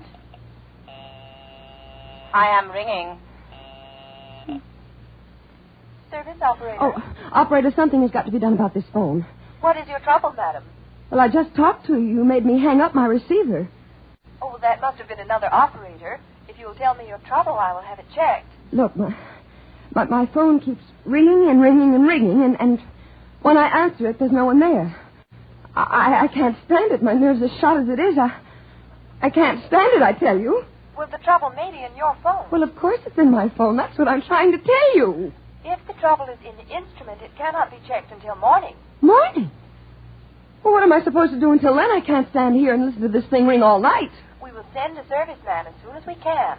Yes, you just do that. But until he gets here, this receiver stays off the hook. I'm sorry, madam. You cannot do that. Why not? You just see if you can stop me. I'm sorry, madam. You cannot do that. Who does she think she is? Oh, hello. This is the service operator. What do you want now? Is your receiver off the hook? Yes, my receiver is off the hook. You know it is. I told you I was going to leave my receiver off, and that's what I'm going to do. I'm sorry you cannot do that. Can't I? Well, who's going to stop me, I'd like to know. Your number is on a 4-party line. When your receiver is up, it stops the service on all the lines. I must insist that you replace your receiver. And what will you do if I don't?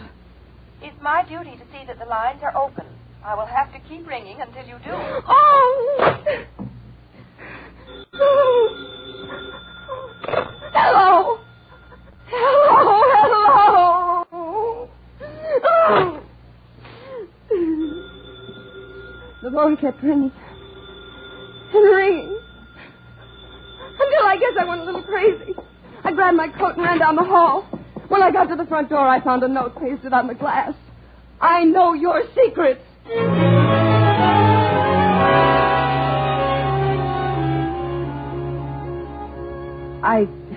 I don't know just what happened after that. I remember running and that cold water. Is there someone who would really want to harm you? Yes. I don't know. All right, we'll see.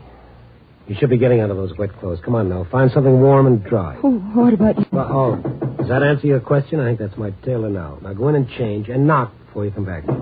Yeah, just like that. Oh. Here's some clothes. Oh, you must be the man from Sears. Hmm? Oh. What's that?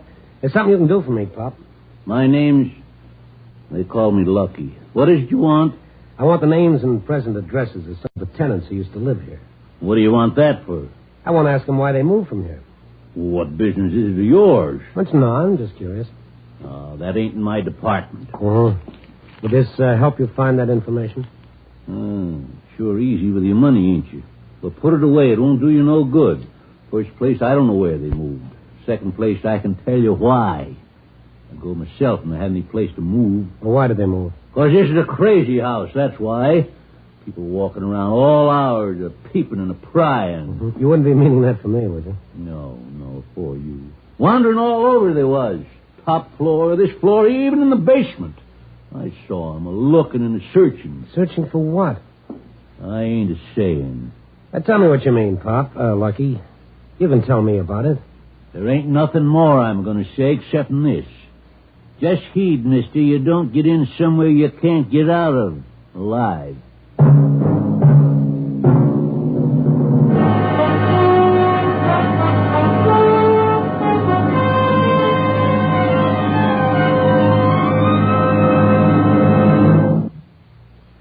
You are listening to Night Beat, starring Frank Lovejoy as Randy Stone.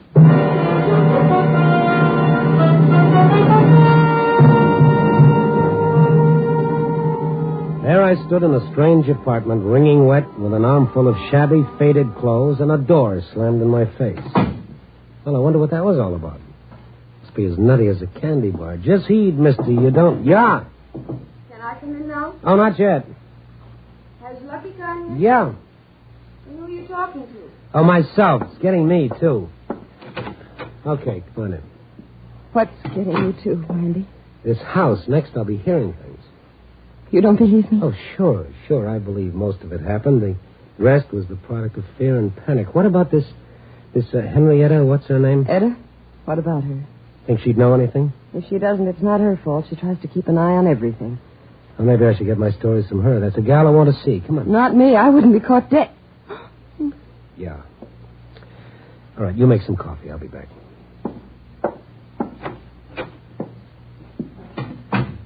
I stepped across the hall, rang the buzzer. There was no answer. I rang again several times. I knocked, and I waited. And then I heard it. Sounded like someone in trouble, someone moaning. I put my shoulder to the door. At the same time, I tried the knob. The door opened to my touch, and I almost fell into the room. There in the center of the floor swayed a little white-haired lady, and she was singing. In her hand, she held a typewritten note. When she saw me, she smiled pleasantly. Hello? I'm sorry to break in like this. I rang. Well, come in. I see you got a note, too. What? That note. This. Oh, yes, isn't it exciting? Here, see? I know your secret. What? I know your secret. Speak up, young man. Don't be afraid of me. I know your secret. Oh, you do? Then you must be the one who sent this. Do you have one? Oh, dear. Just a minute while I fasten my aid. Now, what did you say? Do you have one? You needn't shout, young man. I can hear perfectly well. Now, what is it you want to borrow? Do I have one what? Do you have a secret? A secret? I thought you said you knew. All right, look, let's start over. Now, I walked in. You were holding a typewritten note in your hand which said, I know your secret. I read the note. I did not send it. That clear? Why, yes, it seems so to me. What is it you don't understand? Dietz. Miss Dietz, do you have a secret? Young man, I am 60. That is 58. I taught school for more than 25 years. I am not deformed nor disfigured. There are those who even thought me attractive. Is it so hard to believe that at some time in my life there has occurred one event that could be called my secret? Well, has there? Not that I can think of. I should have known better. All right, thank you, Miss Dietz. I'm afraid you can't help me after all. Well, try. Ask me something. All right, okay. Yes. Once more. What can you tell me about the tenants who were here, the last ones to move? Oh, I can tell you plenty. Now, there was that Mr. Taylor. He was a traveling man, and you know how traveling men are. Mm-hmm. Yes. Then there was that Mrs. May. That one, she spent a fortune on psychiatrists, but that didn't keep her from drinking alone. You know, she would draw the shades. She said it was her eyes. And she would come out for 3 or 4 days. Do you know why they moved? No, I don't. I know where they moved, though. Yes, I have it right here. There, here you are. Thank you, yes, thank you. Now, let me tell you about them. No, thank you, Miss Dietz. I know when I've had enough. Wanda had coffee made when I got back to her apartment. It was strong and hot. Wanda sipped and watched me. I drank 1 cup, and I started on another. See her? Yeah. Why didn't you tell me? I tried to. I feel like I'm playing hopscotch. Yeah, I know what you mean. Oh, this whole thing is out of my line. I'm pulling out of it. Oh, well, that's just dangerous. Now, wait a minute. This is a matter for the police. I don't want the police to know anything about it. And I say that they should. If you've committed a crime and you're hiding, go to them and get it over. If not, they have detectives who can clear this up. No. I haven't broken any law. But there'd be publicity. I've seen it happen before. Pictures, names in the papers. Okay. All right. It's your ball game. We'll play your rules. I'll go see what I can find out from the ones that moved. You are going to help me? Sure, babe, sure. Promise me you'll stay right here, Oh, I won't try it again. Once was enough.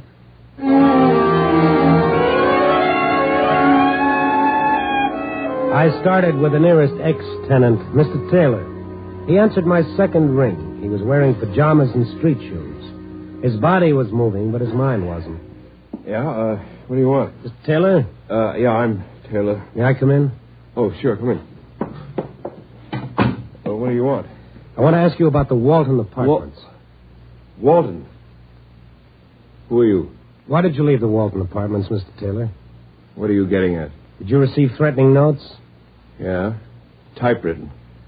What do you know about them? Was that why you left? Because someone knew too much? Take off, mister. I'm not buying. Were there phone calls, too? Calls when no one answered? You don't know when to quit, do you? First notes, then phone calls, now in person. So you're the one. The one what? One that drove you out? Proud of that, aren't you? You're pretty busy with that typewriter and that phone. Well, now I'll take my turn. Wait a minute. You got that wrong. Oh, you're the one that got it wrong, mister. I shouldn't have moved in the first place. I didn't write those notes. Yeah, I suppose somebody sent you. Well, I don't care which way it is. I got a message you can return. Now, listen to me. Listen long enough. I listened to that telephone, remember? I did not do... You want to back out. Should have thought of that before you rang my bell in the middle of the night. I'm trying to help. Help? Oh, it's a new one. I don't know what you want, but this is what you're going to get. Yeah, let me explain. Sure, come back any time. We'll talk about secrets.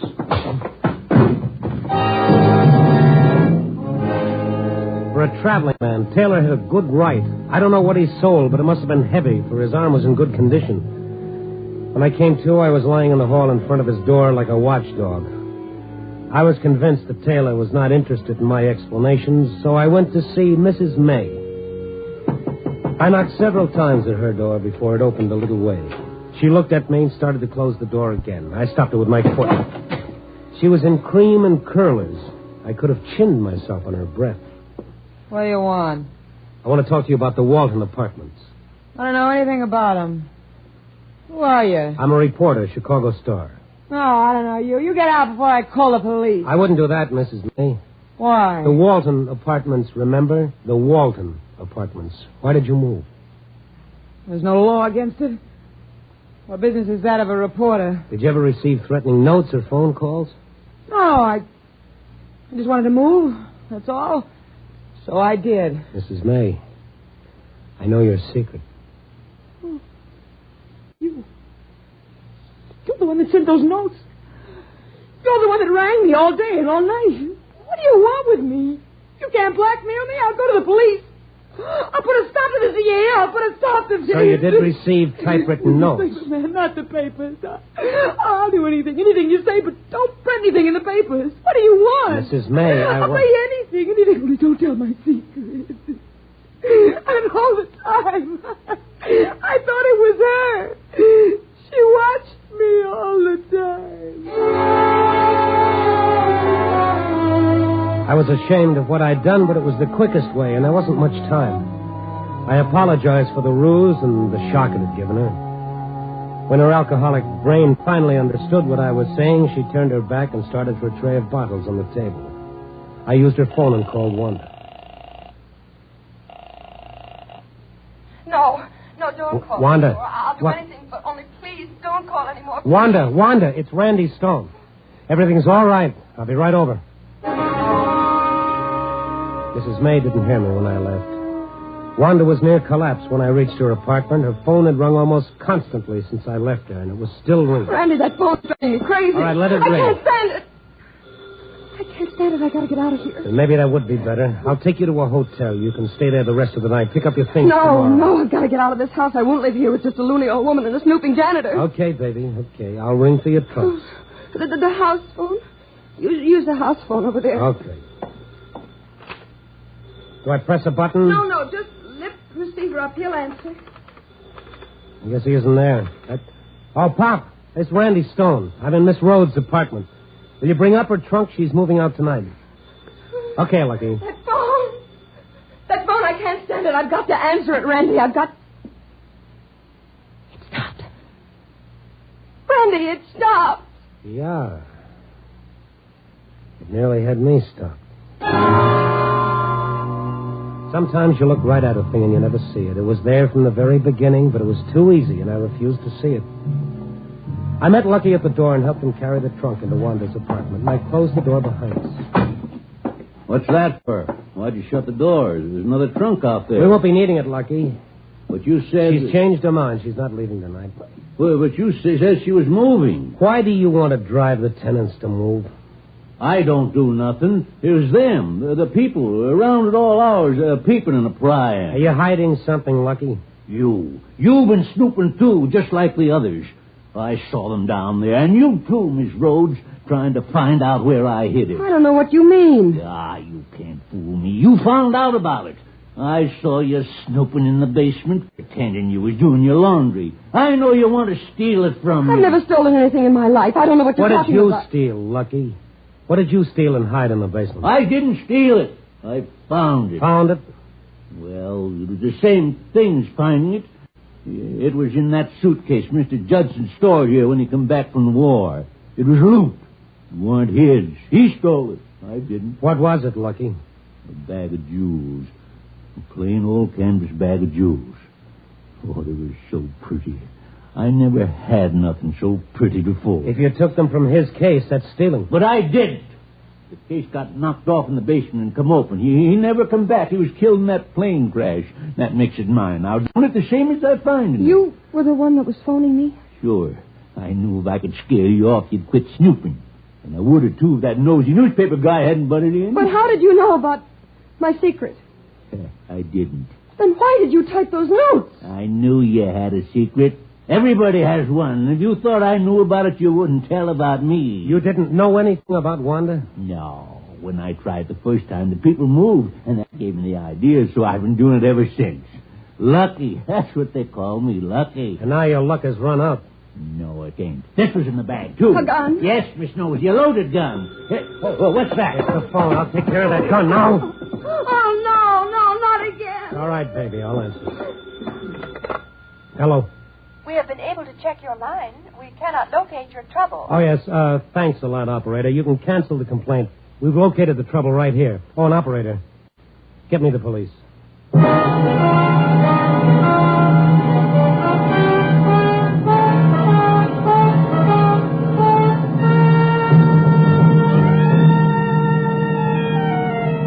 Well, there it is. The story of what can happen when guilt starts eating a man's insides. He didn't intend to hurt all those people, but he did. He just happened to hit a sore spot they all had. And Wanda's secret was something very small, but she'd made it important. That's not so hard to do. You can hold a dime in front of your eye and black out a whole city. Pretty good writer once wrote, "Thus doth our conscience make cowards of us all." Yeah, I guess everybody has a secret, something they'd rather nobody else knew. That is, everybody except you and me. Yeah? Copy, boy.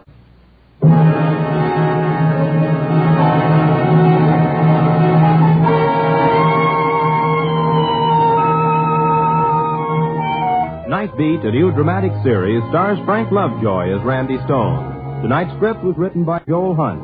Night Beat is edited by Larry Marcus and directed by Warren Lewis. Music is by Frank Worth. The part of Wanda was played by Joan Banks. Others in tonight's cast were Jeff Corey, Martha Wentworth, Betty Lou Gerson, Colleen Collins, and Will Wright. Frank Lovejoy will next be seen in Milton Sperling's production Rock Bottom, released by Warner Brothers.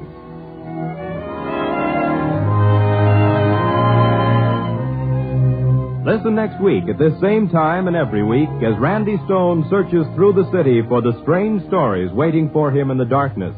The stories that come out of the shadows to find their way into Night Beat.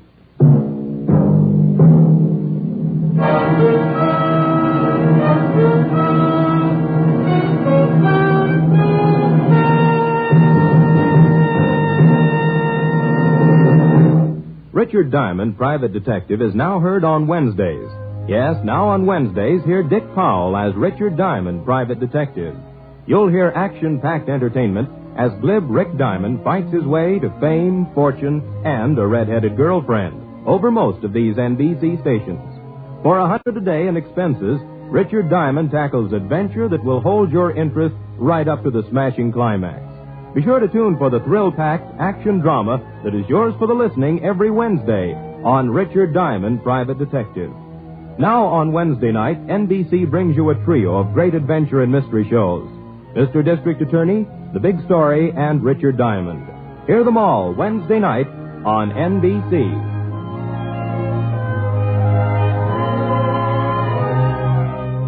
Now it's Brian Donlevy and Dangerous Assignment on NBC.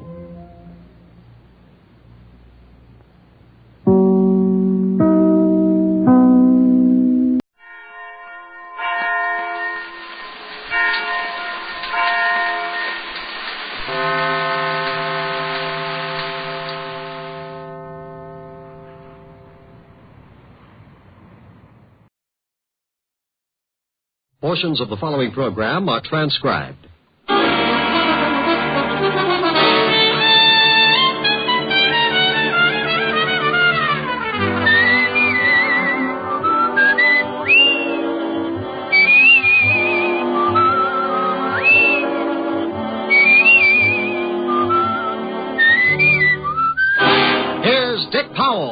Richard Diamond, Private Detective.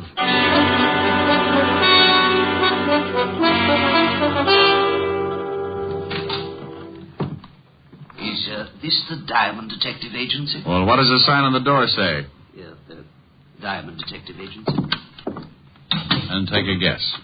Are you Mr. Richard Diamond? It depends. How much does he owe you? Nothing. You just want to speak to him? I do. You come as a client? Yes, I do. You have $100 a day in expenses? Yeah, I do. Then I now pronounce this man and client. Your name, please? My name's Thomas Jason. The stockbroker? You better pay cash. Oh, I'm retired now, Mr. Diamond. And to end this nonsense, here's your $100. Oh, thank you. Now, what's your trouble? It's Carol, my adopted daughter. We adopted her when she was 12, but my wife died shortly after. Frankly, Carol has been trouble ever since. And now? Now, I'm afraid it is no longer a matter of delinquency. Well, there have been several incidents that make me suspect that she's trying to do away with me. Oh, sweet girl. What's her reason? My money. In my will, she is my only heir. Why not change the will? I said I suspected her, but I'm not certain, Mr. Diamond. And you understand, it would be terrible to disinherit her if I am wrong about my suspicions. I simply must be sure before I change my will. She have any idea of your suspicion? Yes. This morning I did speak to her. It mentioned the possibility of cutting her from my will. She flew into a rage, made several terrible threats. Oh? What do you want me to do? I want you to... Oh, excuse me. Diamond Detective Agency, we have the only corpse with the lie-down design. Oh, Rick. Why don't you answer the phone right? Okay, Helen, baby. Diamond Detective Agency, Mr. Richard Diamond speaking. What? See, it throws you. Mr. Diamond. Honey, I'll see you tonight. I got a client. She? He. Good. Aye. You were saying, Mr. Jason, before I was so nicely interrupted. Yes, I want you to either prove my fears to be true or groundless. If I am right, I will change my will, of course. Where do I start? Come to my house at 3 this afternoon. Here's the address. I'll introduce you to my stepdaughter, Carol, as a business acquaintance. After you've met and talked with her, I'll give you what details I have about her threats and actions. Okay, Mr. Jason, I'll be at your place at 3 this afternoon. Good day, Mr. Diamond.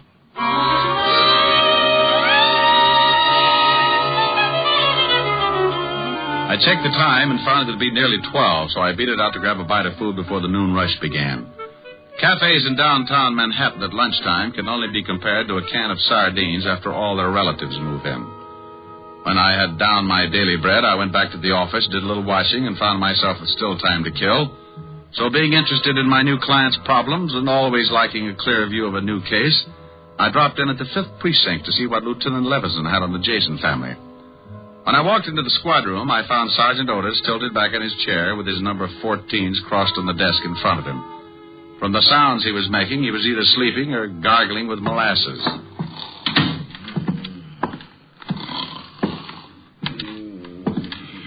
Sergeant Otis. Oh, boy.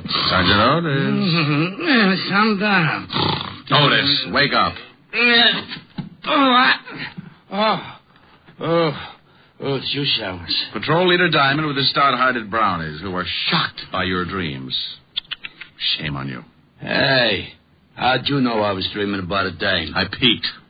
You know, I think I'll tell the lieutenant that you were sleeping on the job. Oh, no, please don't do that, Chalmers. You'll start me pounding the beat again. Please don't tell him. Well, maybe I'll let you off the hook, but only if you tell Walt we're pals. That might stop him from giving me the devil about ribbing you. Pals? You mean friends?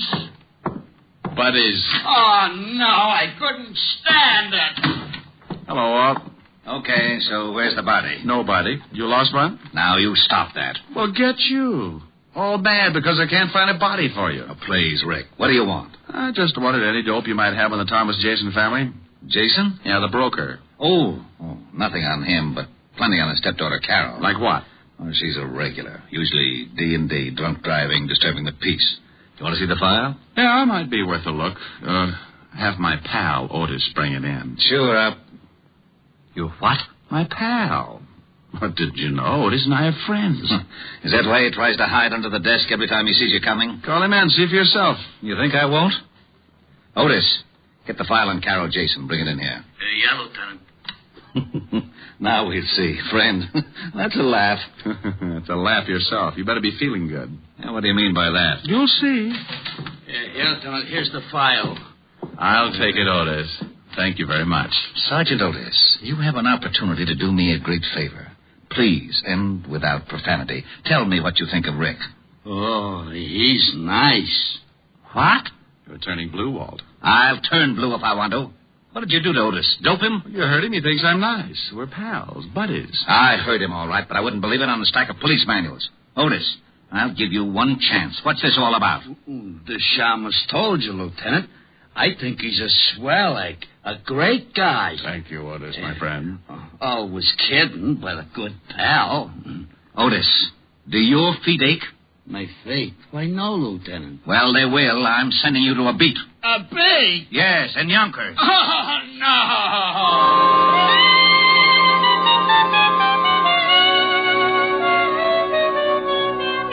I went through the file on Carol Jason and found out Walt hadn't been kidding. She'd been picked up for everything from kicking dogs to slugging her boyfriend with a champagne bottle. Real nice girl. I left Walt trying to third-degree the truth out of Otis and headed for what I hoped would be a nice, easy case. In a few minutes, I was in front of my client, Jason's house on East 66th Street. It turned out to be a modest little shack of some 30 rooms with a brownstone cover. I was ushered in to wait in the library for Thomas Jason. But I got a surprise. Mr. Diamond? Well, now I bet you're Carol. Your stepfather's told me so much about you. You're a friend of my stepfather's? Well, you might say we have things in common. Where is he? I'm afraid you can't see him, Mr. Diamond. You see, he's become quite ill. Oh, ill so quickly? I talked to him a few hours ago. He's about as sickly as Paul Bunyan. Mr. Diamond, will you please leave? Not until you tell me what happened to Jason, where he is, and why I can't see him. Get out. Do you hear me? Get out. Oh, put a cork in it, honey. Your father suspected trouble. Apparently it came quicker than he thought. Me, I want to know all your little secrets. Just who are you? Policeman? Private policeman, dear. Your father hired me this morning. Well, I'm firing you this afternoon. Father's ill, and I will not allow him to be disturbed. He paid me for a day's work. Tomorrow you can fire me. Is he here? No. Now, will you get out, or do I call the real police? Oh, maybe you'd better, dear. There's a smell around here that isn't a room full of roses. All right. If it's going to save trouble, I will tell you this much. Father had a serious mental condition. This afternoon, a couple of hours ago, he had an attack. And I was forced to have him taken to a place where he could be treated properly. With what? Embalming fluid? Why, you insulting. Where was he taken? Who's the doctor? I think I've answered all the questions I need to, Mr. Diamond. My actions are entirely legal. If you persist in your insinuations, I shall see that your license is revoked and that you are charged with defamation of character. Oh, get you. You've been reading up on the law, and I'll bet I know why. All right, dear. I'll leave now. Go on, and don't come back. Temper, temper, temper. I'm going, but we'll see each other again.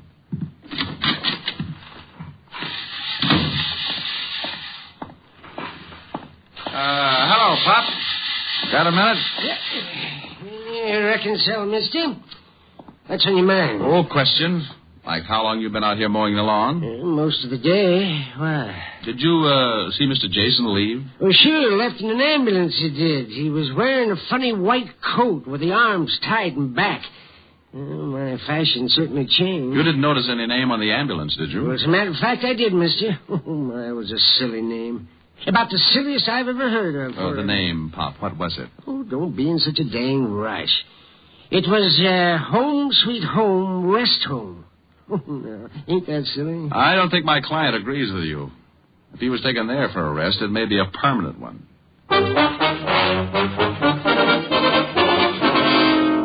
Next stop, a drugstore with a phone book. Said book gave me the address, and I was soon in Baychester, looking at something pretty swank in the way of nut houses. Home Sweet Home was 2 acres of lawn, trees, and a square white blockhouse, and all surrounded by 15 feet of spiked steel fencing. By this time, the setup was really beginning to smell, and I decided that maybe a shamus might not be welcome. So for a moment, I stood by the big gate debating how I could get in. The answer was fairly simple. I rang the bell. It caused a huge character wearing a white jacket and with arms like hairy telephone poles to appear. Yeah? What can I do for you, mister? Let me in. Why? This is a rest home, isn't it? Yeah. Well, I want to rest. Oh, funny. Beat it. I want to speak to the doctor, King Kong. Is he in? Maybe, maybe not. Who wants him? I do. Who are you? Let's just say I'm a patient. You going to keep me out here dying of schizophrenia? Dr. Thorne is busy now. Come back later. Look, in 1 minute I start throwing fits. Think how that'll ruin your trade. Yeah, the doc wouldn't like that. Maybe you had better come in. Now, that's right neighborly of you, friend.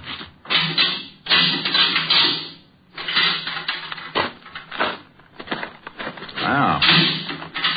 Nice place. For nuts? Please. I'm a patient, remember? So, if you're a nut, I should care. If you ain't, why should you? Now, that's a homely bit of philosophy. Tell me, what do you do here? Break skulls? I don't think I like you. And I'm a nurse. What a shock this will be to Dr. Kildare. I don't know him. No, you wouldn't.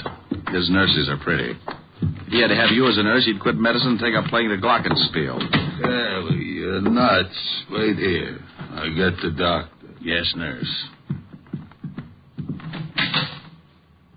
Dr. Thorne, you got a patient, I think. All right, Brazo. I am Dr. Thorne, sir. What can I do for you? He's nuts, Doc. Be quiet, Brazo. Oh, he's right, Doc. I'm nuttier than a squirrel's hideout. Well, I'm afraid I can be of no assistance, Mr. Promise you won't tell?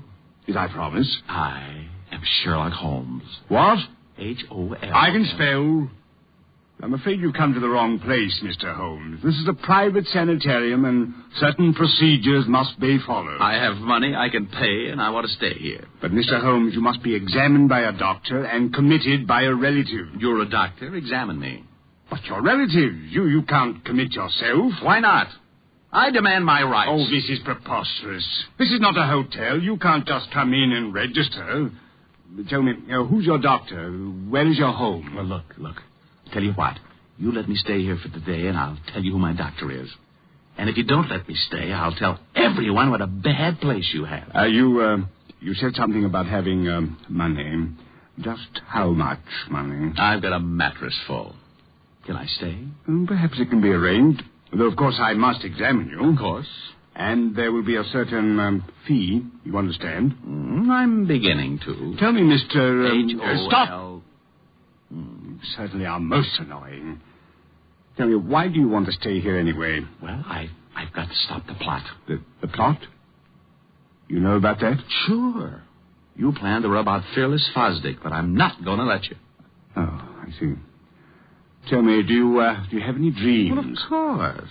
I have dreams about eating ice cream cones, and oh, what a mess they are. What's so messy about eating an ice cream cone? My mouth is always filled with BBs. BBs? For my air rifle, stupid. How else could I stand off the Indians? Well, what Indians? Well, the Indians who want to steal my ice cream cones. Now, why would Indians want your ice cream cones? Oh, they're mad about pistachio. You are crazy, aren't you? Brazo, take Mr. H-O-L. Oh, never mind. Take him to observation room B, Brazo. I don't have time for the examination now. Wait, can't I be with the other patients? I get lonely. Later. Come on, Sherlock. This way.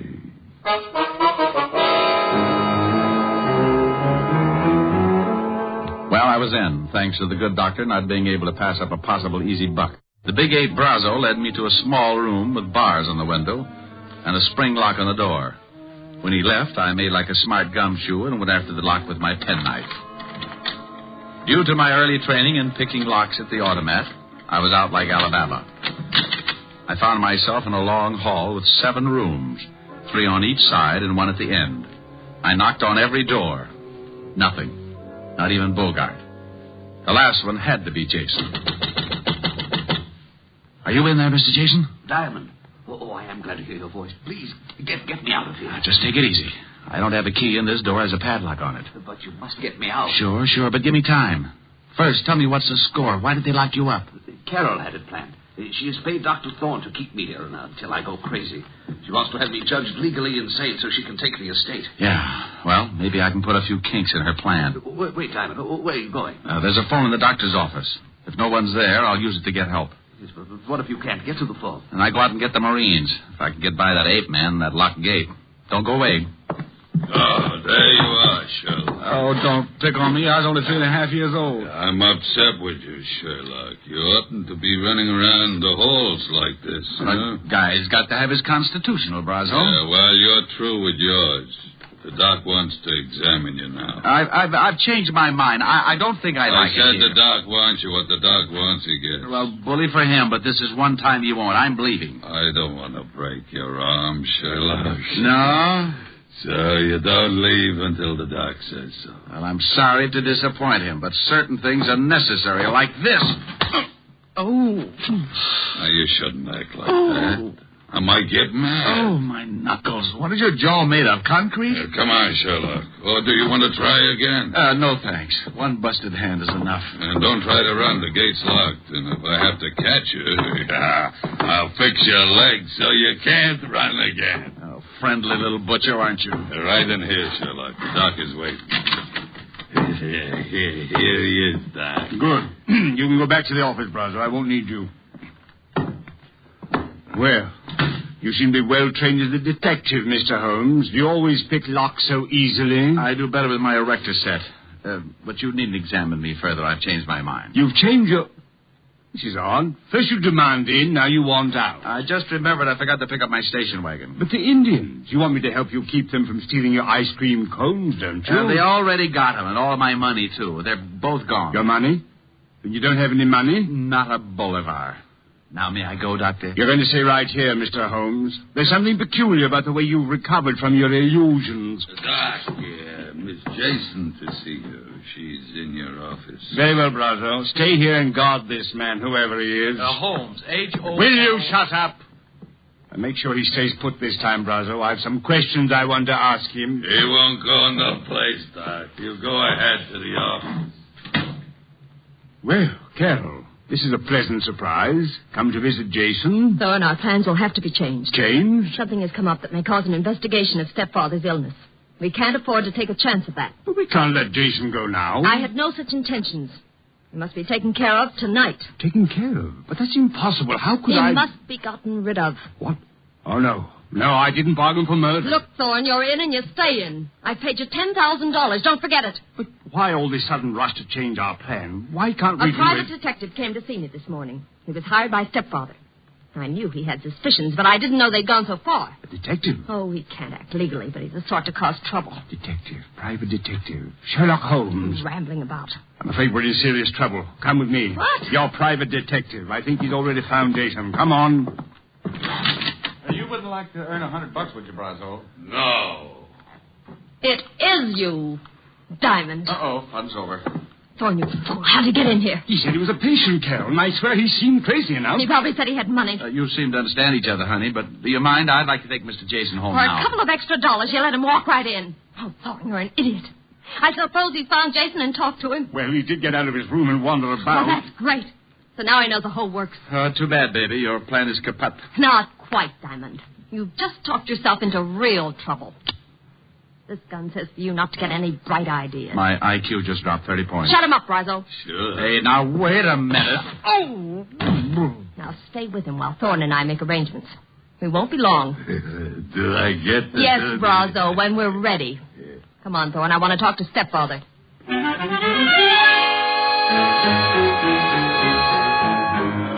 Brazo's fist was made of the same stuff as his jaw. By the time I came around, darkness had painted the window, and the room was full of shadow and Brazo. The big hulk was squatting a few feet away, paying no attention to me. So I waited till my mind was clear while I eased off my right shoe. The heel was leather with a steel plate in it. I could only hope it was harder than Brazo's skull. With the shoe in my hand behind me, I was ready. Only to have him catch me stirring. Coming to, Shamus? Yeah. Hand me my cigarettes, will you, Brazo? You need a smoke, huh? Sure. Where are they? Fell out of my pocket, over there behind you. Where? I don't see it. Say, that's not... Need another? Stop that. Oh, come on, Buster, fall. Well, is little old Brazo finally getting sleepy? Happy New Year, Buster.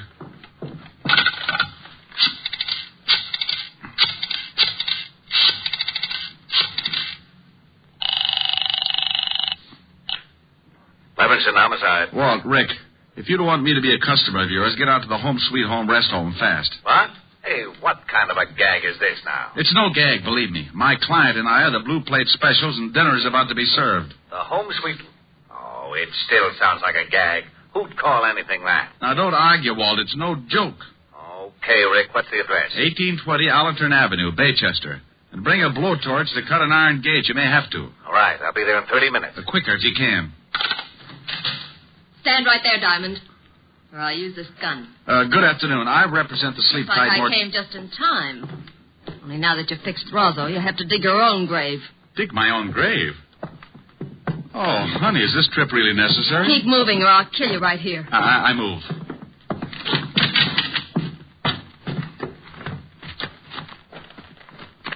Keep going. Over there behind those trees where Thorne and Jason are. Oh, is Jason... He's alive, but not for long. Wait, Brosnan. I thought he was going to... Diamond knocked him out. They can dig their own graves. There, the shovels. Get busy. Carol, please, you may have the money, I swear. Shut up and dig. Carol, this is... Just work the shovel.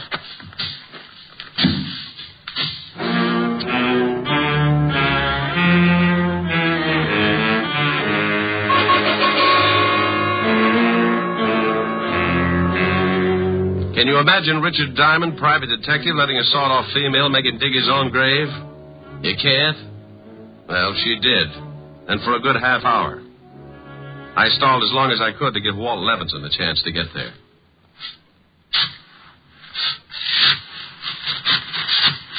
That's enough.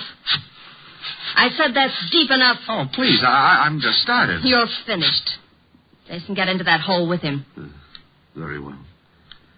I guess this is it, Diamond. I'm sorry to have dragged you in. Well, that's a horrible way to say it. Don't we get time for a last cigarette? No. Thorne, take this gun. What? Oh, no, I'm not going to kill them. Shut up and take this gun. Oh, don't do it, Thorne. Be a man about it. Here, Thorne. Don't be such a weakling. 2 shots and it's over. No, it was your idea. I'm no murderer. Shut up, boy. Stick up for your rights. You shut up. Thorne, do you do the job or do I make you number 3 in that grave? You wouldn't dare. You need me. Shut up, boy, Thorne. Tell her. Go on, Thorne. Take the gun. No, I can't. I just can't. Not like this. You weakling.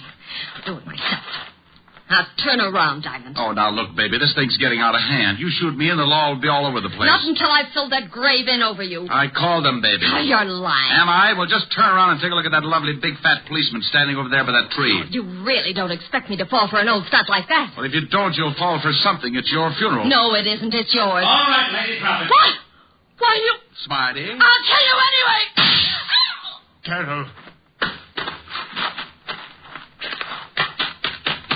Rick, what the devil's going on here?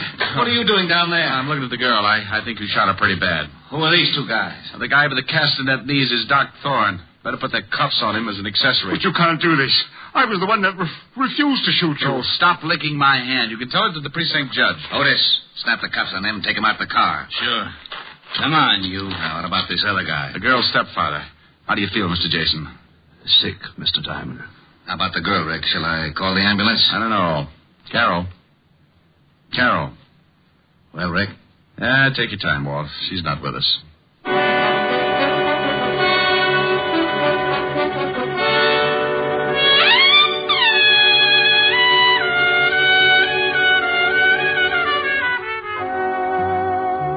I gave Walt the story, then took Jason to his house. Stayed there long enough to brush the dirt off my clothes, wash my hands, and then I headed for a delayed date.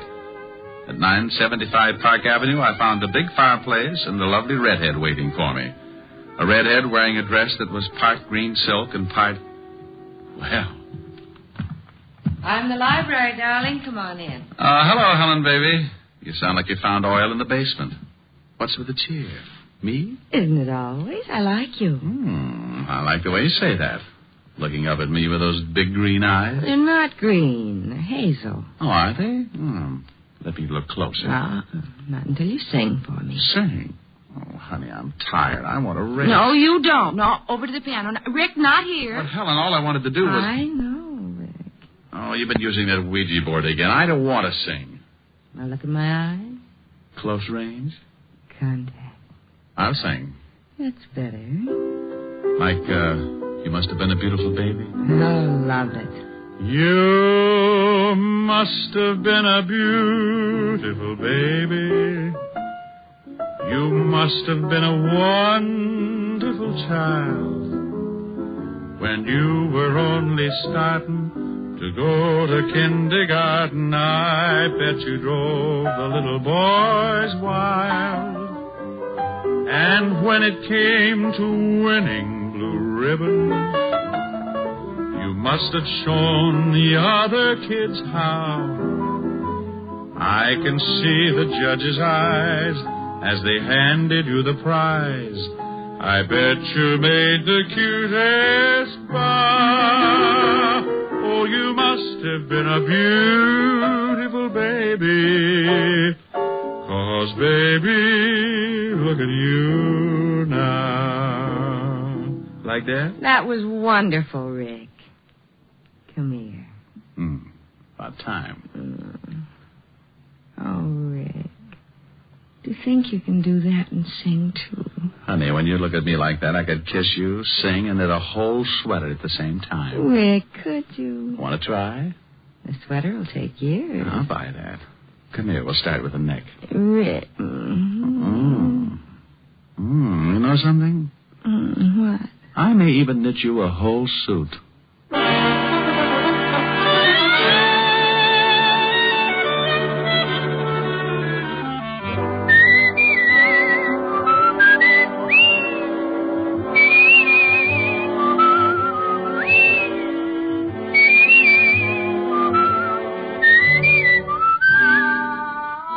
You have just heard Richard Diamond, Private Detective, starring Dick Powell. Helen was played by Virginia Gregg, Lieutenant Levinson by Ed Begley. Also in our cast were Wilms Herbert, Hy Averback, Betty Moran, Howard McNear, Edwin Max, and Jane Obello. Music was under the direction of Frank Worth. Tonight's story was written by Herb Purdom and edited and directed by Blake Edwards. Portions were transcribed. Dick Powell soon will be seen in the screen version of the best-selling novel, Mrs. Mike. Now, this is Eddie King inviting you to be with us again at the same time next week when we will again bring you Dick Powell as Richard Diamond, Private Detective.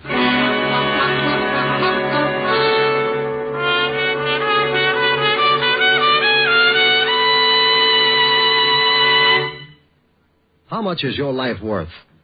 Think about that for a minute. Is it worth a little care? Well, that's all that's needed to protect it on America's streets and highways. Only your careful driving and your acceptance of personal responsibility for your own life can guard you from the dangers of the road. The price that you may pay for carelessness is a high one, and it's a price that thousands upon thousands of accident victims have already paid. Their gamble with death behind the wheel is a stark warning. A warning that an accident can happen to you. Last year alone, some 32,000 persons were killed in traffic accidents, and well over 1 million others were injured. Smash-ups have averaged more than 1 a minute, every minute of the day and night. These are the facts of traffic dangers. As for the facts of traffic safety, well, they all boil down to just 2 facts. Careful driving by automobile owners, careful walking by pedestrians. So drive carefully, walk carefully. The care you take may save a life, and that life may be your own. Saturday night is packed with entertainment when you stay tuned to NBC's star lineup of shows. Each Saturday, make it a point to listen to NBC. You'll hear Hollywood Star Theater, Ralph Edwards' Truth or Consequences, Your Hit Parade, A Day in the Life of Dennis Day, The Judy Canova Show, Grand Ole Opry, and songs by Morton Downey. Now, stay tuned for Lionel Barrymore and Hollywood Star Theater on NBC.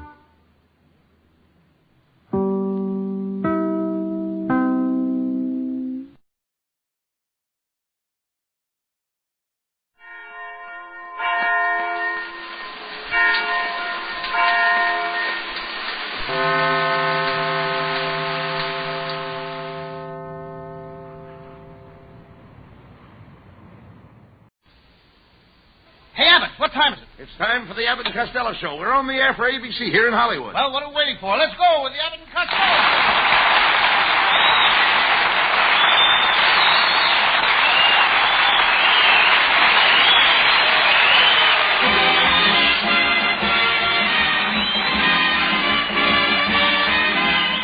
Yes, it's the Abbott and Costello Show, produced and transcribed in Hollywood for your listening and laughing pleasure. Chuckles with a carload and music by Matty Malnick. So hold on to your chairs, folks, for here they are, Bud Abbott and Lou Costello.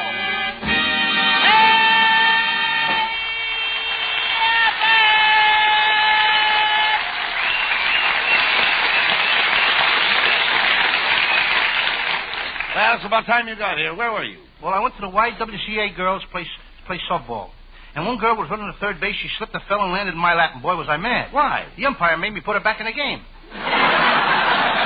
Yeah. Was she a pretty girl? Oh, pretty. Yeah, but she was gorgeous. I made a date with her after the game, and brother, did she send me. She did? Yeah, but when I got back, she wasn't there.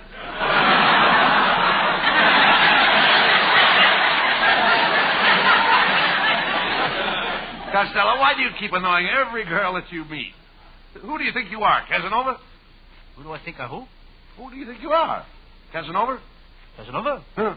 I may not be Casanova, but people say that I'm as good looking as Van Johnson. Who says that? How do I know? Do you think I go around eavesdropping? Well, if she's such a pretty girl, why didn't you propose to her and marry her? I can't marry her. I don't know anything about her. What difference does that make? In Africa, a man doesn't even know his wife until after he marries her. What do you mean in Africa? You dope. You don't even know what marriage is. Yes, I do. Marriage is a friendship that got out of control.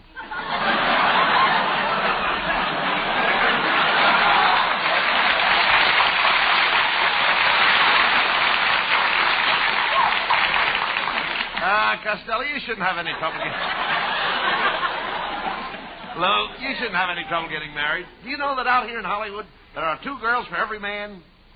2 girls for every man? Are you sure? Certainly. Then some dirty sneakers got 4. Costello, it's no use. You'll never get a girl until you settle down and become a man of regular habits. I am a man of regular habits. Then how come you were out until 4 o'clock this morning with that redhead that lives next door? That's one of my regular habits.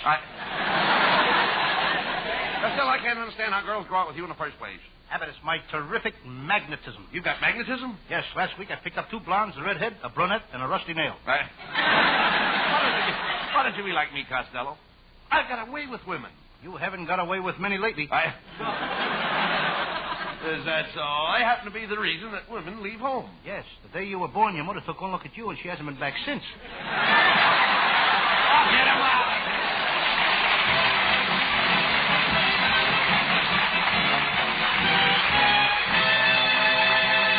Ah, yes, the boys are on the beam tonight. And they'll be back on it in just about 1 minute. But first, let's hear this.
Costello, will you stop that walking up and down? What's the matter with you? What are you worried about?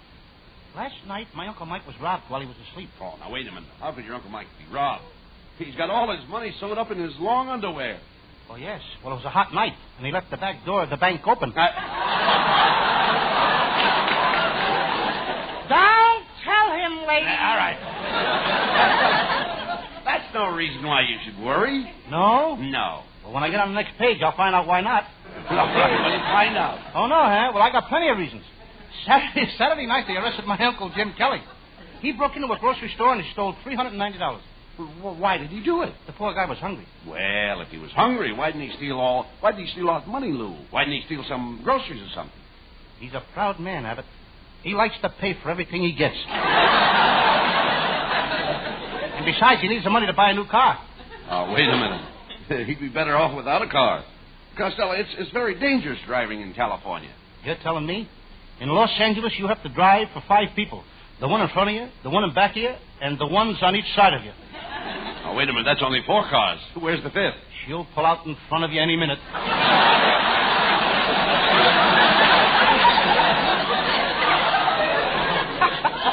Well, Abbott, I gotta leave now. I got a new job with my brother Pat in the trucking business. Has he got his own truck? Yeah, you should see it, Abbott. It's 1 inch wide and a block long. A truck 1 inch wide and a block long? Mm-hmm. What does he deliver in it? Spaghetti. Next week he's going to buy a round truck. A round truck? What for? Meatballs. Oh, Sam.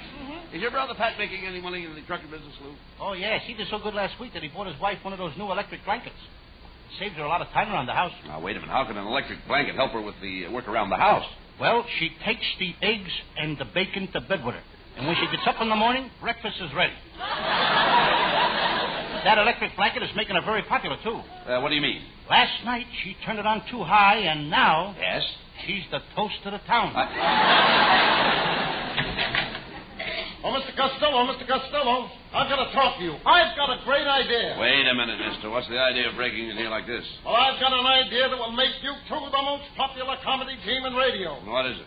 I'll stamp your name underneath every cow in the country. Wait a minute. How will that make us popular? Well, at least you'll have all the farmers pulling for you.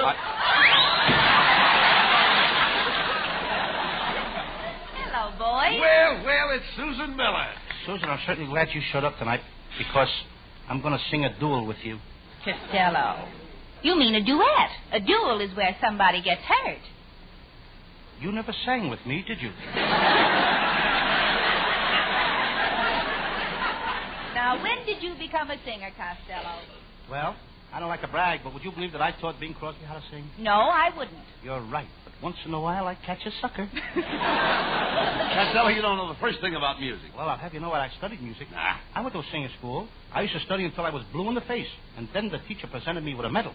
For being the best singer in the class? No, for having the bluest face.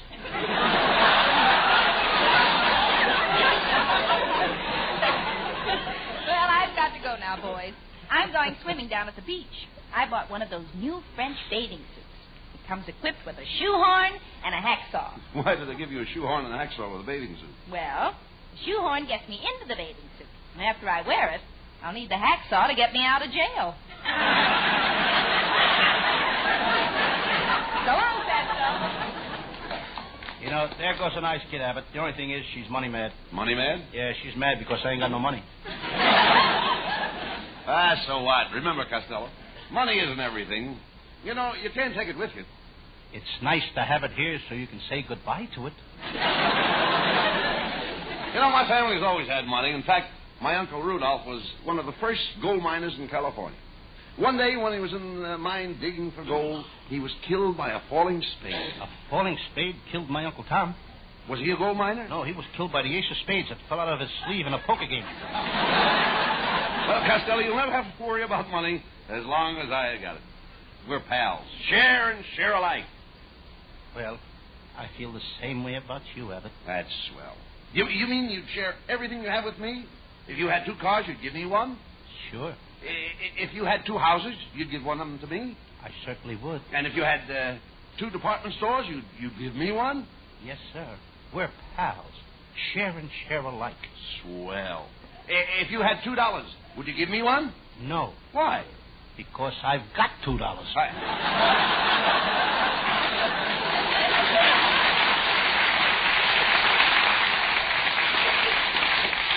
Well, that's the way you feel, eh? I thought I was your pal. Are you trying to tell me that money means more to you than I do? I didn't say that, Abbott. Well, does it? Yes. That settles it, Costello. I'm going on my vacation to New Jersey, and I'm not taking you with me. Who wants to go to New Jersey now? When we were there last summer, the mosquitoes were so big they were carrying baseball bats. I woke up in the middle of the night, and two of them were sitting on my stomach holding a conversation. Oh, now, don't be silly. Mosquitoes can't talk. Don't tell me. These two were certainly chewing the fat.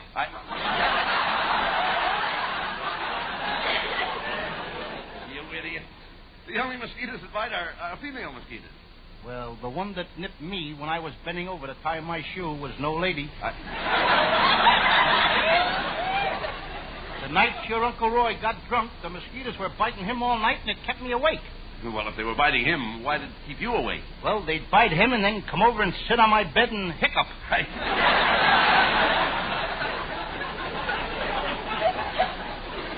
Well, Costello, on second thought, I don't think I'll go to New Jersey.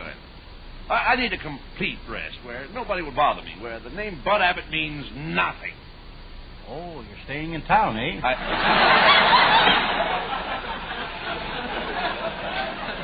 Never mind that. Where are you going? Well, I think I'll go to Honolulu.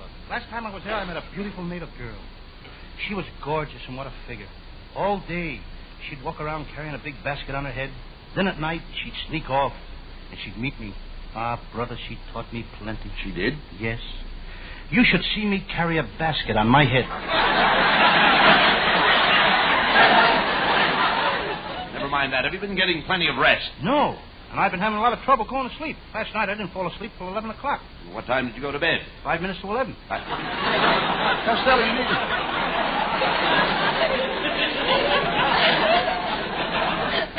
Costello, you need a vacation. You've got to stop running around with girls. It's affecting your brain.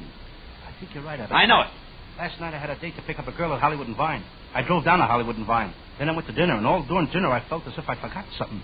Then to a movie, and all through the movie I felt as though I'd forgotten something. Then I drove to Griffith Park, and I started to neck, and I still felt as if I'd forgotten something. Then I went home, and I remembered what I forgot. What was it? I forgot to pick up the girl.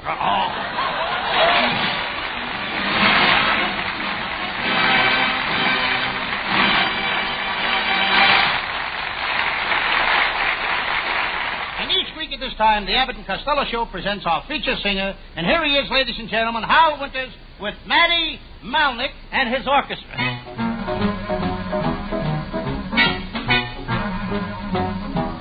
Brush those tears from your eyes and try to realize that the ache in my heart is for you. Brush those tears from your eyes and try to realize that from now on I'll always be true. I went away, but I didn't mean to stay, and I will regret it until my dying day. Brush those tears from your eyes and try to realize that the ache in my heart is for you. I went away, but I didn't mean to stay, and I will regret it until my dying day. Brush those tears from your eyes and try to realize that the ache in my heart is for you.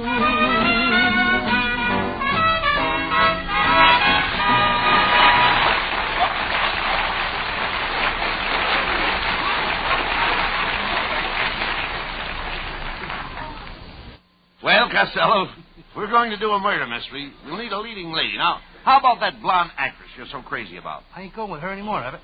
We had an argument about mustaches. She likes them and I don't.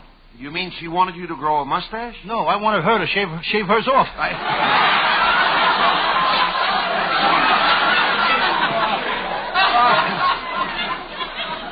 I thought she was rather pretty. She has such pearly white teeth. Yes, and when we broke up, I asked her for a picture of her face so I could remember her lovely teeth. Well, did she give you the picture? She didn't have a picture, so she gave me the teeth. Well, we've got to have a leading lady. Now, wait a minute. How about that little brunette actress? No, I'm mad at her, too. We had a date at Hollywood and Vine last week, and she stood me up. Did you tell her off? I'll say I did. I says, how dare you stand me up at Hollywood and Vine? And she said she was sorry, and now we have an understanding. You have? Mm-hmm. Now she's going to stand me up at Sunset and Vine. Costello, I think this idea for doing detective stories is going to be a flop. You know nothing about detectives. Well, my whole family were detectives, Abbott. My Uncle Tom was smart as a whip, but they threw him off the force. Why? They found out there weren't very many smart whips. I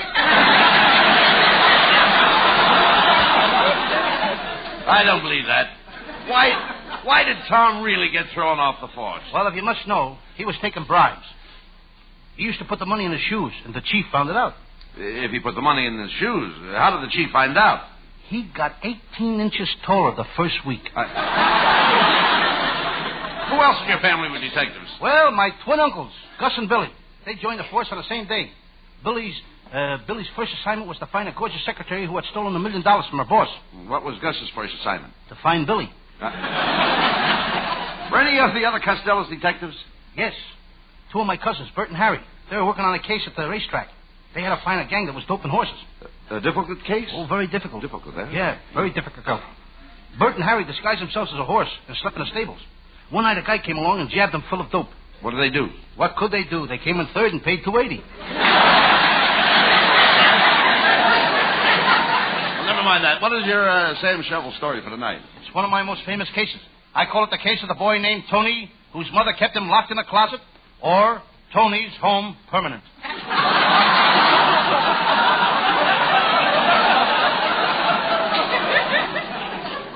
Sounds interesting. Well, let's get on with the case. And now, we present the adventures of Sam Shovel, Master Detective. Brought to you by Army Surplus Sales.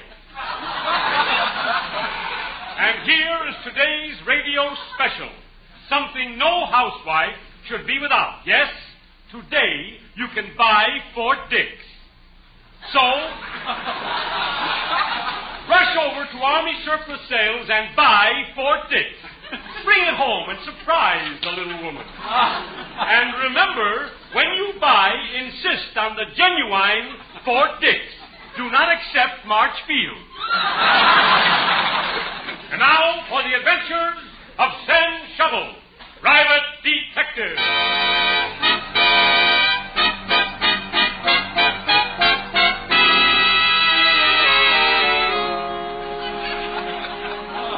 Yes? I'm Sam Shovel, Private Detective. I'm sitting in my little office down by the waterfront all by myself, playing gin rummy the hard way. The hard way. Without cards.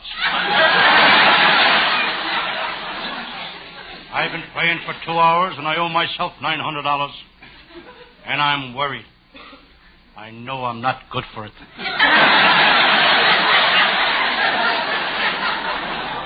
Being a private detective isn't a bad racket. I remember the first day I opened this detective office, I threw a party. What a party. I bought a carton of beer, and as I was carrying it up the stairs, I tripped. All the bottles were broken. Beer was leaking all over me. Everybody cheered and congratulated me. I had broken my first case.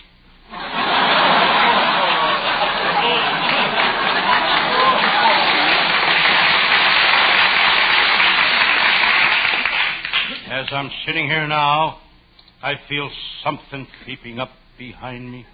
It's Lieutenant Abbott of the Homicides Bureau. The man who single-handed caught Babyface Nelson, Babyface Cooper, and Babyface Brown, which wasn't too difficult considering they were all babies.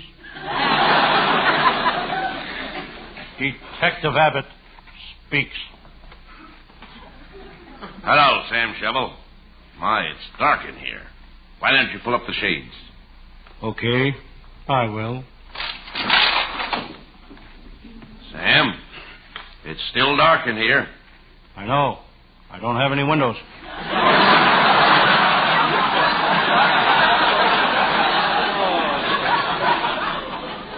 Just look at your office. An old herring barrel for a chair, a soapbox for a desk, a rug made out of old newspapers. Yes? You may not believe this. Lieutenant, 5 years ago I started out with nothing. Look out! Look out! Look. I scared you. Look. You got another fire. You got another one. Look out! Look out! Hey, look. Somebody made a bullet hole in the ceiling. Just missed killing me. How could a bullet shot at the ceiling hurt you? If I happened to be sitting on a chandelier, I would have been killed. Shovel, what made you go into this dangerous business? The prizes. There's prizes in the detective business? Sure. If I'm lucky, I may get to be Ellery Queen for a day. Look out! They're awake.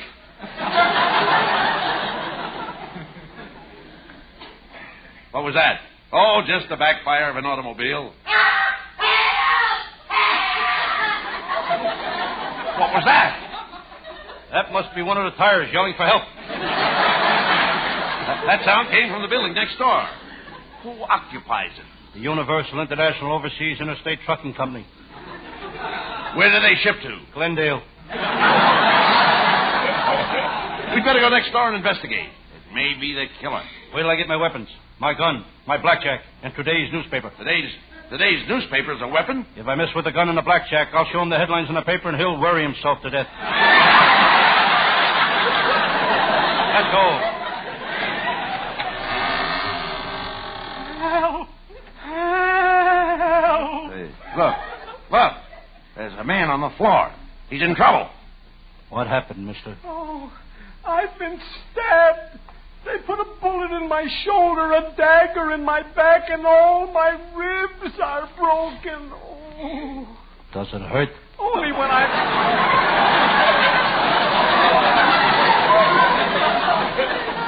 Does it hurt, mister? Only when I laugh. Come, man. Tell us who stabbed you. It was...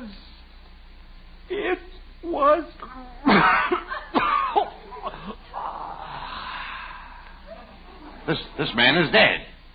We've got to find out who the killer is. I know. I'll ask Herman the stool pigeon. He'll sell us the information. What makes you so sure he will? For money, Herman would sell his own grandmother. How do you know? I bought her 3 times already.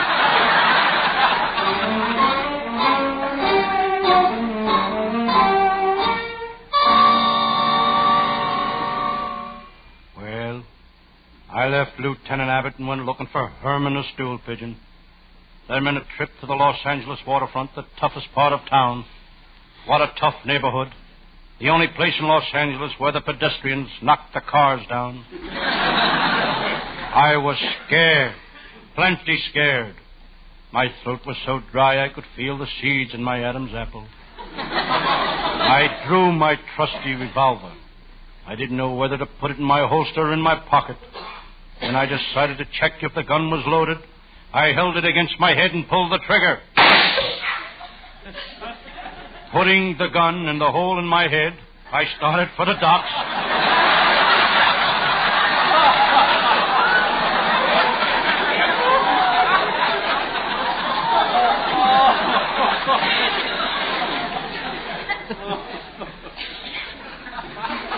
Suddenly I heard a voice. What are you like that for? Sam. What? It's me, Detective Abbott. It's dark. I can't see you. I'm here on the wharf. On the what? Wharf. I can't hear a word you're saying. There's a dog barking someplace.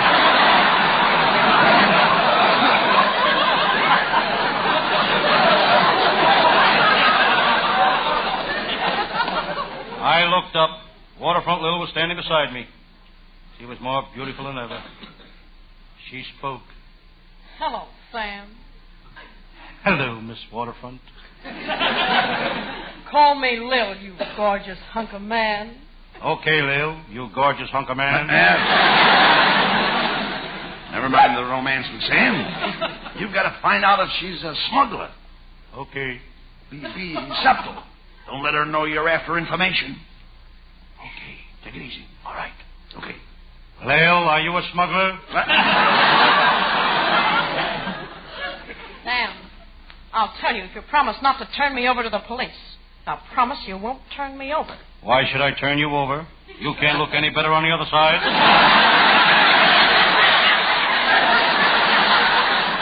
Well, Lil, I got you at last. I'm taking you in. Oh, no, you're not. You'll never take me alive. Quick, Sam, put the handcuffs on her.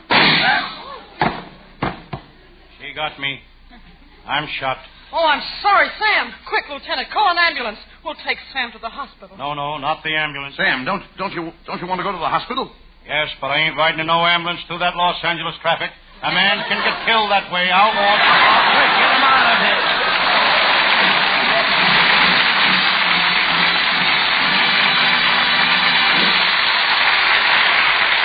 Keep the house lights down, boys. We'll have a curtain call by Abbott and Costello after a final reminder on this subject.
Costello, you certainly gave a brilliant performance as Sam Shovel tonight. Thank you, Bud Abbott. You're full of pep. Yes, sir, you certainly were effervescent tonight. Did you ever see me when I effervescent? Effervescent. Now I know what happened to Baron Munchausen's riders. We've got them. Riding staff is headed by Eddie Foreman, with Paul Conlon, Pat Costello. And our producer is Charles Vander. Good night, folks. Good night, everybody. Good night. Good night.